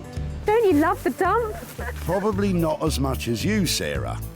With one item left to find, Sarah spotted Janet and her sister Julie, who are helping their mother move by clearing out items which won't make it to her new home. Hi there. Hello. I'm loving the look of the stuff in the back of your truck. I'm looking for stuff that maybe we can give another life to or reuse in some way. It would be great to get this out and have a look and then maybe see what other stuff you have. Yeah, sure. Oh, I love a carpet sweeper, look at that. Isn't that great? Sarah's already saved some of Janet's stuff before, but she's straight back in there for round 2. And for once, she's spoilt for choice. Don't know what to pick first. I'm quite interested in the chair because I know things like this recovered or perhaps really good to go into bedrooms and you know, they're usable pieces of furniture because they're quite small. It was given to my mum by a friend of hers, so she wanted something in her hall. And the cat, as you can see, sat on it most of the time. I'd love to have a go at giving this a new lease of life. That would be fab. It'd be nice to see it revamped. It's not in great shape at the moment. It's covered in cat hair. It's got lovely brown velour on it. So at the moment, it's not looking lovely. But it's a really easy makeover, this. It's got a wooden frame. It means you can staple stuff to it and cover it, and it will look fantastic. The chair's going to look lovely, actually. I think if that's covered in a nice tapestry sort of material, vintage material, that would look really lovely. But, you know, wait and see what she does. It'd be interesting. So, Rob's taking care of the petrol can with a hole in it, Rupert's dealing with the old table, and Sarah's fixing up an old velour chair which the cat is missing already. I love the things that I've found, but I hope I haven't bitten off more than I can chew and I can actually make some money out of them.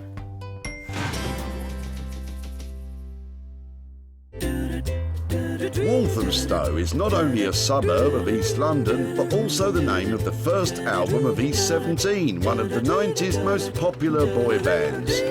It's also where Sarah has brought her old petrol can, looking for a spark of inspiration to ignite the imagination of Rob Sher, who I'm pretty sure has never been in a boy band. I think Sarah's coming along today. I hear she's got a few bits and bobs for me. Got no idea what they're going to be. A real mixed bag of stuff she brings. A real surprise. Sometimes good, sometimes absolute trash. And I've really got to try and make a pearl out of her swine's ear, as they say. I think it's a silk purse, actually, Rob, and you'd be very lucky to make one of those out of that old petrol can.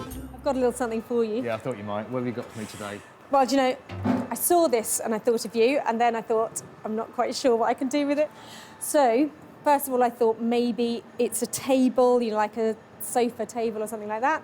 And the only other thing I thought about was it's kind of the right size for carry-on luggage, like a wheelie bag. Wheelie bag, petrol can on an aeroplane. Good idea, Sarah. That's not going to happen, is it? No, it's not going to happen, no. Go on then. What would you do with it? What we could do, maybe I could cut this out, give maybe a little bit of a graphic feel, a little graphic flame looking all the way through, seal it off, and then maybe put some kind of light feature inside. So not candle, but plug-in light, like... A plug-in light, yeah. That's really cool. So something, what, for somebody's, like a man office or the garage, you know, like... Man office. Do you know what I mean? Like I know, a den. yeah. I think that's really good, and lighting is a great option. It's going to appeal to the boy and the man. Man in the boy, boy in the man. Clearly designed to appeal to a cross-section of the male population, this old rusty punctured petrol can is about to become a unique designer lamp, perfect for gracing any man office. So what are we talking about money-wise to get that done like that? Well, I've got to take the surface off, I've got to cut it open, I've got to make the tube which goes inside, finish it, rivet it on. I mean, it's about 250 to 300. So we're looking at quite a high-end item here in the end, aren't we? This has got to sell for a load of money. It doesn't look great now, but I have every confidence that the next time I see it, it's going to look really fantastic. So I give you the challenge. Always a challenge from you, Sarah. Don't worry, it's going to look lovely by the time we come back. Rob is a genius. That light is going to look amazing. I can see it going into all sorts of different places, so I couldn't be more pleased. Brilliant. Sarah's going to have to spend up to £300 for Rob's expertise. But with premium price tags for lighting, Sarah is still hoping to make a profit from the old petrol can. Margate is a traditional British seaside town which has recently been rejuvenated by a cultural renaissance, a part of which has been the burgeoning revival of all things retro. It's where Rupert Blanchard has his workshop. Today I'm hoping that Sarah's going to turn up with something really rotten, really far gone, something that most people would only assign to landfill, and hopefully I can pull something out of it. Sarah knows that if anyone can save Andrew's table, it's Rupert. There's a really sweet story behind this table. The guy was dropping it off, he's got 4 kids, and you can see where there glitters all over it and everything, and they've just grown out of it. So they've got a new, bigger table, and this one, surplus requirements. But I was wondering if there's anything we can do to make it into something like smaller or cubey, or just not a table. Oh, this is a hard one because it's such a nice table, but it's obviously outgrown its use and it is actually rickety. If we're working with the material as it is, it is a lovely worn kitchen table, so why not have it as a worn kitchen table? Maybe just becoming a bigger table. You're talking about putting slabs of new product in here to make it into something really substantial. You can have a split, perhaps it does pull apart, if another element comes in, something that just really brings it up to date and celebrates what it is. It looks like Rupert is convincing Sarah to see the inner table in this dinner table. I love that idea, and I love the fact that it was redundant because it was too small, and now we're making it into something really impressive and bringing everybody together around the table again. That will be brilliant. However big the table becomes, Sarah will be hoping the cost stays small. So if we're looking at some kind of insert in stone or something like that, are we looking at 400 to 500 quid, depending on the material a little bit more? It's about 2-3 days work, depending on what we're casting or, as I say, the material. So, yeah, I think you're about right. Brilliant. OK, that's a great place to leave this and then go forward. Hopefully come back and find something much more substantial. I love the fact that Rupert has recognised that that table has been at the centre of so many good times. And I know with his radical redesign, it's going to be surrounded by a lot more fun in the future. With this transformation costing as much as £400, Sarah's going to have to sell the table at a premium before she sees any profit.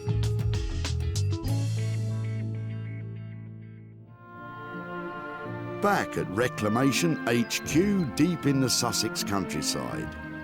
Sarah is about to give that tired old brown velour chair a whole new lease of life in the hope of turning that dowdy cat seat into lots of dough. To keep costs low and profits high, Sarah has an idea which will turn her collection of old free rags into riches. Sarah's idea is to create a new patchwork material as a luxurious replacement for that old brown velour. I'm going to cut all the offcuts and all the random bits into the same size square.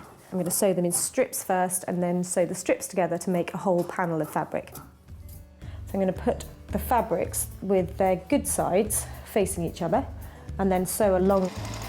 And then I'll do the same again and again until I get a long strip of fabric, but just using all the scraps, and that makes it cheaper. That's really pretty. And that on the back of the chair, that'll make money. I've given the chair a good old clean up because I'm going to cover it completely as it is. I've got some fire retardant calico here, which will bring it up to the right regulation, so I know that it's safe to use.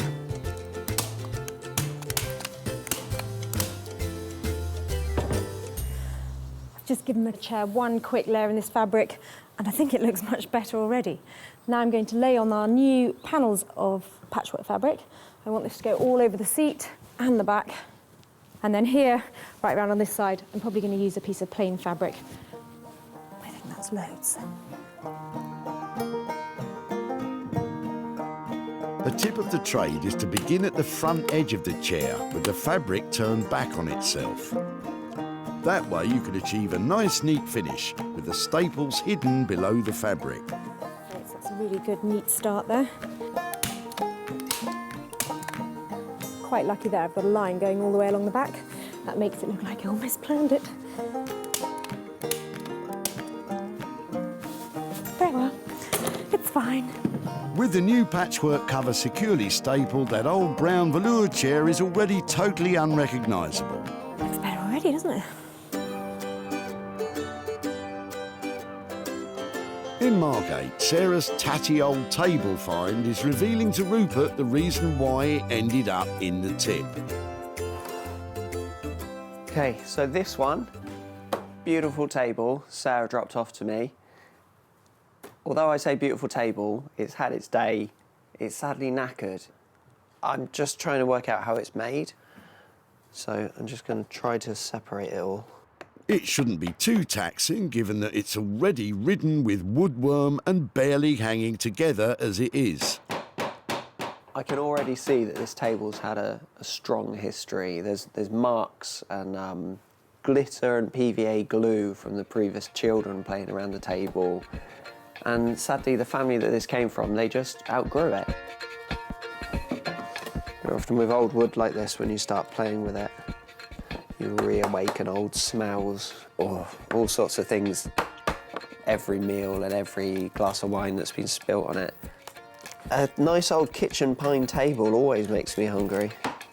Could go for a nice sandwich around this table right now. That's the last piece of the top. Walthamstow was lucky enough to have a new fire station built only 3 years ago, but hopefully we won't be needing their services today. This kind of goes into the risk assessment. Put that there. Headphones. Of course, we all know there's a perfectly valid reason why we avoid all forms of ignition when dealing with petrol. Okay, so more importantly than any of this is to get the proportions right. So what I've got to do now is cut this right. I'm only going to get one chance. So tape measure.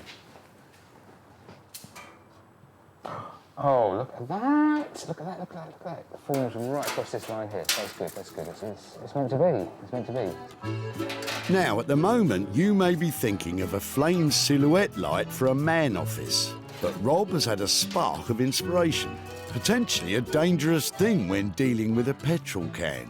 Having noticed a striking resemblance to the shape of a Zippo lighter, Rob is now going to cut the top from the can and have a light in the lid. Not sure what Sarah's going to think of this radical rethink. Okay, here we go. Not looking good.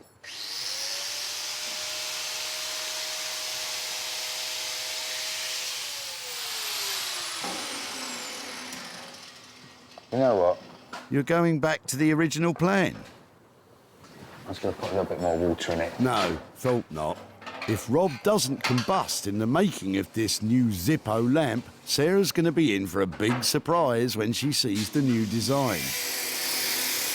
It's difficult to watch.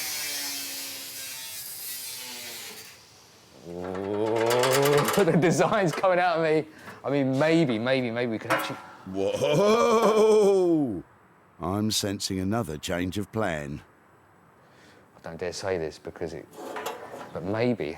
Okay, so we've got this.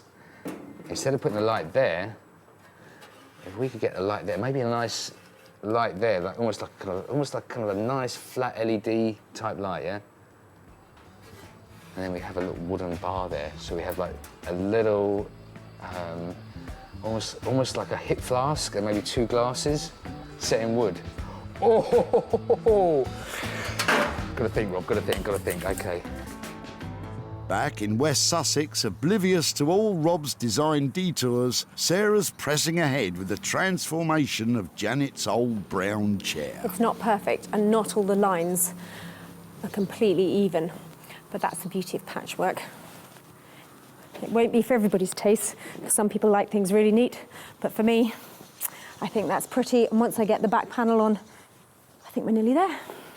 I've got a leftover piece of blanket ticking here. Front's a bit ugly, but I really like the worn bit on the back, so I'm going to use that as the panel to go over the back of the chair.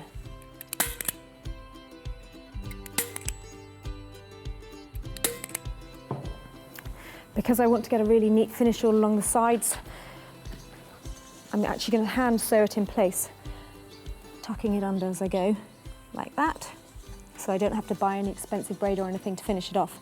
And I think some little hand stitches, happy for them to be visible so it looks handmade.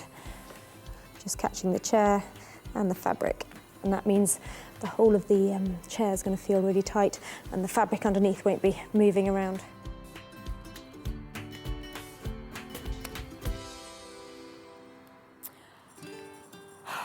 Should have painted the legs first, but at least now I can see what colour's going to look best. That's a relief. We thought you'd just forgotten. I think I will have to paint that. From a chair to a table, in Margate, Rupert is thinking on his feet as his design develops. I talked to Sarah about just cutting the table in half, pulling it apart and inserting a new material. I'd rather do it more randomly, almost as if the table had been blown up and glued back together, introducing some new materials, but they're reclaimed materials. Every time I walk past a building site or a skip on the street, I always have a look at what they've got. These came off of around the hoarding, around a development site, and I think this sort of colour might be perfect for the table. So I'm going to just take a few of these and start playing with it. I've kind of worked out what I'm going to do with this project, and it's just a case of doing it now. Assembling the many pieces of this jigsaw back together. I've got to work for quite a while to get it all nice and level, all sanded, all lovely. But I might put a thick sealant on it, maybe several coats of varnish, to get it to a really clean, glossy surface. Try to give it a little bit of an edge. Something a little bit different table. With Carlos the cat overseeing things, this table has grown from a table too small for a growing family to a tabletop large enough to seat a party. By adding extra materials sourced without costs, which add a splash of colour, Rupert is definitely thinking big. So, that's pretty tight there. So actually this is, having done all this, I think I'm gonna have to take this bit out, yeah? This bit's gonna come out and then we're gonna have the light bulb running in there. That's gonna sit up like so. And I've got to find some kind of catch to hold this, almost a bit sharp, hold this down when it's been moved. So there's going to be a hinge on this side. Haven't quite found the hinge yet, the hinge, or maybe I'll just make one. And then when we lift it up, like so, got to find some way of actually keeping it up there. Okay, so a few little bits and pieces are going to take the time. It's unusual for Rob to have such freedom of design on a project. More often than not, when working for architects and artists, specific plans are provided detailing exact dimensions and specifications. So, with all this creative freedom, anything could happen. Not quite even, so I'm going to have to start again on this. As part of the ever-evolving plan for the old petrol can, Rob has placed an order for a hip flask, which will sit in a copper-lined recess, sunk into the wooden insert of the bottom half of the can. At the same time, in the lid, Rob has installed a light bulb of epic proportions. What I'll do is quickly fix this in so that's fixed in. Like I say, I want to replace it with some... I might even just use roofing nails, like zinc roofing nails, which might look okay as well. I just want that kind of whack. And now it's kind of like changed a little bit. Did you mention change? If this continues, there won't be much change from that old petrol can. With an ever-evolving design and limited resources in the shape of the original old petrol can, it's important for Rob to keep in mind that whatever we end up with still has to have a potential for profit. Back at home in the barn, Sarah is nearing the completion of the revamp of the brown velour chair. So the only thing I'm thinking about now is these legs are looking really odd because they're still brown. I do have a few pots of paint that maybe I could try out to see what looks best. I think the blue is too harsh, and the green is a bit dull, so that one I think. I hate painting. I'm going to give it a quick and dirty coat for the first one and then a nice neat one afterwards. Of course, if you'd remembered to paint the legs before covering the cushions, it wouldn't be a dirty job at all. It wouldn't have been worth a £5 before. I'm going to ask over 100 quid for it now. Over £100 for what was a tired old velour chair. But now, after plenty of patchwork, patience and painting, it's transformed into a modern piece of furniture that's sure to turn a profit. With Sarah spending just £15 on a fireproof calico material and sample pots of paint, this patchwork seat has the potential to provide plenty of profit. Back at the dump, Sarah picked up from Janet her old brown velour chair, which had definitely seen better days. I'm quite interested in the chair. It was given to my mum by a friend of hers, and the cat, as you can see, sat on it most of the time. Sarah took the chair home and provided it with patchwork and paint. I'm going to give it a quick and dirty coat for the first one and then a nice neat one afterwards. With the transformation complete, the old brown velour cat seat had become a stylish piece of modern furniture. The revamped patchwork chair was perfect to be offered for sale in Sarah's very own barn sale of recycled items. With a suggested price of £125, bids were invited, written on folded pieces of paper, with the chair being sold to the highest bidder. Fingers crossed they might buy it. Sarah is back in Whitley to show Janet how her old brown velour chair has been transformed into patchwork profit, and to hand over the cash. Somebody friendly there. Hi there, hello again. Hello. How are you? Very well, thank you. I've got a couple of pictures to show you because after we took away your brown velour chair, Yes. you're laughing. We did some work on it, so I thought I'd show you what we did to it. Yeah. We made it wow. vintage style. Oh, isn't that nice? Well, I'm glad you like it. Yeah, it's really lovely. So I made a patchwork fabric using lots of offcuts and things that I'd had from other projects. Yeah. And that sort of thing. So Oh, it looks really pretty, doesn't it? Isn't yeah, it I think it was a good makeover. Do you think your mum would approve of it? Yeah, I think she will. Actually, she likes flowery things, so I think she would see that as a big improvement. Excellent. So in the end, somebody actually paid £100 for it. Good grief! So that means I've got £85 to give to you. Fantastic. Thank you very much. Oh, my It's pleasure. unbelievable. Wow. Good grief, who'd have thought? So, Sarah spent just £15 on this transformation and was able to achieve a sale price of £100, which leaves £85 profit to hand over to Janet. So, what does she have in mind for the money?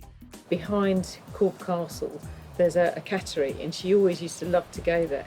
And so what I was thinking is we could take the money there and we can give it to the cattery.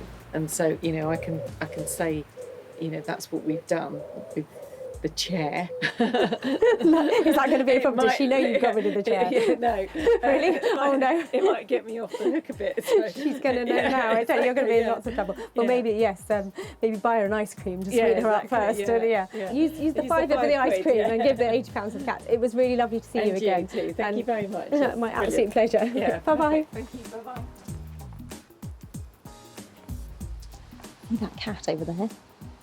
That's the cat that sat on the chair. All that cat hair? That one over there. I think if we give the money to the cat's home, buy Mum a cream tea, that means that everybody's happy. Then the cats are happy, Mum's happy. So yeah, a good result. With the patchwork chair producing a profit, Sarah now has high hopes for the punctured petrol can belonging to Trevor and Dion. She's back in Walthamstow, where Rob has finished fiddling with the old fuel can, which, after a number of different design directions, has come full circle and is back to being a table lamp for a man cave. The original idea was to cut a hole all the way through it and put a light in it. After she'd gone, I had a little bit more to think about it. I quite like the shape of it, a Zippo lighter. So that's when I decided to split it. And I was originally going to have a hinge on it and have the clip. And I just preferred the idea of having a much more stationary kind of fitting, a much more stationary fixing. More of a table lamp you'd have on like a little low table. Well, I'm not quite sure what I'm here to pick up from Rob. I know that it's changed a little bit from our high-end lighting, and it's got something to do with a hip flask, which sounds very interesting. You might want to take a big gulp from that, Sarah. I don't know what she's going to say, actually. I hope she likes it. I really hope she likes it. When Sarah saved this old petrol can from the dump, it was on its final journey. But now it's been refitted and repurposed with the intention of reselling for a profit.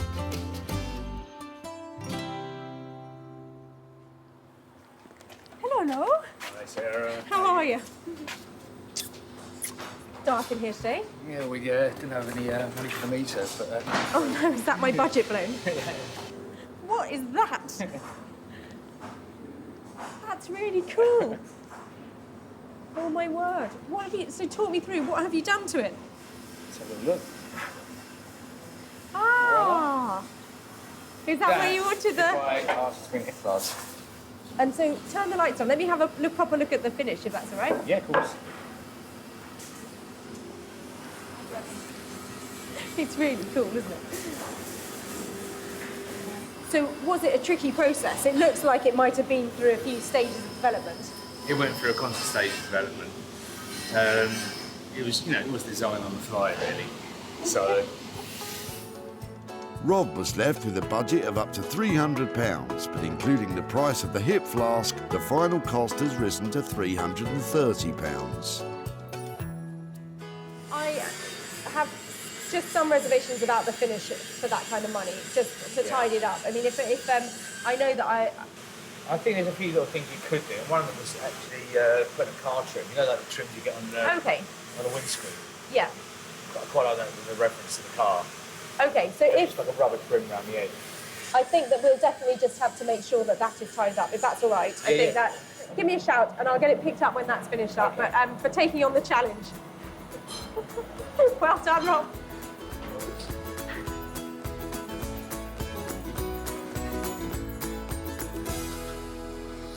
I love Rob's imagination. That looks really quirky and it's an interesting piece, but I do have my reservations about the finish. And I hope he doesn't mind me asking him just to push it a little further, because with something like that, the devil's in the detail. I think Sarah liked it. I think she was pleasantly pleased. Pleasantly surprised. Pleasantly pleased. Pleasantly surprised.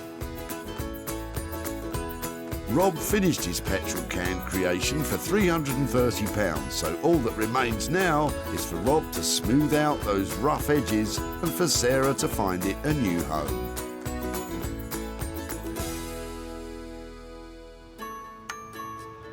Back at the tip, Sarah spotted the potential of Dion and Trevor's petrol can. I like your jerry can. It's yours. I've had it for 8 years and it's got a hole in the bottom. Sarah's potential ideas were met with a certain cynicism.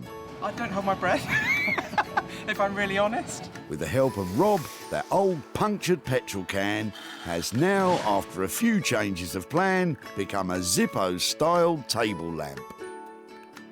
Sarah's returned to Whitley to show Dion and Trevor what has become of their old petrol can.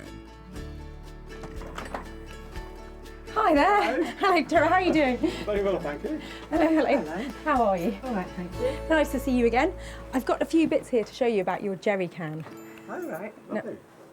Come on out, let me show you. So that's what it ended up like. This has got a fantastic, really bright light inside it, and he's cut it in half and opened it up, so it was sort of like a Zippo lighter. What do you reckon? Oh, well. Very different. A lot of work got into it. It's not something I'd have indoors. Normally at this point I would say, great, it went really well, I've got fantastic news, I've got money to hand over to you, but I haven't managed to sell this yet. Some things you sort of think maybe they should have carried on at the tip, but we've had quite a lot of fun with this. And yeah, I'm sorry not to be handing over hundreds of pounds for a high-end piece of lighting, but... We've got some more rubbish if you like it. I mean, recyclable bits. So, despite all Rob's hard work, the search continues to find his light a new home. With costs of £330 spent and no income generated, this could be a potential loss for Sarah of £330. We weren't sure quite what she was going to do in the first place. We were stumped at that one, and I think it's been a bit of a struggle for them to come up with a design, but they have, so good luck with that.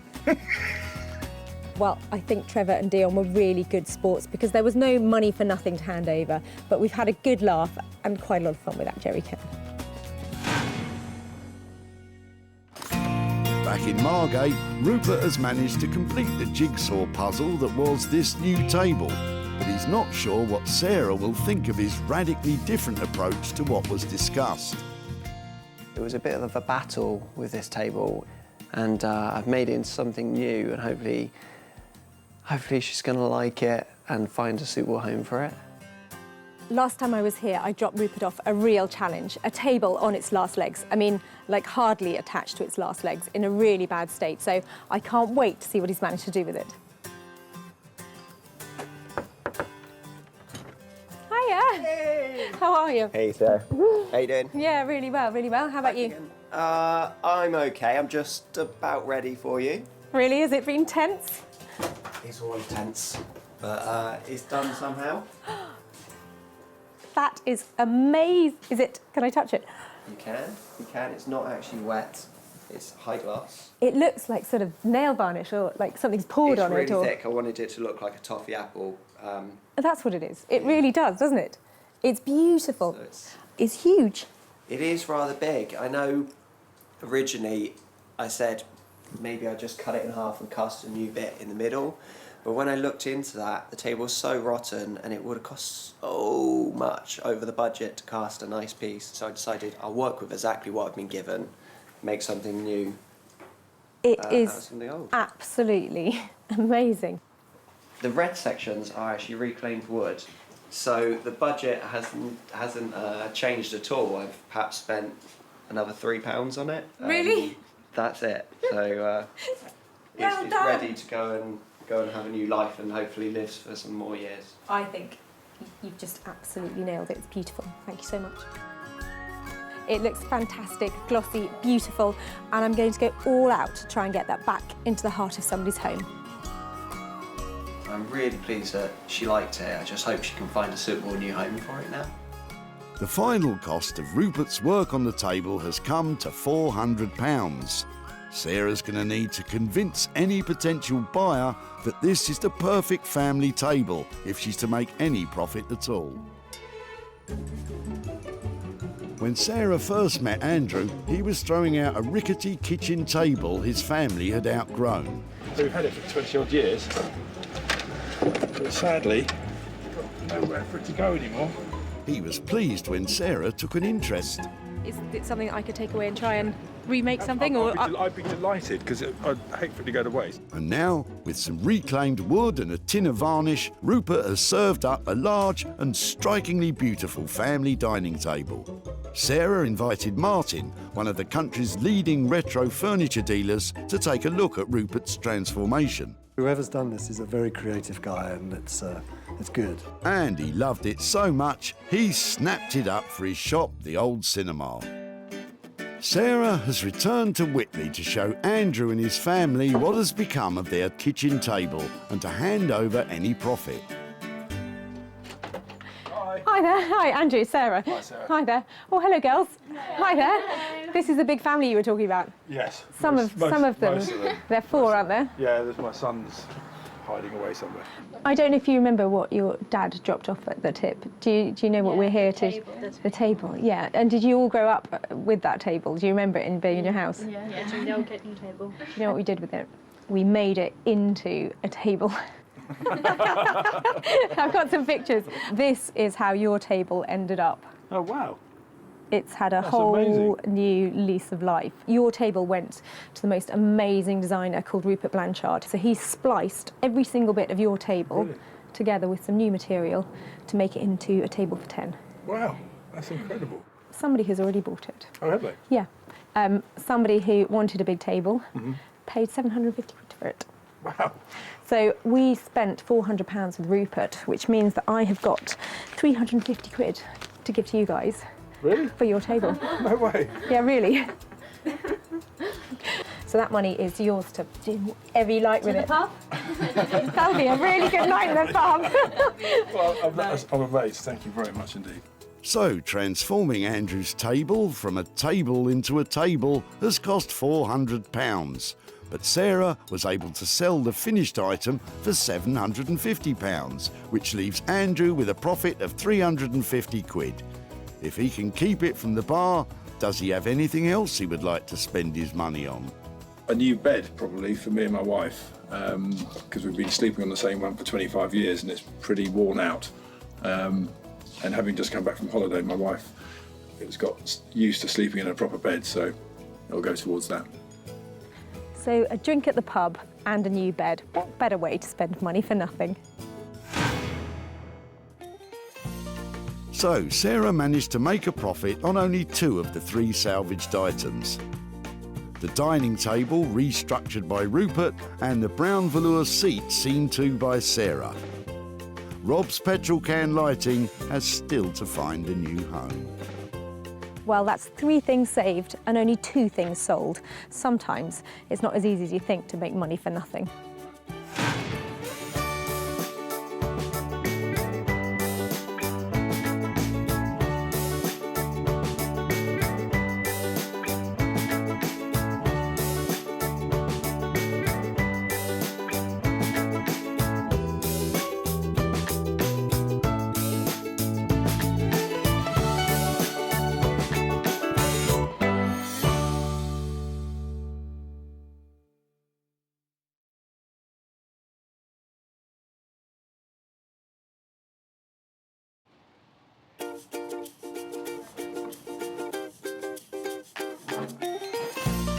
How do you make money for nothing? The answer could be hiding in the 20 million tonnes of household waste we throw out every year. But just before you throw it away, would it be possible to have a quick look at it? That's why entrepreneur Sarah Moore wants to get her hands on things before they hit the skip.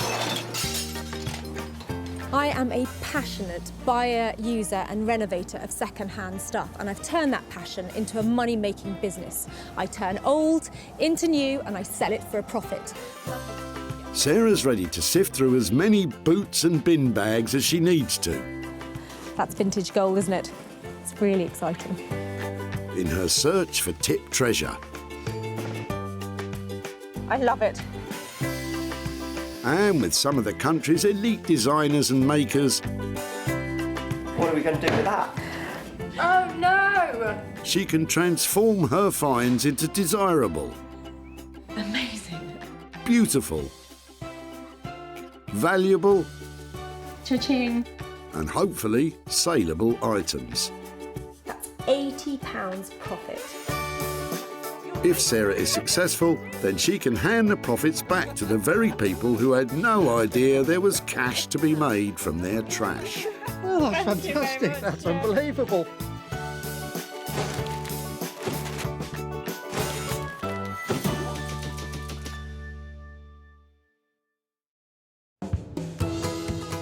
Stockport near Manchester, where at the Bredbury Recycling Centre around 2,000 cars a week roll up with all sorts of random junk for the skip.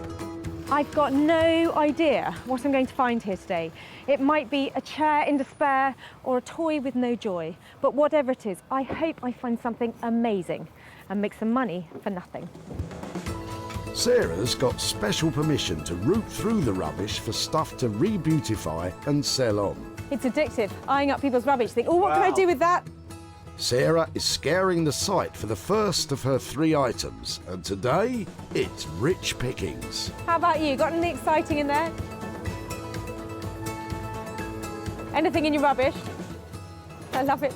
Sarah wastes no time snaring her first item. She's spotted mother and son Amanda and Connor getting rid of some smashed up old-time glamour. So it's a cocktail cabinet. Have you had it for long?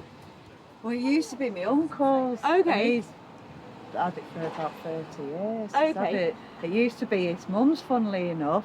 Is it something I could have a better look at and maybe Yeah, see we'll if I might be able to take it away? Oh wow, I like the mirrors. You're welcome to it. My mum will be over the moon.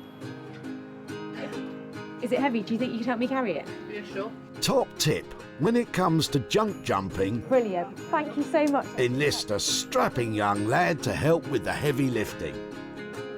Nice and easy does it. This little beauty could soon be worth a bob or two. Lovely. Sarah thinks she can see a profit here, but what does Amanda think she'll do? No, I haven't got a clue, but it'd be nice to see something good come off it. I love this cocktail cabinet, but I think it needs a real makeover. There's lots of detail in it that needs replacing, and I want to rip out all of this old, tired-looking stuff. I want it to be funky, I want it to be fun, and I want it to be really expensive. First item's nabbed. And Sarah has someone in mind to lift this cabinet's spirits and make some money for Amanda. She's scheduling a cabinet meeting, maybe over cocktails, with print designer Zoe Murphy. Margate-based designer Zoe has taken the reconditioned furniture scene by storm. Zoe's speciality is transforming fuddy-duddy old pieces with bright 50s-inspired designs. And her exciting reinventions sell in some of London's most prestigious stores, including Liberty's. I have got a big issue with waste. I hate the idea of sort of inefficiency on the planet and things going to landfill. It's always bugged me loads, and to the point where I even wrote a letter to the Queen when I was 7 years old, telling her about the environment. And my love of recycling has brought me right round to using second-hand furniture pieces as well. Sounds like Zoe's studio might be the last chance saloon for this old cocktail cabinet. Sarah is still sweeping through the car boots looking for her second item. I love things like this when you can just see how much wear there's been. Look at that. That handle tells 100 stories. Look at the size of it, how much it's been worn down. I mean, that is literally careworn, isn't it? Just a little too careworn, even for Sarah.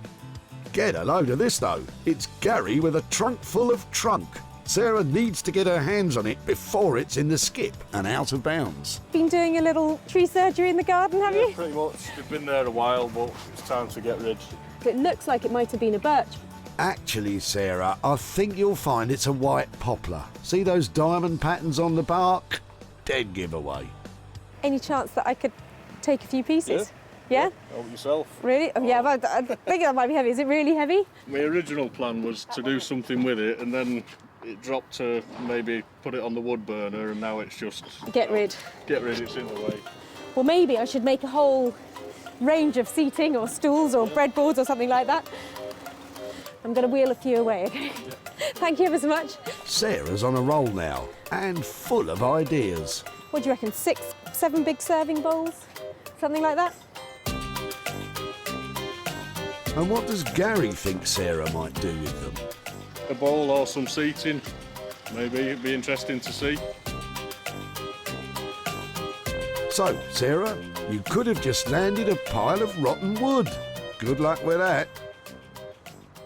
I'm hoping that you've got 6 enormous, beautiful bowls here, but I can't really tell what condition the wood is in the centre because obviously it's been left out and it's in bad condition on the ends, but must have some potential, mustn't it? Well, if there's money to be made, yes, it must. Sarah's second find is a rather sorry-looking lot, but she knows exactly who to turn to for help. Top-notch craftsfolk Max Bainbridge and Abigail Booth.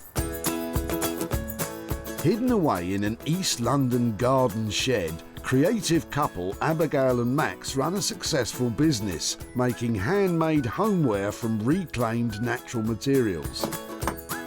From beautiful wooden utensils to luxury soft furnishings, the fine arts graduates really know their craft. We're so flooded with manufactured throwaway consumer items. It's like actually we decided we wanted to make things that lasted. There's a kind of physicality to it which I love, from being out in woodlands and forests sourcing stuff or chainsawing it. There's a real physicality that you have to enjoy.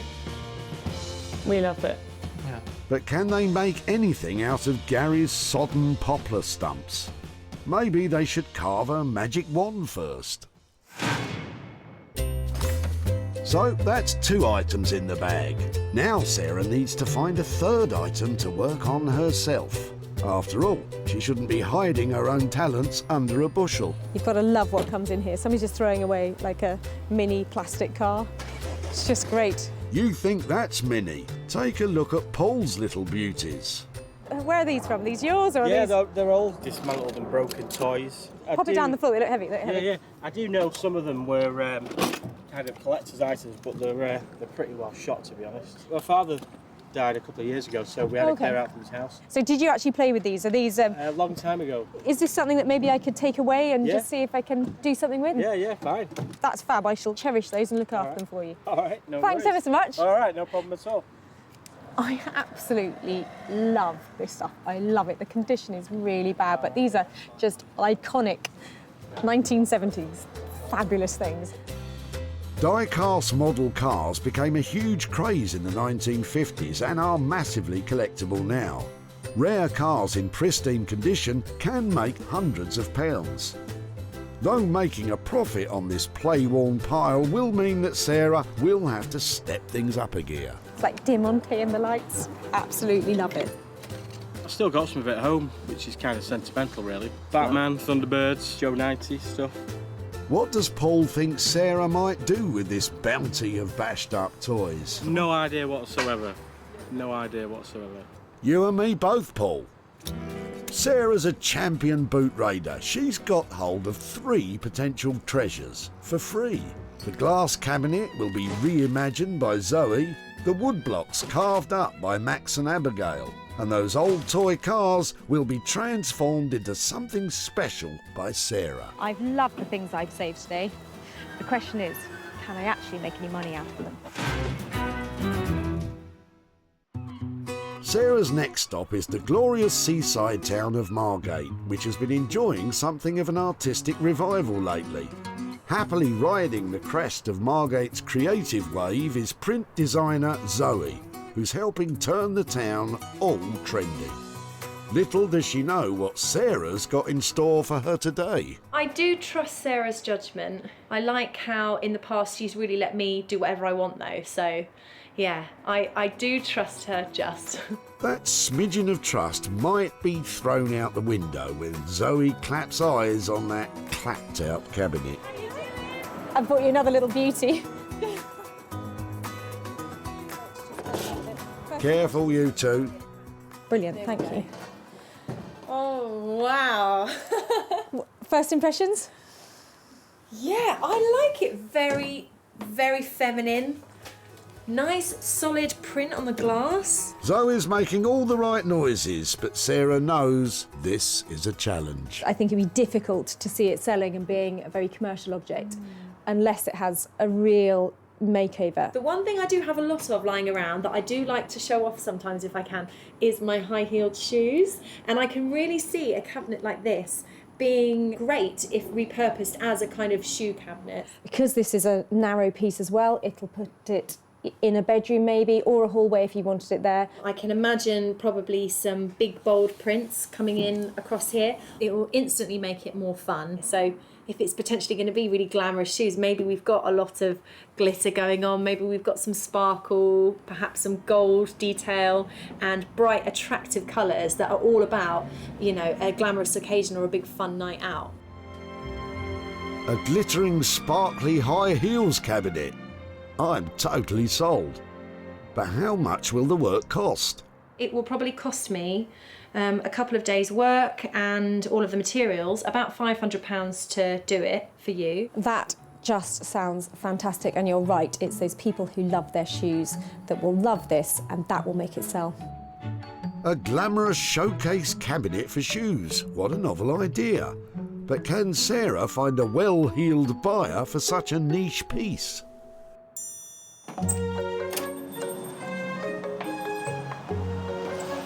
She is just so creative, and that idea is absolutely inspired. And the price tag that comes with it means I'm going to make some money, I hope. I hope so too, Sarah.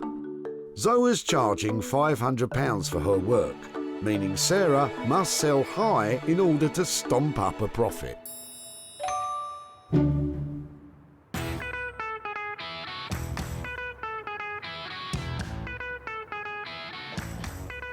Vibrant Walthamstow in London's E17 is awash with artist studios and galleries.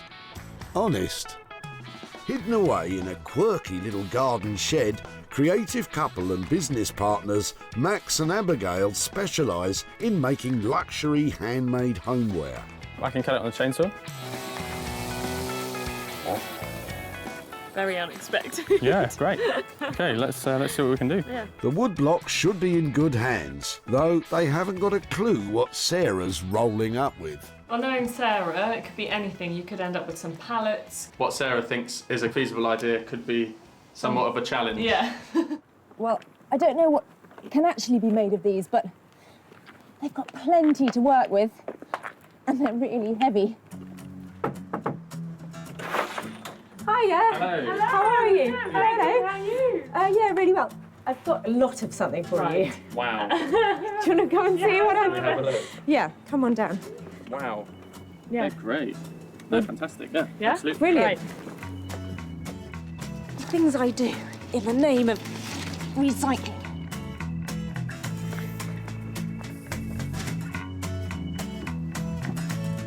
So, time to find out if money does grow on trees.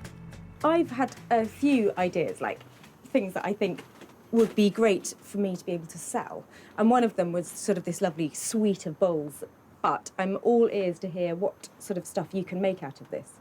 Absolutely. I mean, bowls is definitely something that we do if the wood's okay, if it's kind of sound and there's not too many splits, and if it's not rotten. But how will you know which direction to go in? The only way really we're going to be able to tell is to cut into it, so to kind of get the chainsaw on it and kind of See what's inside. Let's get to it.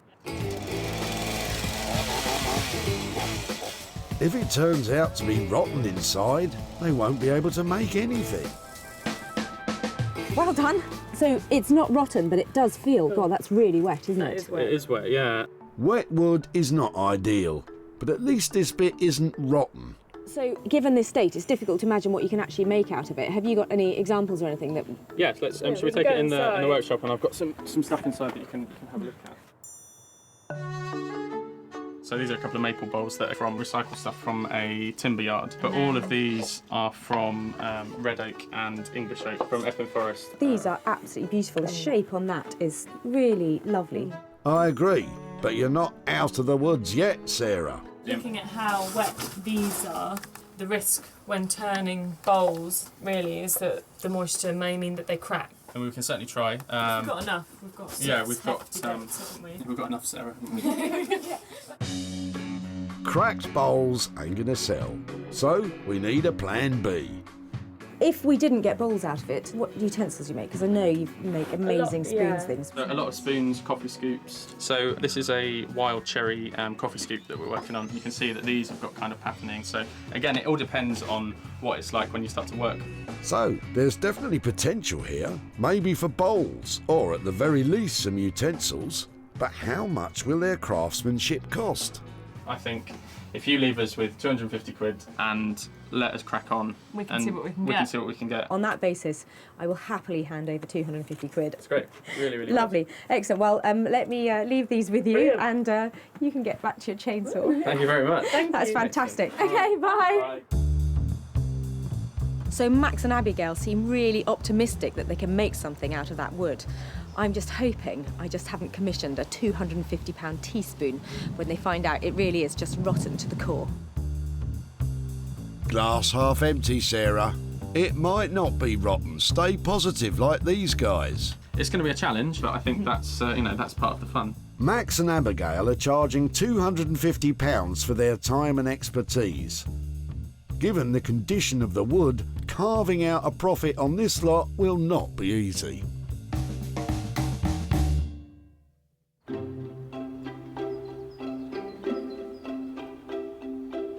The designers are firmly on board. Now Sarah needs to work on her third item, Paul's box of toy cars.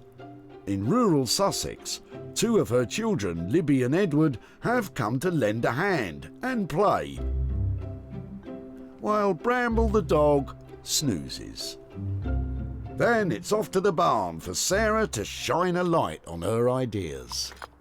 Sarah has bought 5 simple slimline lamps from the high street, and she's going to stick the toy cars onto them and create novelty memorabilia lighting. Now, why didn't I think of that?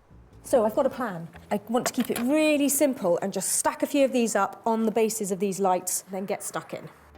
OK, Sarah, penny on, lamps, cars and glue at the ready. A kind of totem pole of vintage vehicles. Time to get cracking. It's going to take some doing. So I love Lady Penelope's car and I want to give it a little bit more space. I'm just popping these tyres on. And then I think this one. The Green Hornet, obviously. Aston Martin. The most popular die-cast model car ever made was James Bond's silver Aston Martin. Alas, Sarah doesn't have one of them, but she's still hoping to make a pretty money penny. This one's really cool, look at it. It's got a dog inside it. I thought that one looked a bit rough. Can I get the Saint on top in his Volvo? Oh, I think that looks fab. Sarah has categorised the cars for maximum customer appeal. It's a really cool rescue stack. Everything's got its little hazard lights, and there's a really sweet little snowplow there on the top. Can I get that on next? And maybe pop that one into there. The cars are stacked, but need to be stuck. And for that, Sarah's using a special kind of traffic jam. This is 2-pack glue, and it's really useful. It dries in about 5 minutes, something like that. Got a little bit of working time, and it's really thick and sticky, which is useful. Yeah, I also find it very useful when glue is sticky. So plenty of glue because there's lots of uneven surfaces on here, and I just want to make sure there's enough contact between the car and the wheels and the glue. Sarah will glue the car stacks together before attaching them to the lamp bases. That way there's less risk of messy glue marks all over the new lights. I'm going to put a big blob of it on the roof of the Green Hornet's car. And remember, glue can be dangerous, so use with caution or else. Right, what's next? So I'm just checking it from all angles because I'd like it to be as neat as possible when it's done. Because even though they're really scratched and old and shabby, it needs to have a certain cleanness to it, a kind of designer styling. Oops. Sarah spent £180 on materials for the lamps. But with the spotlight firmly on the profit margin, the finished products will really need to shine.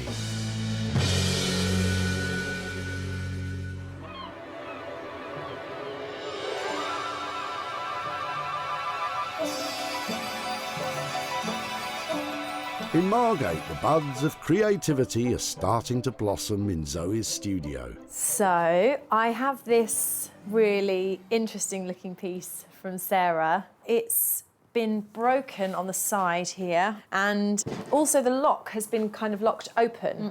When I talked to Sarah, I suggested somewhere to kind of put your glitzy, glamorous going out shoes and things like that, or your trainers. Ah, I can see it now. My old trainers beautifully displayed for the world to smell. I mean, see. This cabinet needs serious TLC. I'm not too intimidated by the challenge. I'm looking forward to it. Some of the glass is broken, so Zoe's going to carefully remove it all to avoid further breakage, or worse still, the need for a plaster. Because the overall condition of the wood is poor with flaking varnish, Zoe has decided to send it off to be professionally polished. Meaning Zoe can take some time to nestle in her loft space where she does all her creative thinking.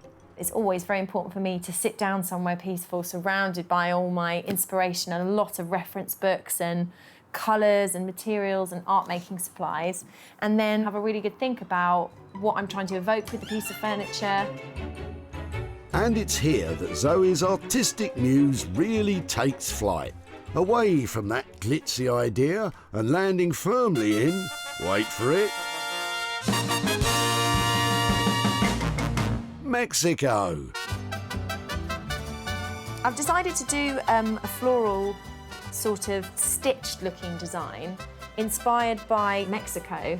After putting a couple more layers of detail into this one, this should be ready to go later on to be printed onto the piece of furniture. The cabinet's back from the polishers with a new coat of colour, giving it a more sophisticated sheen, I think. All of these different colours are each going to be printed one at a time on top of one another using the silk screens. When I first started planning the piece, I was thinking quite feminine, glitzy and glamorous, but I'm actually liking this kind of like Mexican meets English patio garden that's kind of happening. First, Zoe creates a rough surface for the paint to bind to. Then, carefully layers up the patterns using the silk screen she has made, one colour at a time. First one done. The floral stitch patterns she's using are influenced by fabrics she saw for herself on a Margate, Mexico exchange. We've all been on one. Yes, yes, that's good. Ah, that is lovely. Zoe's made a strong start with her Mexico to Margate floral design. But building up intricate patterns with silk screens takes precision and concentration, so for now, we'll leave Zoe to it. So it's all rosy in Margate. In Walthamstow, Max has got his chainsaw out again. Some of the logs are in better condition than others. Once sawn through, it's time for a confab. If I spin that over, cut that into slabs to see what we can get, because we can small kind of chopping boards or some cooking spoons or eating spoons. Yeah, I think that's probably the best. Max cuts the poplar with the grain to maximise its strength. After the trauma of being sliced and diced, Max and Abigail indulged the new look wood with what can only be described as spa treatment, starting with a relaxing lounge in the sunshine. We're just kind of laying it out in the sun just to kind of dry the surface off a little bit, so that when make we it more workable. Yeah, so when we feed it through the planer, it's not kind of completely saturated. With the little poplar pieces all dried out, it's time to make some shapes. Then the slabs are run through the bandsaw. Some of the wood's in too poor a state to use, so wastage on the good stuff isn't an option. There's still more than enough in terms of depth for me to work with on this, and then it basically gives you a whole nother section of wood to get another couple of spoons from. Max's wood carving techniques are rooted in tradition, and he spends many an hour happily whittling away. Whittle, whittle. This is one of my favourite parts of the process.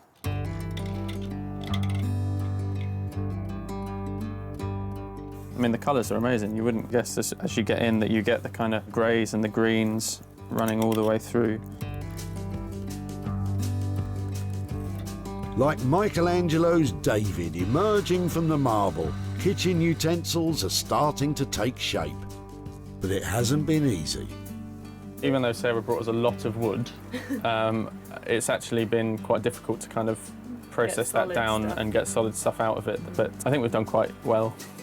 Max and Abigail now take time with the precious few utensils they have made and treat them to some gentle exfoliation. When you're dealing with stuff that's all made by hand, there's not really a way of speeding that process up. It's kind of...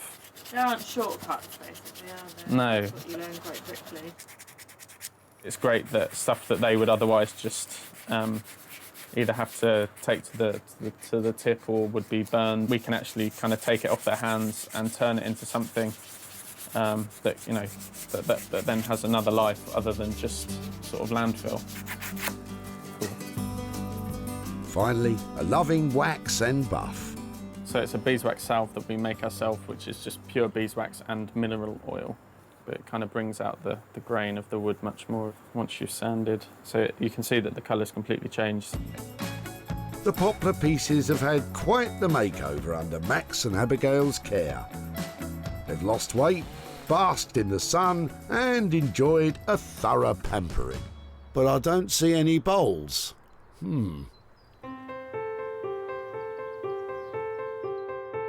Back in Sussex, Sarah's in the barn putting the finishing touches to the vintage toy lamps. And just use that last bit. There's Popeye. Just going to pop him on there. I think that's successful. So you can have a lot of fun using up your old toys to make some pretty lighting like this. I'm really pleased with the way these have turned out. Before, these well-loved toy cars seemed way past their play-by date. Now, with a bit of imagination and some very sticky glue, they'll live another day as fun retro lighting. They're perfect for child-at-heart grown-ups who like to take a trip down nostalgia lane.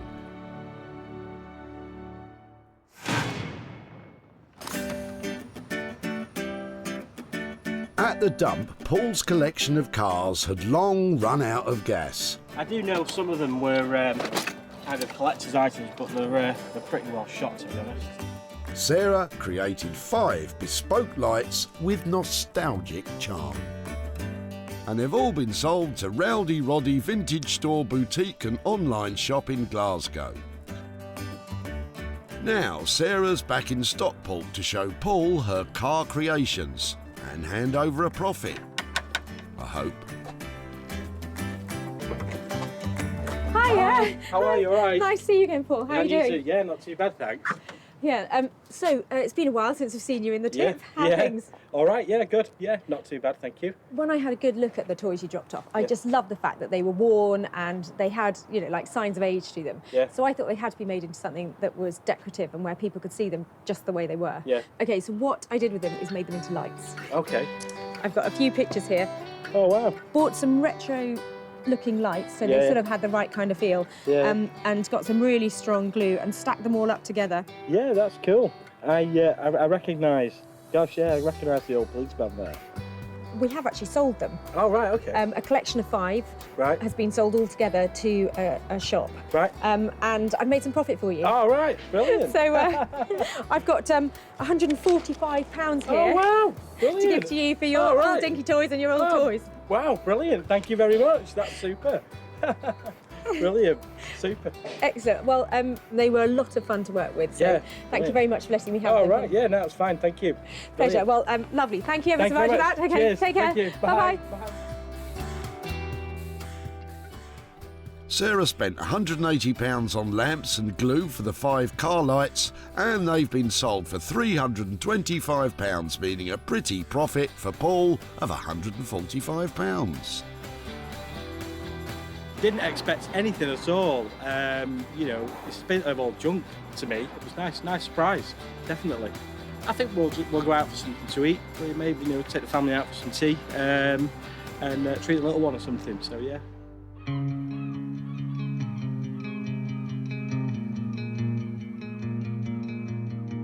In Margate, Zoe's waiting for Sarah to collect the finished cabinet.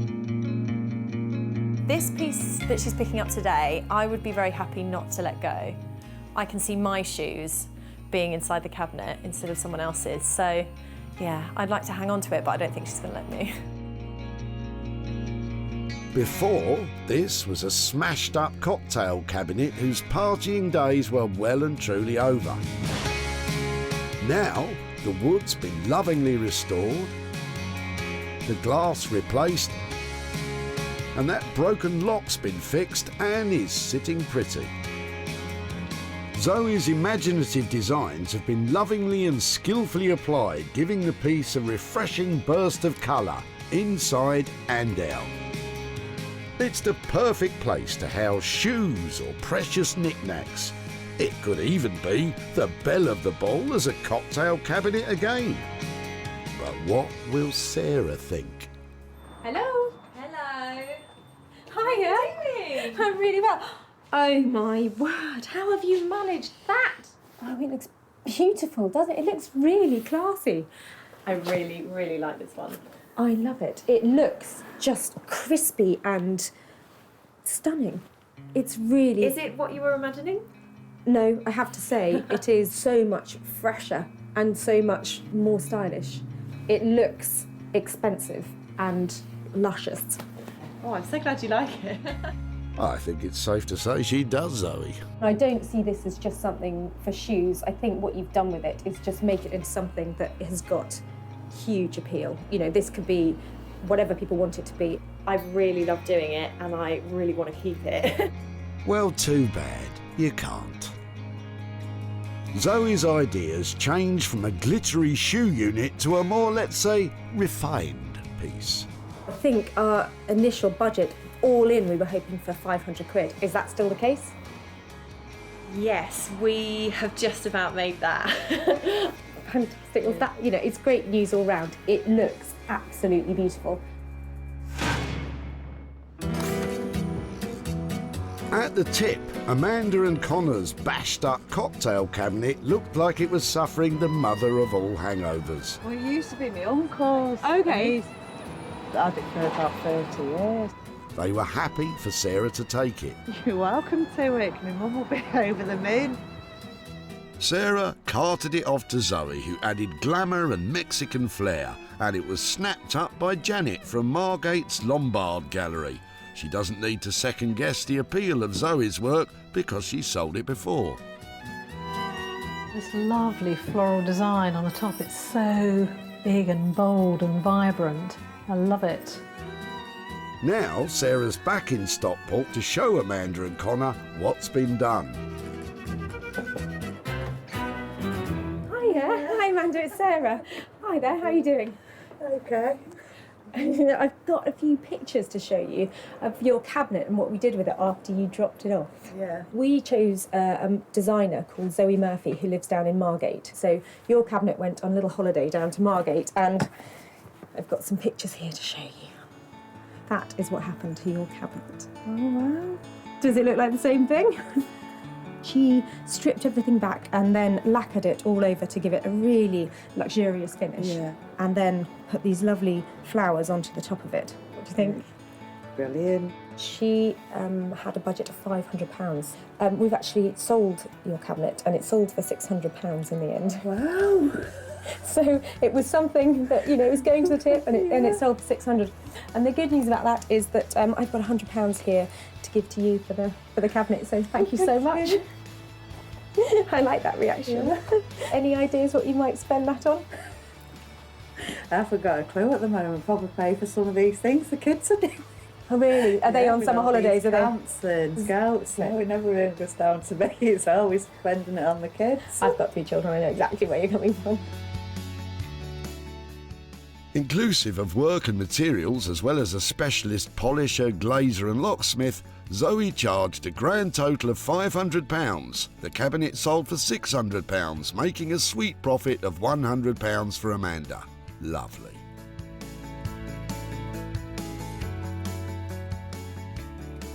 It's like it's been given a new lease of life.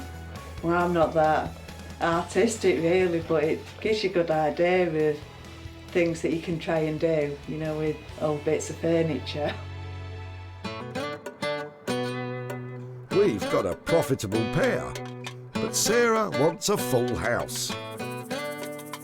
In Walthamstow, the woodworking wonder couple have, well, worked wonders. Before, these mouldy old logs were destined to become charcoal and ashes. Now, they're luxury handcrafted utensils. Max and Abigail delved deep into the wood to tease out 3 eating spoons, 2 chopping boards and 3 pairs of coffee scoops, cooking spoons and spatulas. They used centuries-old methods to create 11 completely unique items and ladled them with love. They're perfect for any cook who values the quality of their tools as much as their ingredients. Max and Abigail were lumbered with wet old logs, and it was a hard-fought battle. There was a definite panic stage, wasn't there? Yeah, it was kind of like, you know, at one point it was just sort of actually, are we going to be able to get anything at all? Luckily, we were able to get some stuff then. We've got quite considered, elegant designs, I think. I mean, yeah, I'm slightly nervous of what Sarah's going to say, just because maybe she's, well, I guess you know, she dropped off yeah. 6 massive logs. And I guess maybe there's an expectation that you're going to be able to get a vast amount of stuff. We're excited to see what she says. Yeah. But will Sarah be stirred by what's been made? Hiya. Hello. You're excited? I'm really excited. Wow. Was this Oh, this is the carnage, yeah. Oh my word. Wow. That's fantastic. Wow, that is made from that wood. Pretty much for every kind of spoon that we made, we probably had 5 or 6 that didn't work. You know, you got to a certain point in the process and there'd be just a kind of patch of rot, or it would just snap or split. So basically what you're saying is it was a total nightmare to work with. Once we got stuff that we could work with, it was, you just kind of get back into the sort of process, which we really love. We talked about making bowls and that kind of thing, so we had a go. Oh, wow. And it was, you know, the kind of, the actual, you know, again, the wood itself, it was just kind of, you got to a stage where you just kind of had to stop working. So you can kind of see here how pitted it is. I think that is beautiful. But I can understand why your integrity is admirable. I think your soup would end up on your lap with that bowl. A real shame, but despite setbacks, Max and Abigail have worked a mini miracle with those utensils. It's really difficult to imagine that this came out of the wood, and also to just how light it is. It's quite a kind of lightweight wood and it's quite a delicate design, but they're more than kind of capable of standing up to being used. Yeah, absolutely. So, it's all good in the hood, but how did they get on with that £250 budget? We used every penny of that £250 in terms of processing and just kind of like man hours and labour and stuff. So do you think it's touch and go whether we actually make a profit? I think it's probably going to be a little bit tight. It is not always going to be that there is a huge profit in these things. That wood, I know, was really difficult to work with, and to have made anything out of that is actually usable and have this kind of finesse, I think is a real achievement. So thank you so much for taking on the challenge. What she dropped off turned out to be quite a challenge, and More so than we expected as well. I'm pleased, and I'm glad that Sarah's pleased as well. Yeah, I think she really likes them. and the fact Secretly wants them. Yeah.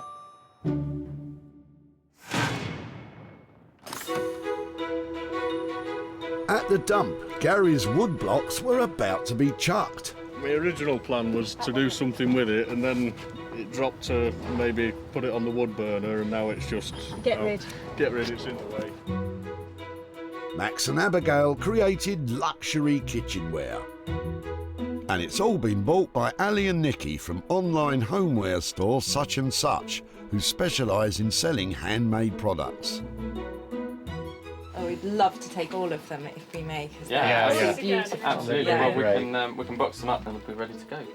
Now there's a happy ending. Now Sarah's in Stockport to visit Gary and give him some good news, with any luck. Oh yeah. Are you all right? Hi, Sarah. Nice to meet you again. Yeah, how are you doing? Yeah, not bad. Come on down, let me show you what we've done with your tree stumps. Yeah.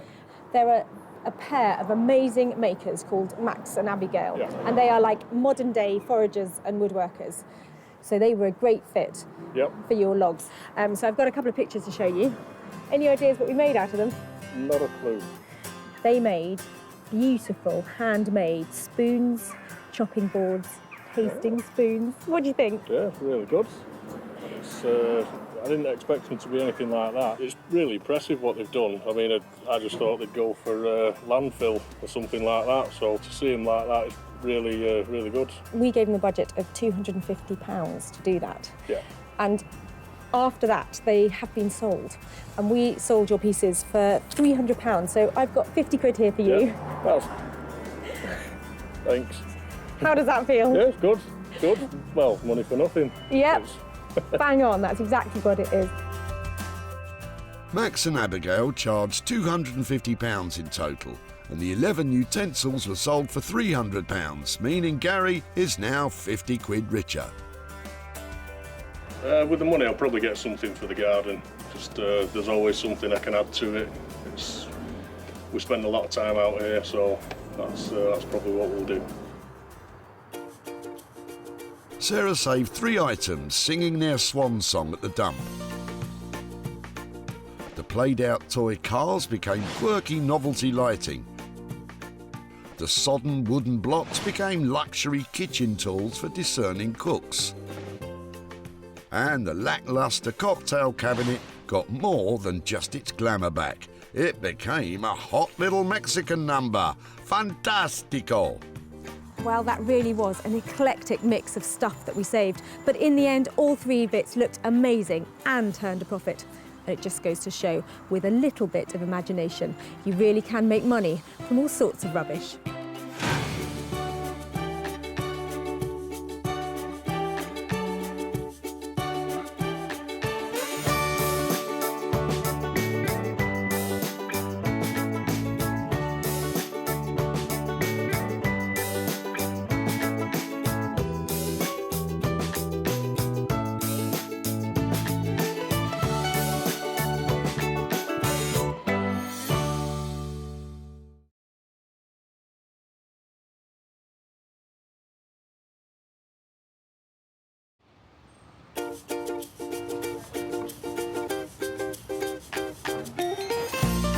How do you make money for nothing? The answer could be hiding in the 20 million tonnes of household waste we throw out every year. Sorry to bother you, before you throw that away, is there any chance I can have a quick chat to you about it? Sure. That's why entrepreneur Sarah Moore wants to get her hands on things before they hit the skip. I am a passionate buyer, maker and user of old stuff, and I've turned that passion into a money-making business. I turn old stuff into new stuff and sell it for a profit. Sarah's ready to sift through as many boots and bin bags as she needs to. Look at that absolute box of joy. These are just fantastic. In her search for tip treasure. We've got to be able to make something out of that, haven't we? And with some of the country's elite designers and makers. I've got a little something for you. Yeah, I thought you might. Oh, this is a hard one. She can transform her finds into desirable. Oh my word. Beautiful. valuable Cha-ching. and hopefully saleable items. Well, I love this, so I would really like to have it. If Sarah is successful, then she can hand the profits back to the very people who had no idea there was cash to be made from their trash. That is incredible, isn't it?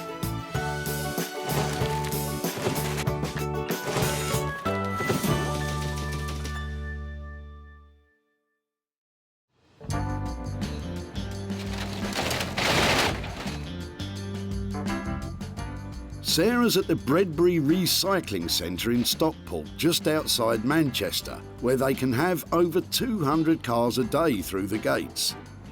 I am loving this place. It's so busy. There's cars coming in all the time, and in the back of them, I know there is great stuff that I can make into something fabulous. So I'm off now to have a proper old rummage. Remember that Sarah has special permission to rummage about today, so don't you go pestering people at your local recycle centre, or you'll be the one getting thrown out. I love rifling through the rubbish. Sarah's on the lookout for 3 items with the potential to turn into hard cash for their owners. We're looking for stuff that we can recycle, so I'm thinking there's not much in there, but I think you should take the bunny home. Some things, though, are just destined for the dump. But coming in at the far end, Mike and Judith might be able to give Sarah a step up in her search. There's a ladder just coming up here, so I'd really like to take a look at that. I don't know if we're actually throwing it away, but must be able to do something good with that. Hiya. Hiya. Sorry to disturb you, I know you're busy. I was just wondering, are you getting rid of all of this today? Or? Yes, we are. Really? Yes. Yep. Where's it come from? What's happening? What are you doing? Well, we're clearing a house of wife's late auntie. Oh, really? Yes. Yeah, it's a lot of hard work, really. A life leaves behind a lot of stuff, doesn't it? It does, it does. I'm just quite interested in the ladder. If it'd be okay to have a look at it and get it out and see how it works and all that kind of thing. No problem with that. Lovely, thank you. So was this only ever for domestic use? Was it just in the house, or was it? I think it was just domestic use, yes. I love the fact that it's got all the markings on it. Yeah. It's so funny, isn't it? Because you wouldn't think that a ladder would tell the story, would you? You wouldn't really. I love it. There is another set of ladders. Pair of step ladders is always better than one. If you have some, bring them down. Okay. Thank you so much. Sarah knows a moneymaker when she sees it, and with 2 sets, she can double her potential profit. But what does Mike think she'll do with them? Well, I'm not sure really. She might be able to strip them down and re-varnish them or repaint them, but it need a bit of patience. I'm really excited about this ladder, and the really good thing, they said they might be coming back with another one, and that is a whole new ball game. 2 of these, who knows what I can make out of it. I think it's a great idea. I mean, as a society, we chuck away far too much stuff, and if it can be used, that's great. Well said, Mike. So that's the first item found, but what to do with the ladders? Well, Sarah knows a man who might have a few ideas. Rupert Blanchard is one of the most imaginative bespoke furniture makers in the country, ever on the lookout for undervalued materials to rework into contemporary designs. I work mostly with reclaimed, salvaged and abandoned materials. Basically other people's waste. I find some kind of beauty in it and spend a lot of time and give rubbish a lot of attention to try and bring it back into use. Something that someone's really given up on. I like giving things a second, a third, a fourth chance. Bringing something back into use is incredibly satisfying. Rupert's been making furniture for over 10 years, and in that time has developed a thing for drawers. Oh, look at that drawer. Look at that. What a beautiful drawer. He's the man to make old wood useful again, but making use out of those ladders might be a big challenge.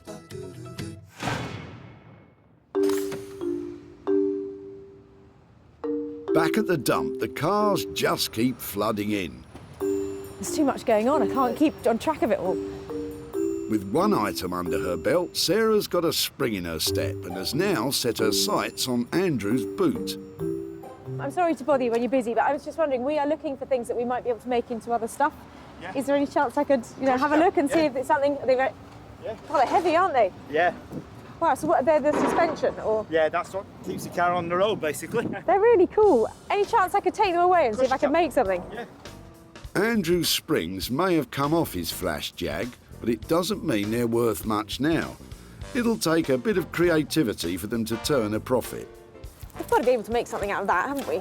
Well, what does Andrew think can be done with them? I wish you had four, should have a coffee table or something like that, and maybe even a stool. I was worried about their appearance at first, but I know that you can get things powder coated, which means sprayed in beautiful colours, or you can get them dipped in materials like chrome or copper. And then they'd make fantastic lamp bases. And a lamp on an occasional table, people are going to pay £100, £150 for one. And I've got 3. She'd be an absolute baby. So, thanks to Andrew's baby donating her old suspension springs, Sarah's onto a moneymaker. And she already has someone in mind who might be up to the challenge.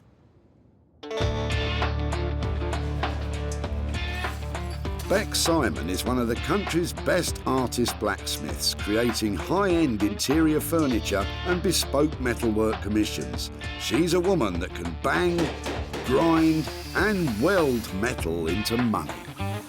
Working with found objects is quite different from what we normally do, because we work with our clients and we produce designs and we work with them. So this is kind of like really freeing up the mind and seeing, you know, what object we've got and how we can make it work into something really cool, modern and yeah, desirable. So it's going to be fun. It's going to be fun, is it? Something tells me those springs are going to give you more bother than they're worth. In the meantime, that's 2 items found that Sarah can offload onto her designer pals. But now she needs to find something she can sink her own teeth into. But with the day getting on, she seems to be grasping at straws. Well, sticks. See, that might be your next... The catapult. Your next candelabra or you know, something on your dining table. You won't believe you could get a full tree in a car. And it looks like word spread round the dump that Sarah's making money out of their rubbish. Then he only send it to me, not him. All right now. You'll be lucky. But what's this? Eagle-eyed Sarah might have just spotted her own personal project, because Eric could be throwing out just what she's been looking for. I'm really sorry to bother you. I can see you're busy. Yes. I'm just looking at your Monopoly sets. Can I have a quick look? They're my daughters originally. Oh my word, you've got hundreds of bits there. Yeah, hundreds of them, yeah. We're looking for things that we might be able to make into other stuff, and things like this would be lovely to get hold of and see if we could do something with. Would you mind? No, I wouldn't mind at all. And let me No, I'd rather somebody else have them. And you've got another one there as well. May I have a quick look at that? Yes, that's the very old one. See, that's when she had it, when she was 8. Wow, that's amazing. May I open it? Yeah, when she was 8 years old. Oh, that's so sweet. Yeah. That's amazing. Thank you so much You're for welcome. letting me take them. That's brilliant.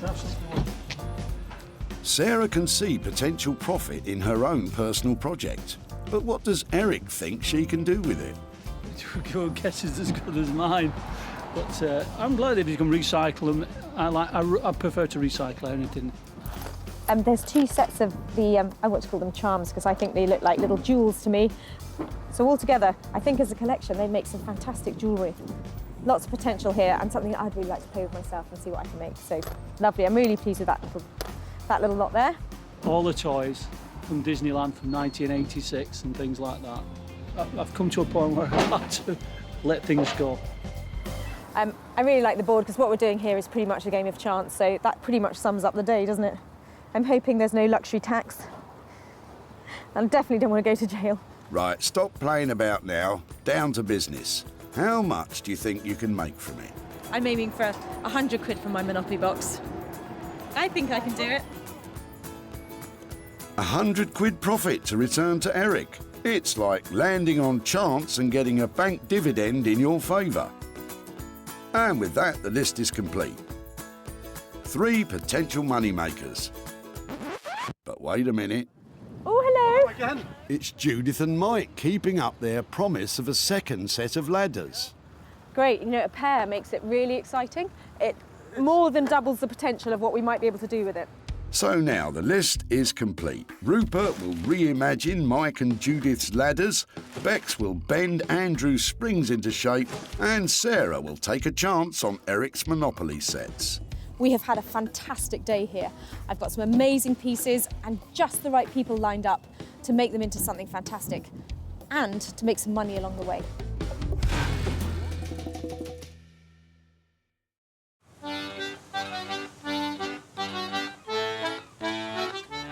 In the southeast corner of England, Margate was once famous for fish and chips and getting sand in your ice cream. But now,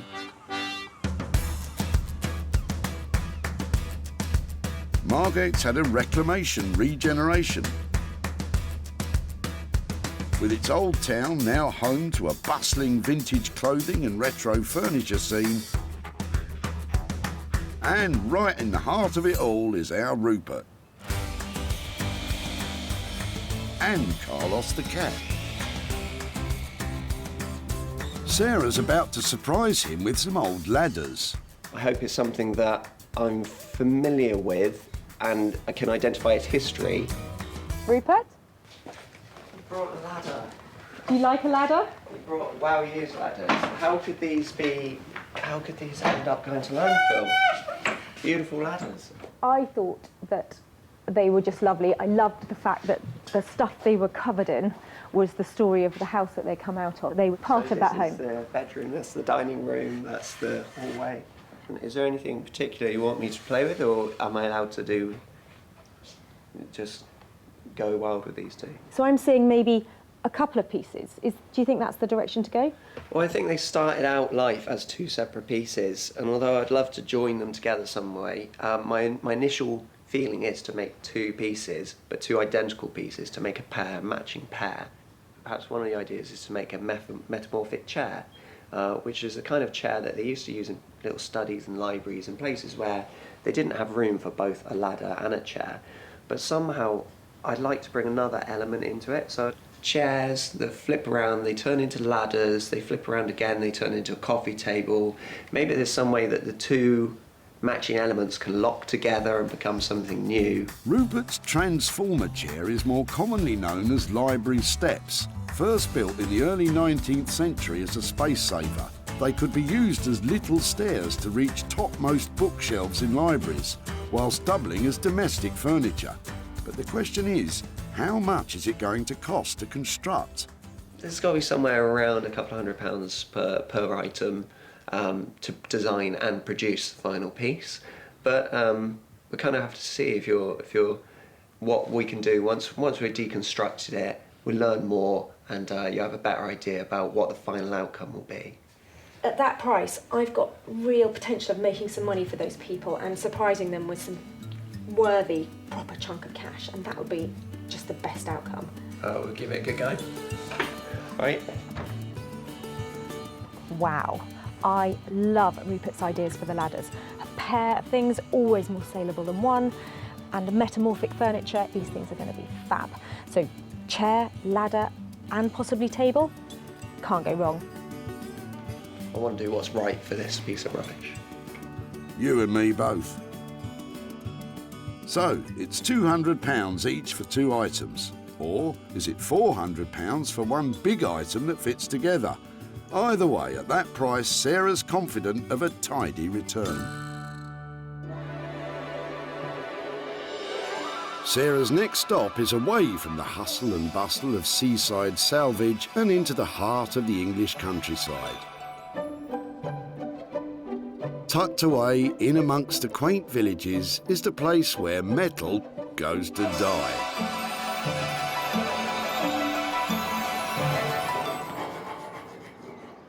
And then to be reborn.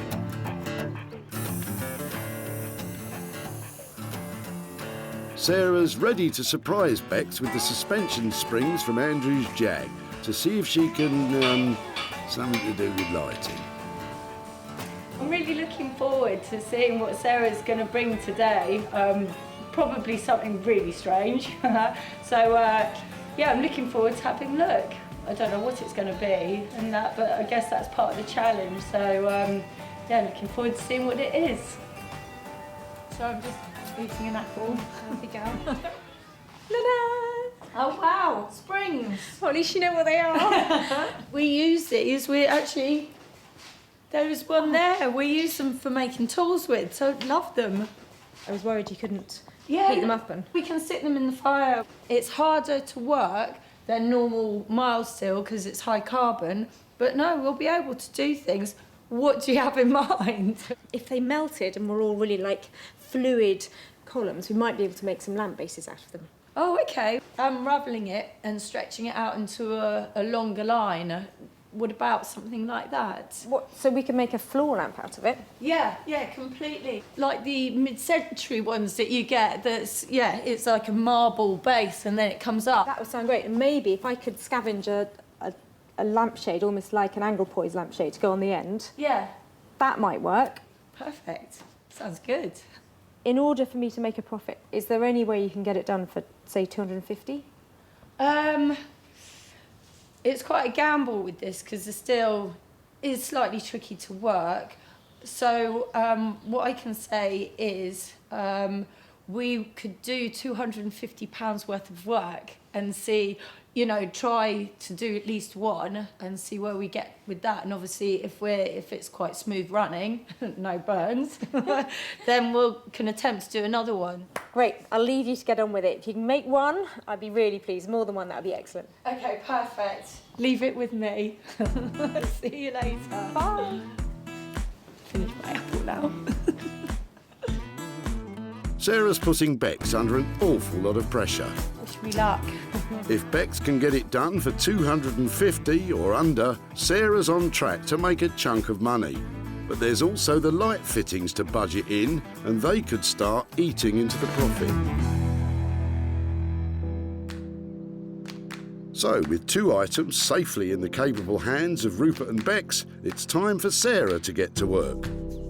And she's taking her item back to her cottage/workshop in the Sussex countryside, She's been running off and trying to go and see the new lambs in the field. where she's got guard dog Bramble watching over the money-making Monopoly sets. At ease, Bramble. This is my Monopoly moment. I've just looked at it. Look, it's an American one. I didn't notice that when I saw it the other day. Baltic Avenue and Mediterranean Avenue. Oh, that's quite cool. I've never seen a US one before. I had a quick look at these pieces the other day and I was wondering why it had a jockey in it, because I've never seen one of those before, but that must be the American version. Sarah's decided to ditch the American board and focus her attention on the little metal pieces. But what to do with them? I was thinking that we should be able to turn these into jewellery, and I've done a bit of research, and I think for a dozen pieces I'm looking at roughly £30 to £40 to get them plated in silver. Maybe if I can turn a dozen of them into something to wear as a pendant, I think that maybe we might get £15, £20 each. So over £200 worth of profit potentially here. Now that has got to be a surprise after just chucking out a Monopoly set at the tip. It was actually the niece of Charles Darrow, the accredited inventor of Monopoly, who came up with the idea of using charms from a girl's charm bracelet as the Monopoly pieces, way back in the 1930s. So really, Sarah's repurposing them back to their original purpose, kind of. Having objects silver-plated can be done by mail order, and so it's quick and easy and relatively cheap to do. But before they're shipped off to be silver-plated, Sarah's drilling holes in them so that chains can be threaded through to make necklaces or bracelets. Don't look what I'm doing with the dog. Ouch! The poor dog's getting the rough end of the stick. Don't look, Bramble! So these are my 14 fabulous pieces. So I'm really pleased with these, and I think they'll make lovely charms.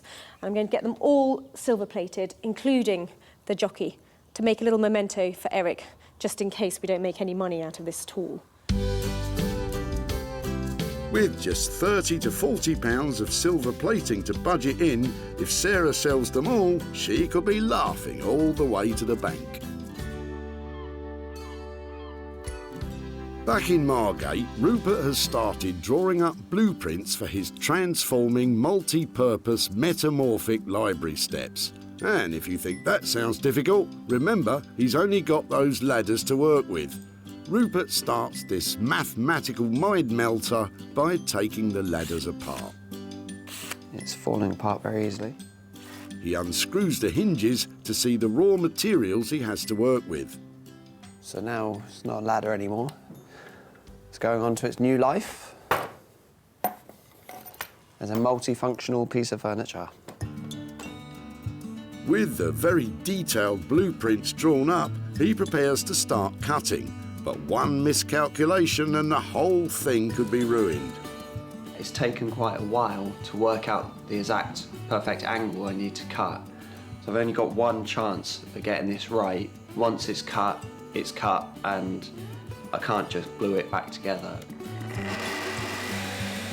Rupert's using a circular saw with an all-important guide rail.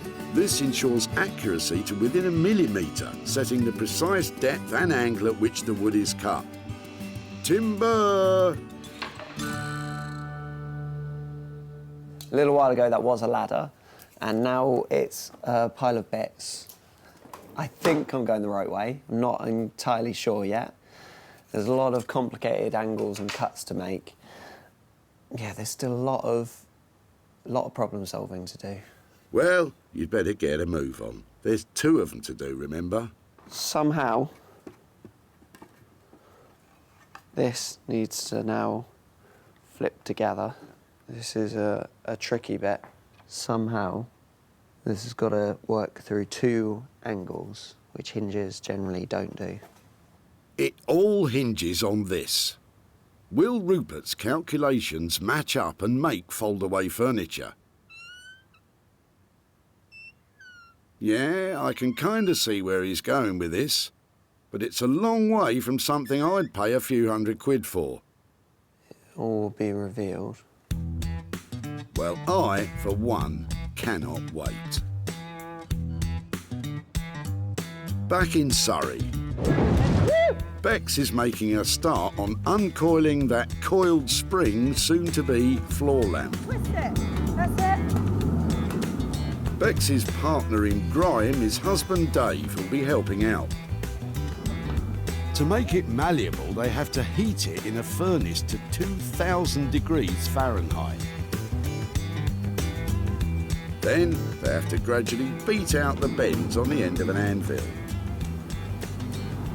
It's just really awkward, the shape, isn't it? They only have a short window before the spring needs to be heated again, and again, and again. It's collapsing on itself, so we need to open it out. High carbon steel is notoriously hard to keep in one piece when heated, so they'll have to be careful. Oh, wait. With progress slow and hot, after an hour of hammering, Bex decides on a different tactic. We're just gonna unravel the middle bit and then the end bit, and then we'll take it next door, do it on the fire bit so it's slower and stuff. But yeah, it's tough. Bex and Dave retreat to the relative peace and quiet of their own workshop. Gone deaf. Well, that was fun.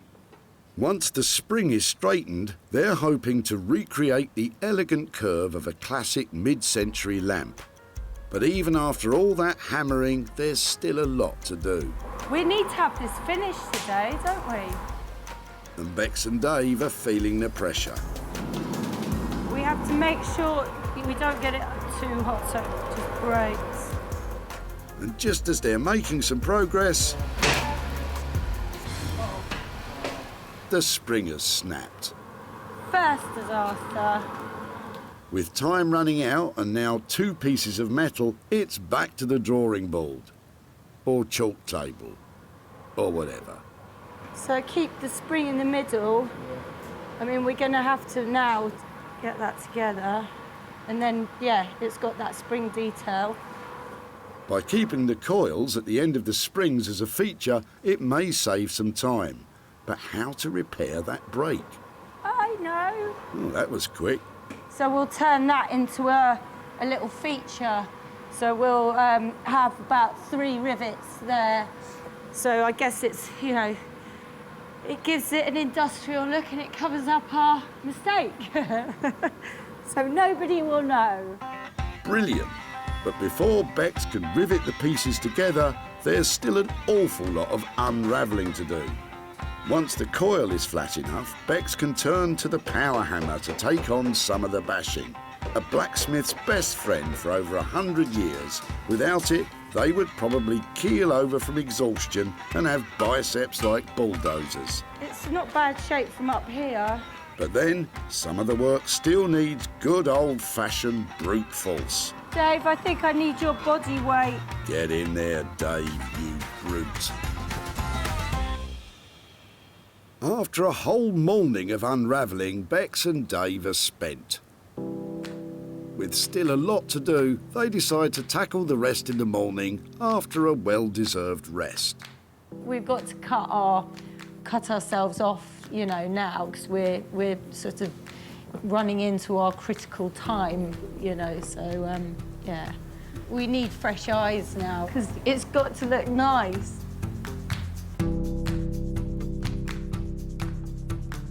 Back at the barn, Sarah's been eagerly awaiting the return of her Monopoly pieces. Bramble? I've got posts. Look, this one's for you. Come on. Sarah didn't use the Monopoly boards, but sent the pieces off in the post to a specialist silver plating firm, who hopefully have made them sparkle. I've got my Monopoly bits. I'm really excited about these. I've asked for them to be really well dipped in silver, so they should look shiny. In the end, Sarah spent £65 silver plating all 14 pieces, but that's still less than a £5 a head. Oh, wow. Or hat, I suppose. Look at them. Look. Luckily, they look $1 million. Now that's cute. Look at the Scotty dog. And they are so shiny. They've been dipped and finished really well. Is that it? Last boot. I think they look great. Question is, how much can I sell them for? Sarah's attaching metal hoops to the pre-drilled holes, which a chain or bracelet can then easily be threaded through. I think they look really good. So I'm hoping that people buy at least one to hang as a necklace, but you could get loads and put them on a bracelet. But I'm going to price them individually. Because Sarah's going to give the little jockey charm back to Eric, she has 13 pieces to try to make a profit on.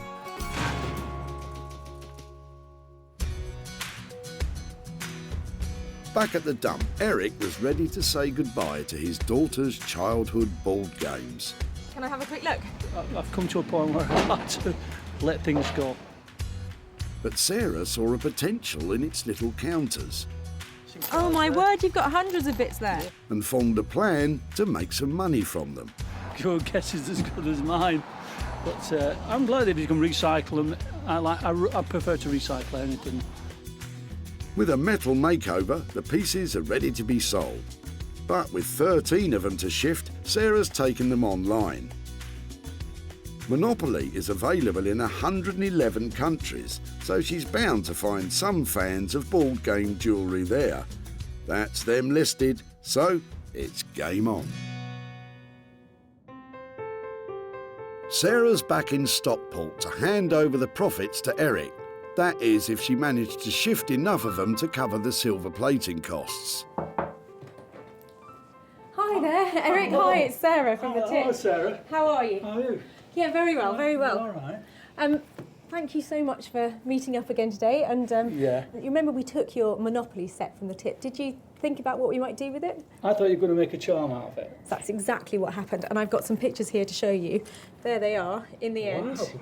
Absolutely amazed. That is fantastic. I just can't get over that. So we sold them at a profit, and I've got that for you today. No. You can give it to the charity. Well, do you know something? I'm going to give it to you and see which charity. If you want to give it to charity, It then will go to cancer, because I'm in remission.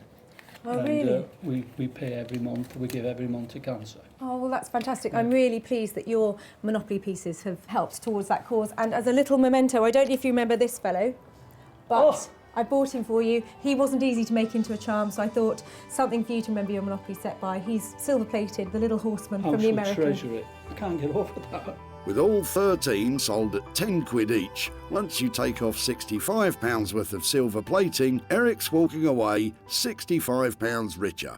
It was lovely to catch up with you Thank again you and hear very your much. story Thank you and very much. keep up the fundraising. That's Oh, fantastic. we do. we do. We look at, you know, we're very lucky. I'm so pleased I took a chance on that Monopoly set. I think Eric loved that little horseman, and that tiny bit of profit we made, that's going to a charity that means a lot to him.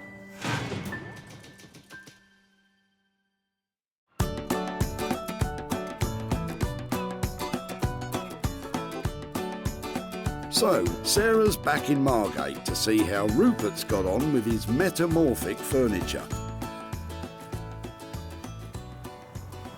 Making metamorphic furniture is going to be tricky at the best of times. Making it out of a pair of old ladders, that must be nearly impossible. I'm here to see if Rupert's actually managed to nail it. Last time Sarah saw them, they were tired old ladders. But now, they're still ladders. But what's that? Ah, you just managed one set. Well, I've spent quite a lot of time working out how to make a ladder into a chair, so I haven't really got much time left to work on this now. Oh, don't blame yourself. It was a tall order asking you to do both. I'm sure Sarah will be just as happy with one. Oh, I don't know. What should I do?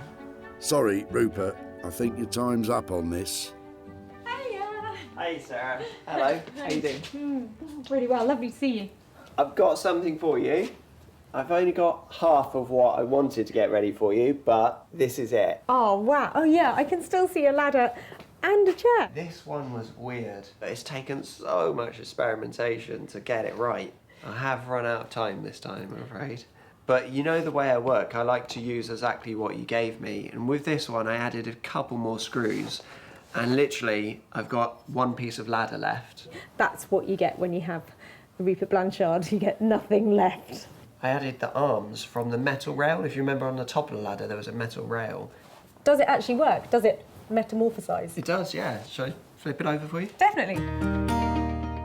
Who would have believed it? It's incredible. Well, he is a designer with a lot of fantastic ideas. But one instead of two means less profit. Let's hope he won't be budgeting in all that thinking time too. At the end of our creative chat, when we were sort of going for this metamorphic stuff, we said it was probably a couple of £100 per ladder. I know you haven't done the other one. Are we looking at 200 quid for this, or is it a bit more? Yeah, I think we're well within the 200 mark. It's taken some time, but it's come well within that. I bought one can of paint and a few screws. That's all well within the budget. Before, they were ladders needing a step up. But now they're metamorphic library steps. Rupert planned this design with such precision, every cut, joint, hinge and nail had to be exactly right, or the entire piece would have fallen apart. The modern yellow midsection ties together the piece's two functions while keeping the paint splatter effect to tell the story of Mike and Judith's Magnolia moment. It's amazing, but will someone pay more than 200 quid for it?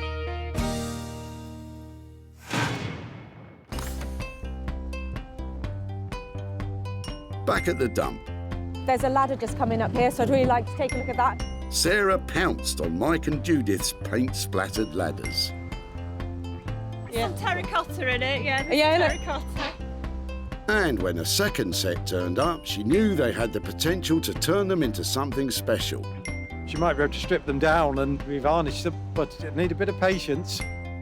And although Rupert only managed one set of library steps, they were brilliant. Sarah invited one of London's top retro design furniture dealers in to see if it would be something that would sell in his shop. And it won't fly out the door, but someone's going to love it. He bought it. Sarah is back in Stockport to hand over the profit to Mike and Judith. Hi there. Hi. Lovely to see you again. Yes, you too. How are you? Yes, oh, we're fine. Nice to see you. And you, Yes. lovely day, isn't it? It is. I've got a bit of an update about the ladders that you dropped off. So I've got some pictures and things to show you. In the end, we actually ended up only using one because they were quite tricky to work with. We have a fantastic maker called Rupert Blanchard, and he was really enthusiastic about them, had a few different ideas, but in the end, he transformed them into... It's a chair, but it's not only a chair, it's actually a metamorphic chair, so it changes from substantial sitting piece back into a step ladder again. Oh, that's fantastic. That's really clever. And we've actually sold it as well. We managed to make £100 profit on Wow. it. And that £100 is for you. Well, that's fantastic. That's unbelievable. Any ideas what you might do with £100? Well, it was my late aunt's ladder, and she had lots of charities that were very close to her heart, so it might go to one of those, or we could treat the family to a drink and a curry.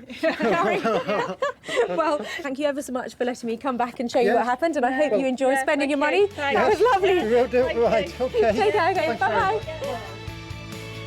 Spending on costs and materials transforming Mike and Judith's ladder came in at £200. The metamorphic chair sold for £300, meaning Mike and Judith are stepping out with £100 profit.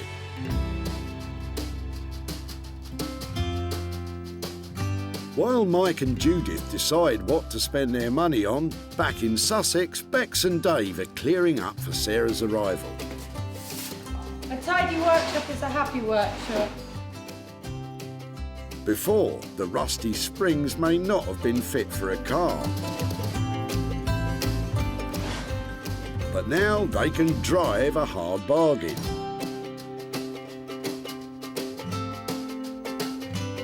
The elegant curve of the overhanging lamp is balanced at the base with polished concrete weighed precisely to keep the structure stable. Bex has added details mirroring the spring's original shape to hold the cable flex onto the frame, and the metal is finished with jade oil to reduce tarnishing. All in all, it's as far away from its original use as you can imagine. I hear Sarah's on her way, so I'm very keen to find out what she thinks of it, so fingers crossed. Well, because we've worked our guts out on this one, we'll probably go, yeah. Yeah. Hello. Hello. Hiya. Hi. How you doing? Where is it then? Oh my word. It's fantastic. I love it. Can I touch it? Yeah. Well, you touch it. I'm too scared. You do. Come on, it won't break. Again, give it a wobble. It's not lost its spring at all. How about you? No, well, I'm really pleased with it now. I love the fact it's still got that reference to where it came from. Yeah, exactly. And up here, that is really sweet. Yeah. Amazing. And this bit. Do you think you'll be able to sell it? Do you think it's a nice, a nice product? Definitely, Yeah. definitely. Yeah.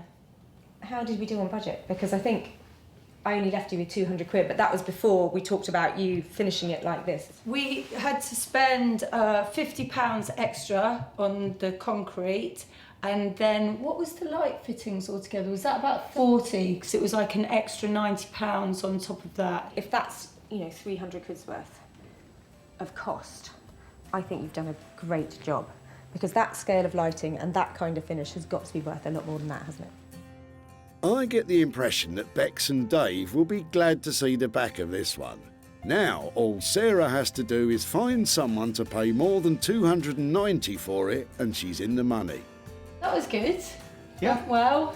She seemed to like it. Yeah, no, definitely. Well, I'm really glad. No tears. Onwards and upwards, eh? Back at the dump, Sarah sprung into action when she got a look inside Andrew's boot. Have they just come off this then? Yeah. Really? Yeah, that's what keeps the car on the road, basically. Andrew and his car had a special relationship. She's an absolute baby. But he was happy for Sarah to take its old springs and try something. Well, she had thought she'd have a coffee table or something like that, and there's something to bounce about on, I suppose, but... That something became a bespoke standing lamp. Sarah knew that Martin would also be keen on this, and so dropped it off at his London shop. Sarah's back in Stockport to give Andrew the good news. Martin loved the lamp.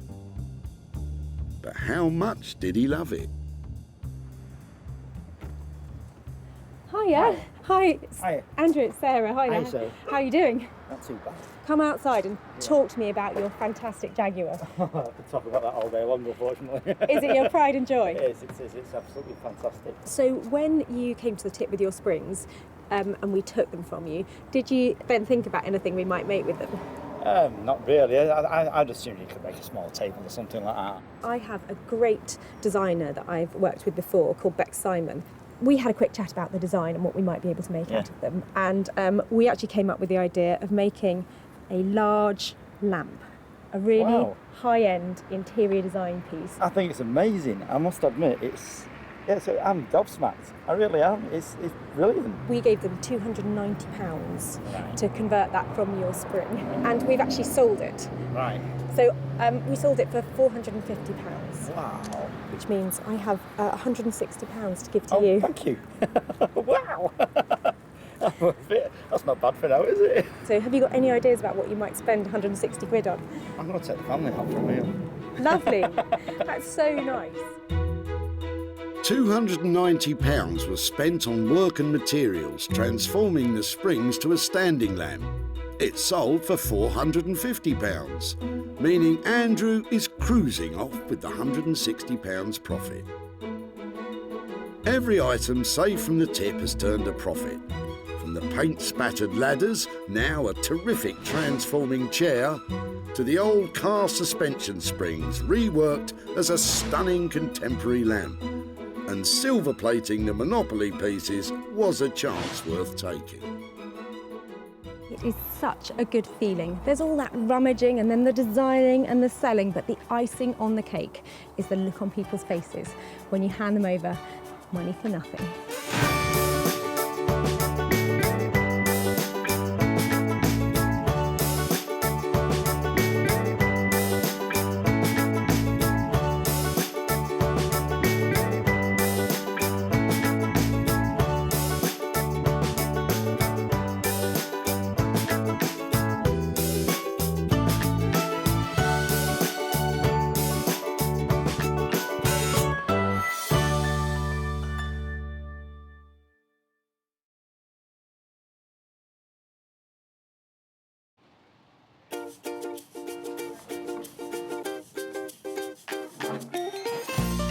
How do you make money for nothing?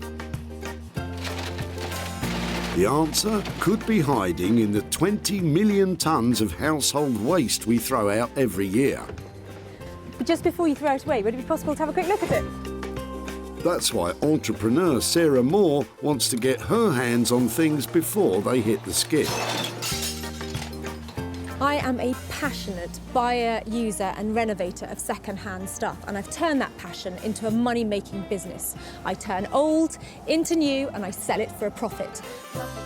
Sarah's ready to sift through as many boots and bin bags as she needs to. That's vintage gold, isn't it? It's really exciting. In her search for tip treasure. I love it. And with some of the country's elite designers and makers, what are we going to do with that? Oh no! she can transform her finds into desirable, Amazing. beautiful, valuable, Cha-ching. and hopefully saleable items. That's £80 profit.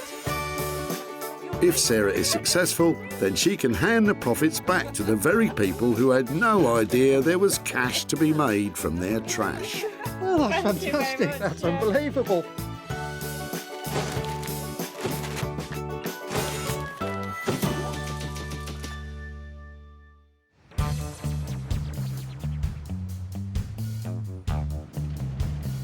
Today we're at the Whitley Recycling Centre near Guildford, where 800 tonnes of waste is dumped by Surrey locals every month. It's so exciting. People are flooding in here all day long, and I'm going to turn their old into gold, their trash into cash, and make some money for nothing.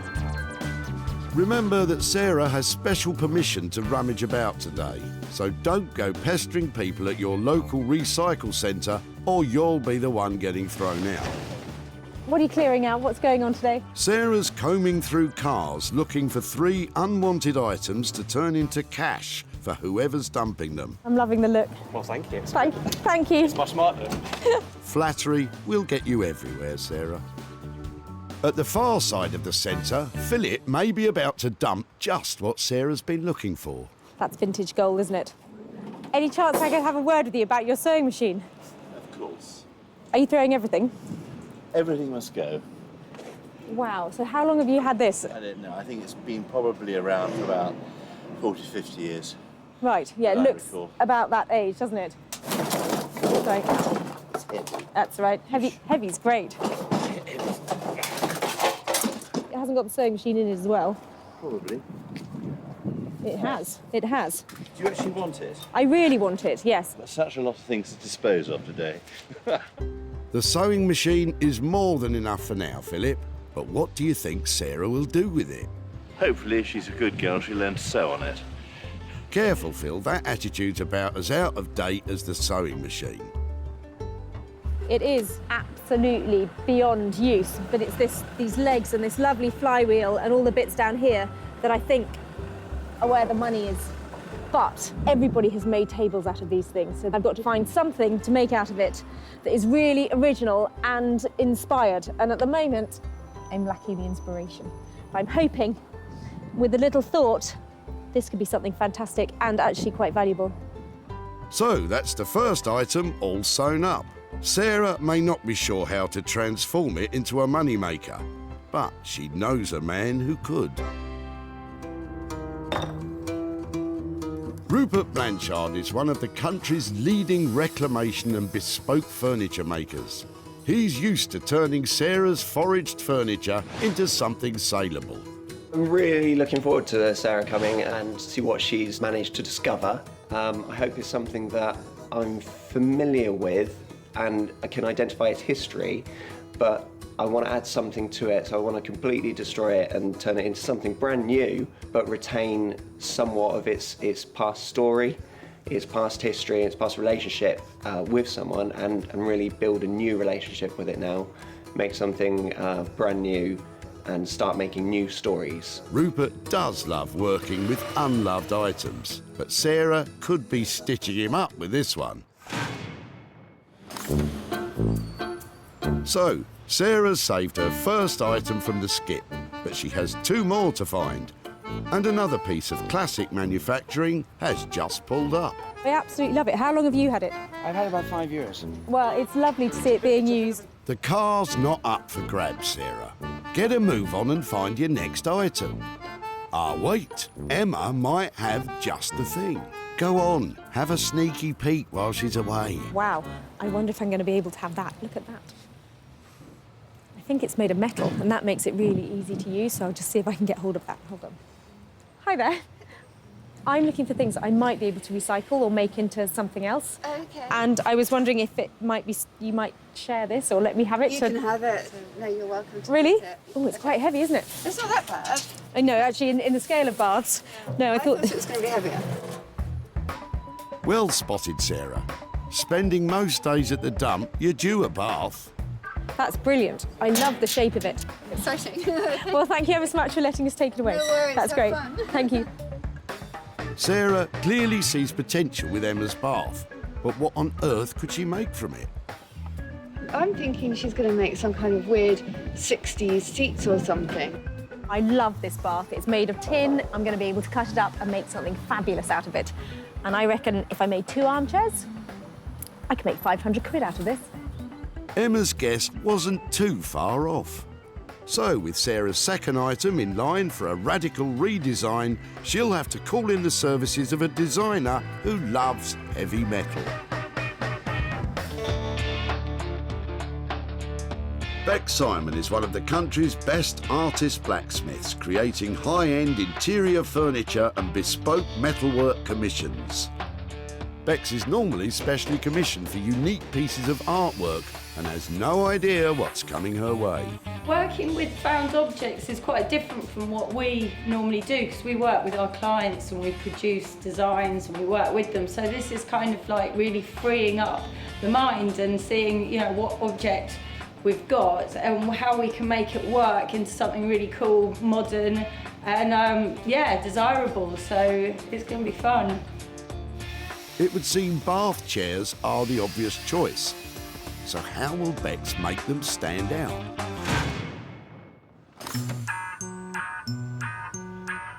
Sarah's successfully found 2 items for designers Rupert and Bex. Now she needs to find a third she can apply her own skills to. And with the day getting on, she may not get to be so choosy. Oh, hang on a minute. There's that. A plastic plant pot. I think we'll keep on looking. But as luck would have it, Elizabeth may have just saved the day with her box of old taps. My husband, when he did the central heating years and years ago, Yeah. couldn't bear to ever throw anything away. Oh, I'm like him. I can understand. I can understand And that. so I'm gradually getting rid of them because they're no use to me. But if they're, I was going to put them in the recycling. Well, do you know something? I'm looking for things that I might be able to add to projects or make something out of. Right. And yeah, these are just what I'm after. Something really chunky and old, and they've got that classic look. That would be really nice. Yes, I'm just only too pleased for them to be reused. Thank you so much.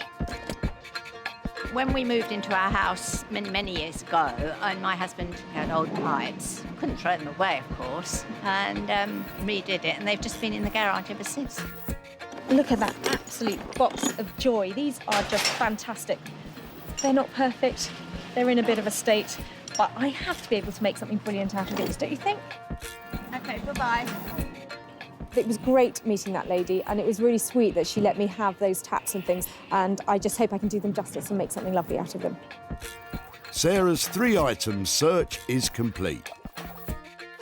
Philip's sewing machine will be going to Rupert, Bex will work on Emma's old bath, and Sarah will be hoping to create a cash flow from Elizabeth's taps. It's been a fantastic day here today, and I've met some great people. But I've also been making some really big promises about what I'm going to do with their rubbish. And I think I might have my work cut out.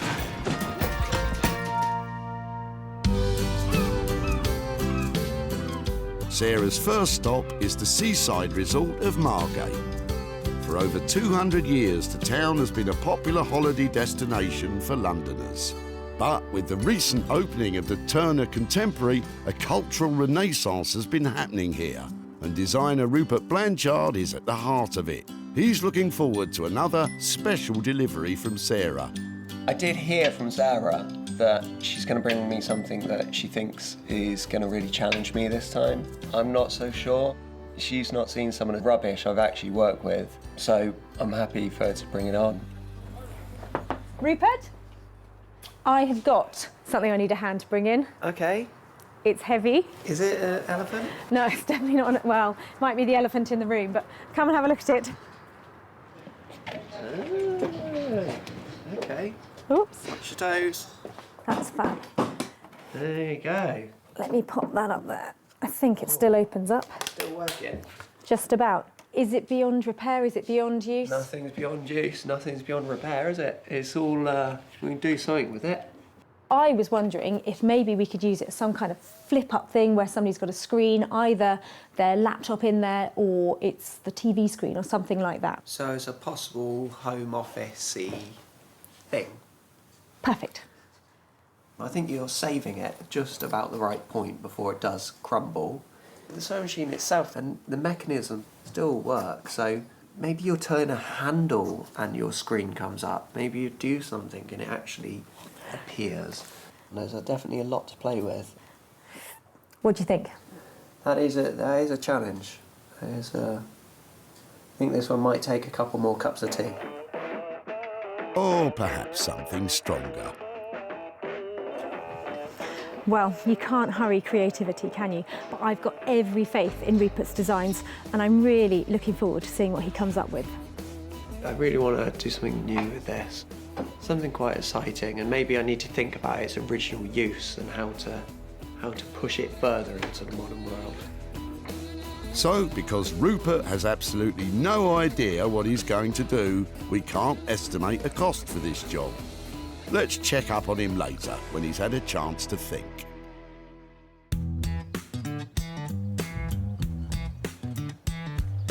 So, while we leave Rupert to put the kettle on, we travel further inland to the Surrey countryside. We're waiting for Sarah as scrap scavengers Bex and husband Dave. Sarah thinks a bath is just what these two need. It's a bath. Don't take it personally. Oh, wow. Okay. It's tin, it's not one of the cast iron ones, so Yeah. it's not too heavy, but it's metal, Yeah. so I thought of you. And obviously how dirty we are. We need a bath. Tin baths are a cheaper alternative to heavy cast iron. It should make no difference to the sale price once they've turned it into... What's it being turned into? So I was sort of wondering whether this could be a pair of armchairs. I was just wondering if we could cut in each end off to make a kind of like cool armchair. That would probably work quite well. What I haven't done is actually sat in it. Do you think maybe we should put it on the ground and sort of see how big, you know, Oh, is it yeah. possible to get two out of it, do you think? Pop it down. Okay, you sit that side, I'll sit this side. Two birds in a bath. You've got the taps end, I win. I always end up with the taps. Okay, so my end's comfortable. How's yours? I'm sort of quite propped up, but that's okay. The only thing I was wondering about, just having a couple of holes in it so we could put a cushion pad on it, so maybe just in the base, a cushion pad so you don't slide out of it. Yeah, no, definitely. If I get out, will you shoot you across this place? Yeah, I think, yeah, we can go for that. Definitely give it a go. Give anything a go, Suze. It's a clever idea to turn the bath into two separate saleable seats to double the potential profit. Oh, it's quite cool up this end. As long as we don't break the bank making it. I suppose we're looking at £30 to £40 to get a cushion made if I was to make up a very simple square to go in it. If we've got, say, 400 to 500 to do what we need to do, I reckon we could have a good go at it with that. Fab. Well, that sounds like a great plan. Shall I leave it with you? Okay. Don't sound too enthusiastic, Bex. Two bathtub armchairs. That should be easy, right? There's quite a few unknowns as usual, aren't there? Yeah. How much enamel's going to stay on it, how much the shape's just going to fall apart. But we will remain positive. That's more like it. The armchairs should cost between £400 to £500 to make, plus a little extra for the cushions. Selling them for any more than that means Sarah's in profit.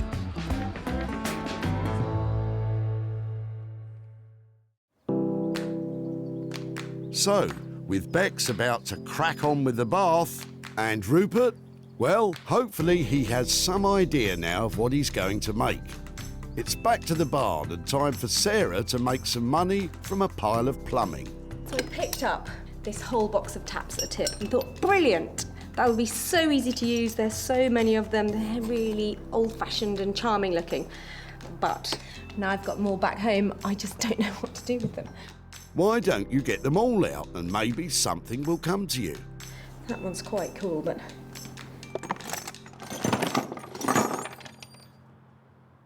So, Any ideas? what's with you and Rupert today? Get those creative juices flowing. I thought maybe I could use them to make some really smart lighting, you know, have some blue bulbs coming out of them, but really it's very complicated what's inside them. But then I'm wondering, maybe with these sort of angular bits, if I can make a towel rail, something useful for the bathroom. I think I should put them back somewhere where there is water involved, otherwise they'll just look inappropriate. And hope that there's some way of fixing them together, perhaps onto a backboard that would make a really cool place to hang a towel.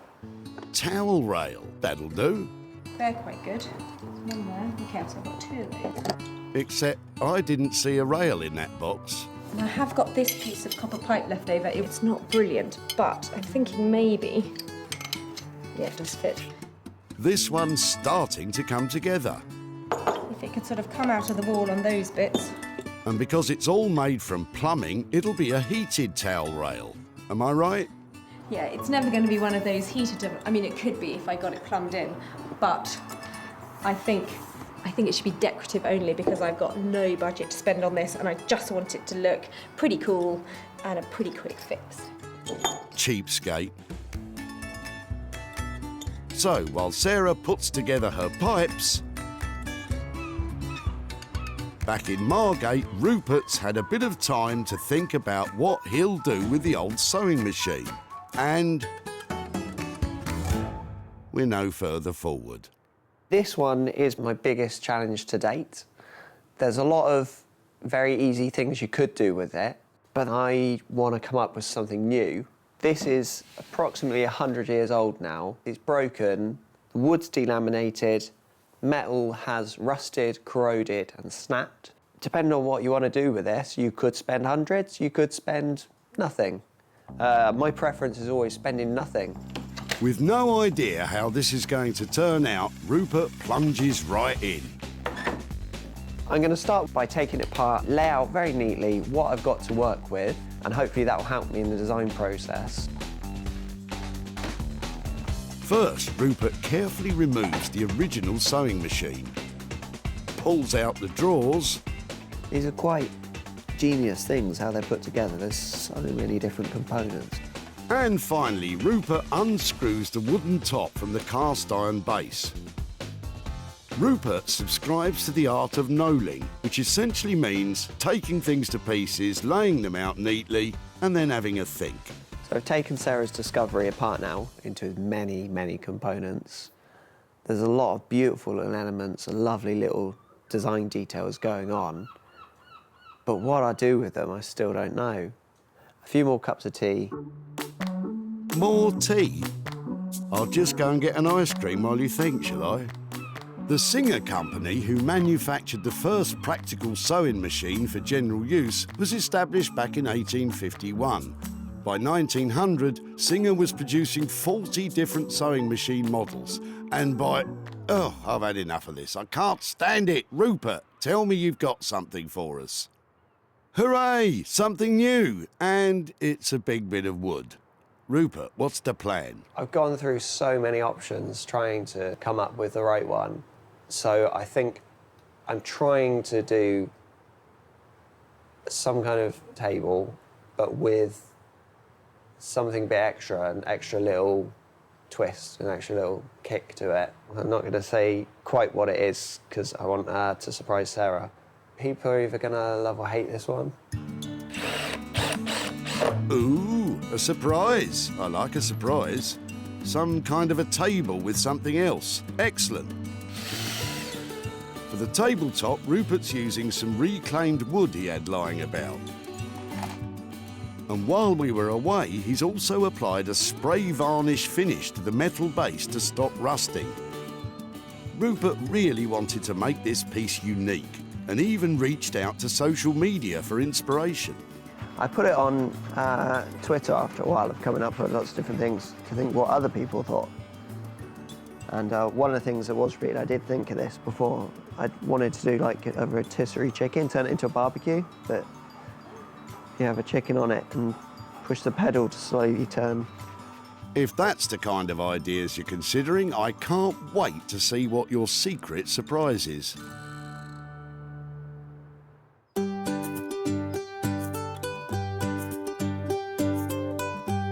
Back in Sussex, Sarah's one step closer to making a towel rail from the box of old taps. But she still has to source a wooden back panel that will eventually fix the rail to the wall. But luckily, Sarah's a hoarder of all things, well, of all things. And after a quick trip to the shed, she usually finds something she can work with. I'm trying to find a backboard that I can mount the whole towel rail on. And I had this bed, in fact a pair of beds that I have had for about 5 years, and they are completely broken, they've fallen apart. But I've always loved the wood and thought one day I might use it in a project. So that will work really well. It's really heavy, it must be mahogany or something. And it's old, I think it's French. It's a really good green colour. And that, I think, with all that copper and gold, pretty much untouched, would be perfect. So, with the back panels scavenged from herself, it's time for Sarah to plug in those power tools. She's using an electric jigsaw to cut the old bed frame the correct length for the towel rail. Next, it's time for the power drill. She's using a flat wood drill bit, which is perfect for bigger holes. Hopefully that's all right. Quite an achievement for just over an hour's worth of work. But will anyone buy it? Sarah spent just £12 on extra metal fittings to attach the rail to the backboard. So she's got to make more than £12 from it, surely. Meanwhile, back at the forge, Bex and Dave are about to start the process of turning the bath from something you lie in to something you'll want to sit on. Are we just cutting it in half? Sarah was hoping to get 2 saleable seats out of it, one from each end. But do the team think it's a possibility? We've never done anything with a bath before. Apart from washed ourselves after work.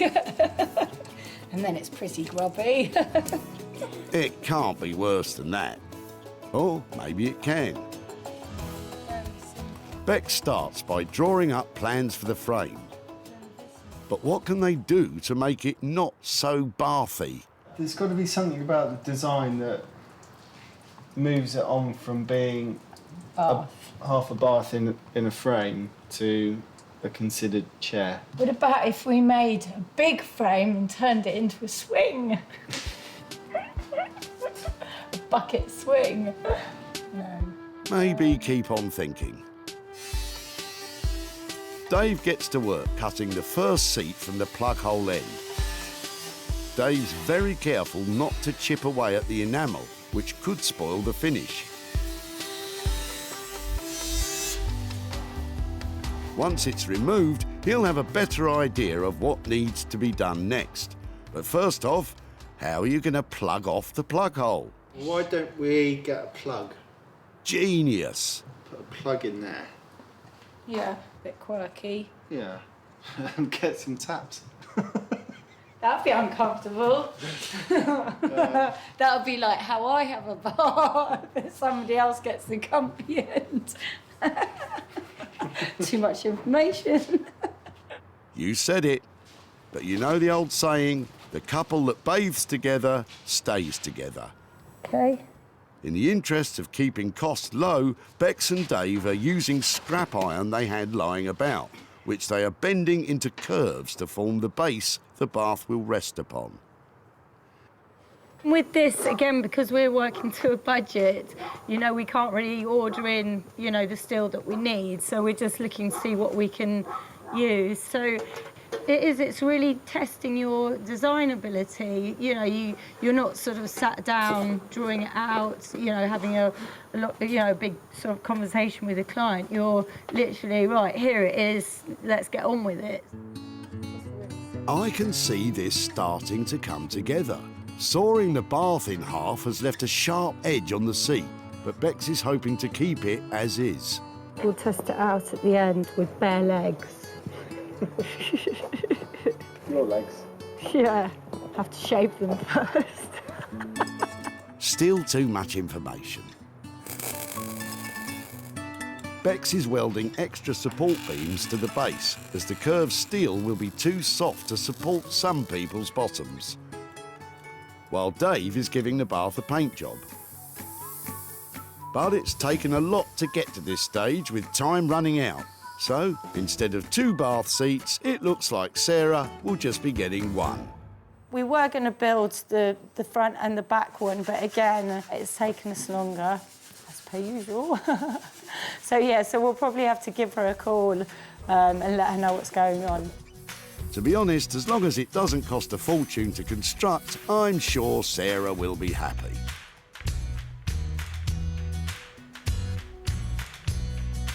Back at the barn, Sarah has downed power tools and is nearing the end of her own restoration project. She's attached the rail and bits of old taps to the wooden back panel, and now is nailing more bits of broken bed to the sides for a classy finish. When Sarah found the old taps, they were headed for the skip. But now, it's a modern, funky towel rail. Sarah used matching black steam valve handles that make the piece more industrial than domestic. The extra materials Sarah used were compression joints, which form an L shape attaching the rail to the backboard. And the backboard? Well, it was an old bed, but I think it does the job nicely. All in all, a quick and effective turnaround, Sarah.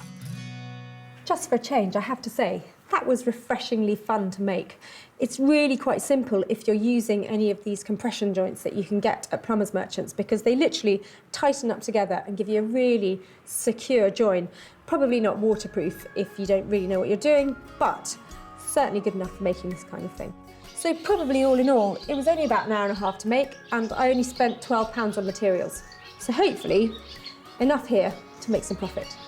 I'm sure you'll find some plumbing lover to buy it for more than £12. So go on, get it sold.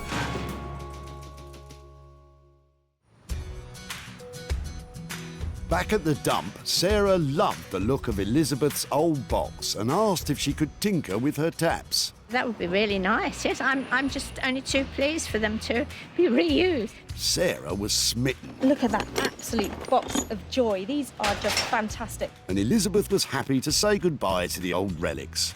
We moved into our house many, many years ago, and they've just been in the garage ever since. But brilliant if they're going to be reused.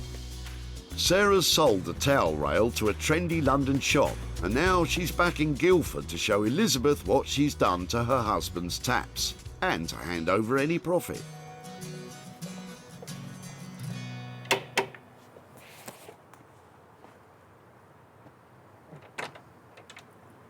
Hi there. Hello. Hi, Elizabeth, it's Sarah from The Tip. How are you? Hello, I'm fine, thank you. I just thought I'd update you about what happened with your taps. Yes, right. Were you wondering what we might do with them? Well, I couldn't think of anything, actually. They're just old taps to me. Yeah, well, we had, it was actually something that I worked on. So I had a good look at them, and I was thinking about all sorts of things, maybe turn them into lighting or something like that. Oh. But in the end, I thought that it's probably better to keep them in the kind of water environment. So I turned them into a towel rail. Oh, my goodness. What do you think? That's amazing, isn't it? Yes. I know these were your late husband's. Yes. I hope he would approve. They've actually... He would. He would. So after the stuff has been made, we try and sell it, and they were actually sold for £75. Goodness me. What do you think about that? Do you think... I can't believe it. And from that £75, I've got £63 to give to you. So let me... Right, thank you very much. I'll send that to his charity. Did he support a particular charity? Well, we had two. Because he had dementia, he used to go to a day centre, so half of the money went there, and the rest went to a place called the Rainbow Centre, where my little grandson attends for disabled children. Sarah's rustic take on a towel rail cost just £12. The item didn't hang around too long and was picked up for £75, giving Elizabeth a chance to spread some love with the £63 profit. Thank you very, very much. Absolute pleasure. So, while Elizabeth heads off to spend the spoils from the towel rail, we're back in Margate, where Sarah's about to pop in on Rupert and finally find out what his super secret surprise is. When we left him, there were talks of rotisserie chicken barbecues and all sorts. Now Rupert's putting on the finishing touches. So hurry up, Sarah, and get in there. The wait is killing me. I love it here at Rupert's place because I think, like me, he might be a bit of a hoarder. I can't wait, though, to see what he's done with our sewing machine table, because when I last left him, he was scratching his head and he hadn't got a single idea about what he's going to do with it. So, who knows? Before, the old crumbling sewing machine was no use to anyone. Now it's a very cool, functional work table with a desk fan that is operated by the original foot pedal. Rupert, you're bonkers. Rupert used a very simple finish to the metal to maintain some of its history. A clear wax on the tabletop brings out the natural grain of the scavenged wood.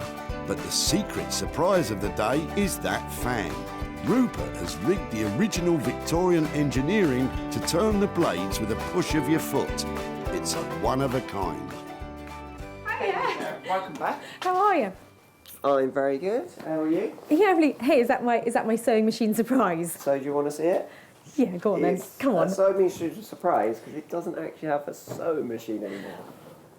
Oh wow! Okay, so I thought maybe a rotisserie chicken, maybe a giant pencil sharpener, lots of things that I spent a lot of this week failing at, and then I decided, on a hot day in the workshop, what better than a fan? I absolutely love it. Let's see it in action. Yeah, so there's a little hidden hole under here. Okay. And so now for the pedal, I'll get it going. It's genius. Well, it's, I just really wanted to use the action somehow. The sewing machine itself had completely seized up. There are some bits missing internally, like someone had already taken parts off of it. So I started looking at it and realised it's all about the base. The base is a real classic. Yep, Rupert's bringing booty back with his big, beautiful base. Go on, Sarah, give it a whirl.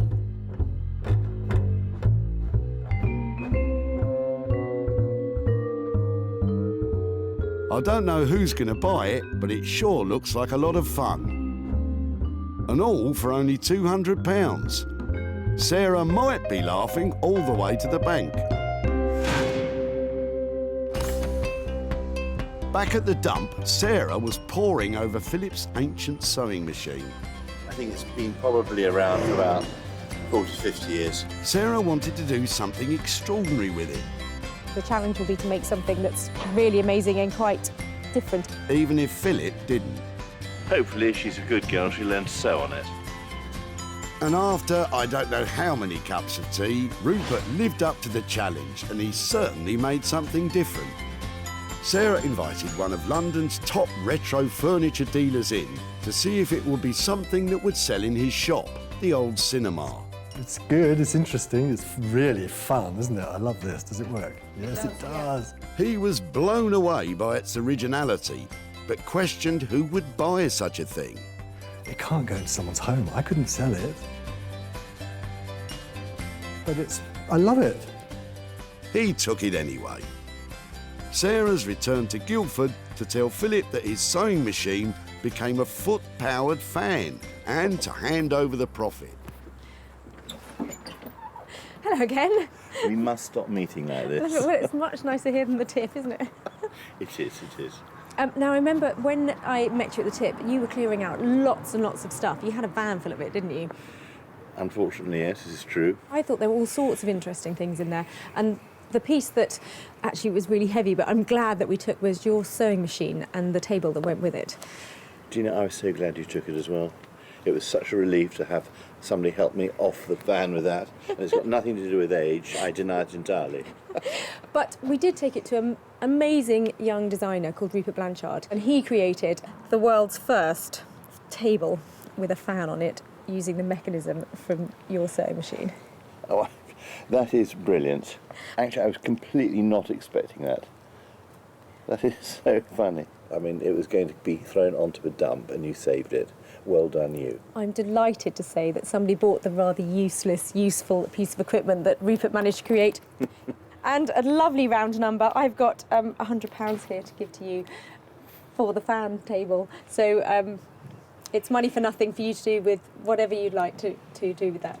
I really don't know what to say, but I mean, I was about to throw the whole thing away, and to get this back, absolutely brilliant. It was lovely to see you again, Philip, and I'll see you at the tip. Rupert's labour and materials came to £200. It was sold for £300, giving Philip a profit of £100. Well, that's another unusual transformation that I think got approval. I think it's fair to say that Philip is now a big fan. Oh, Sarah, shame on you.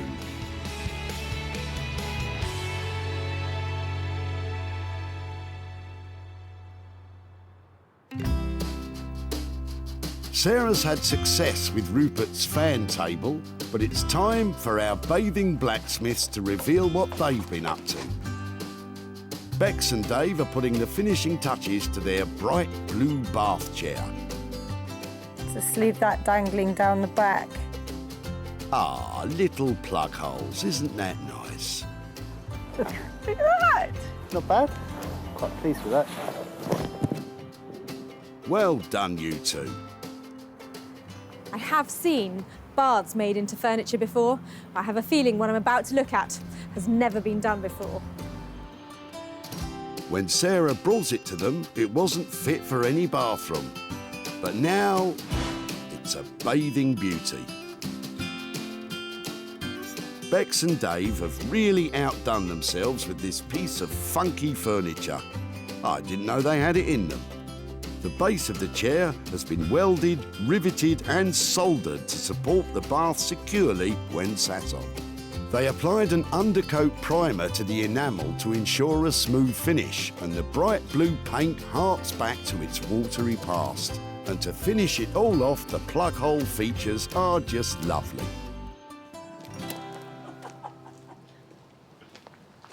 It is amazing. It's really modern and really funky, isn't it? We didn't want to keep the bath just the white bath colour. And, you know, I wanted to have that feeling of water. And, Oh, look, I love the chain. Sarah's even brought her own little cushion to give it her own test drive. It's comfortable as well, isn't it? Yeah. It makes you smile because it's got humour attached to it, but also in a very cool sort of way. So, because I keep feeling really chuffed with it. How much to spend, I don't care.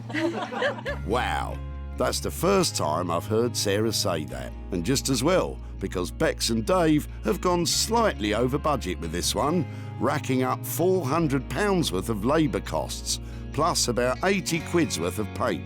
Sarah will be looking to slap a high price tag on this when it comes to be sold. So just in case that wasn't clear, I absolutely love that chair. It might be over budget, but as far as I'm concerned, it's got bags of style and it should sell really well. It is an inspired piece of design. That was a brilliant reaction. I mean, it is quite a striking piece. It's still got the bathy feel about it, but, you know, in a quite cool way. It's good, yeah, really pleased with the blue. The blue was a good choice, wasn't it? And the brown. The brown was a good choice too. Have another. Yeah.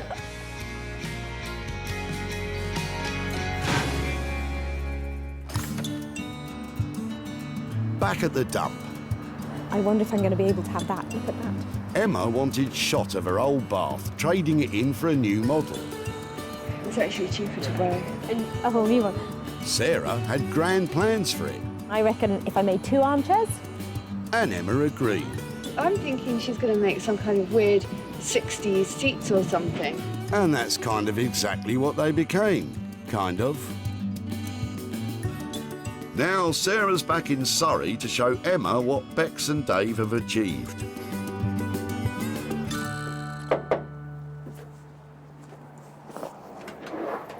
Hi Emma, hi there, Sarah from The Tip. Nice to see you. And you, how are you? I'm very good, thank you. How are you? Yeah, very well. I've just got some pictures to show you of what we did with your bath. Oh, lovely. We took it to Guildford to this fantastic artist blacksmith who's called Beck Simon. Oh, wow. And she and her husband have been doing some lovely things with this. And your bath has been turned into a somewhat glamorous, I would say, Oh my gosh. seat. Oh my. It has been completely sprayed blue, Yeah. all the stuff that was, all Oh, the white that's bits of it, lovely. and they have made a lovely frame for it, and they've kept some of the little quirky bits on it, like the chain and the plug and that kind of thing. What do you think? I'm amazed, utterly amazed. Normally at this point I'd like to be saying, I've sold your bath and I'm here to give you some money for nothing, but as of yet your bath hasn't sold. If it does, or when it does I should say, it would be great to be back in touch and I'll be handing over some money for nothing for you. So, despite this wonderful transformation by Bex and Dave, the search continues to find this unique chair a new home.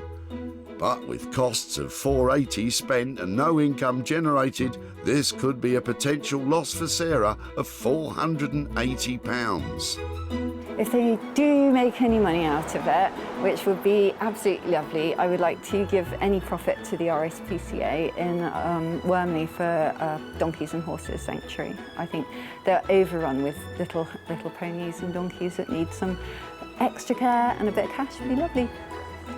Well, Emma loved what we did with her old bath, which is always a relief. And now I've got to redouble my efforts to sell it because the money would be going to such a great cause.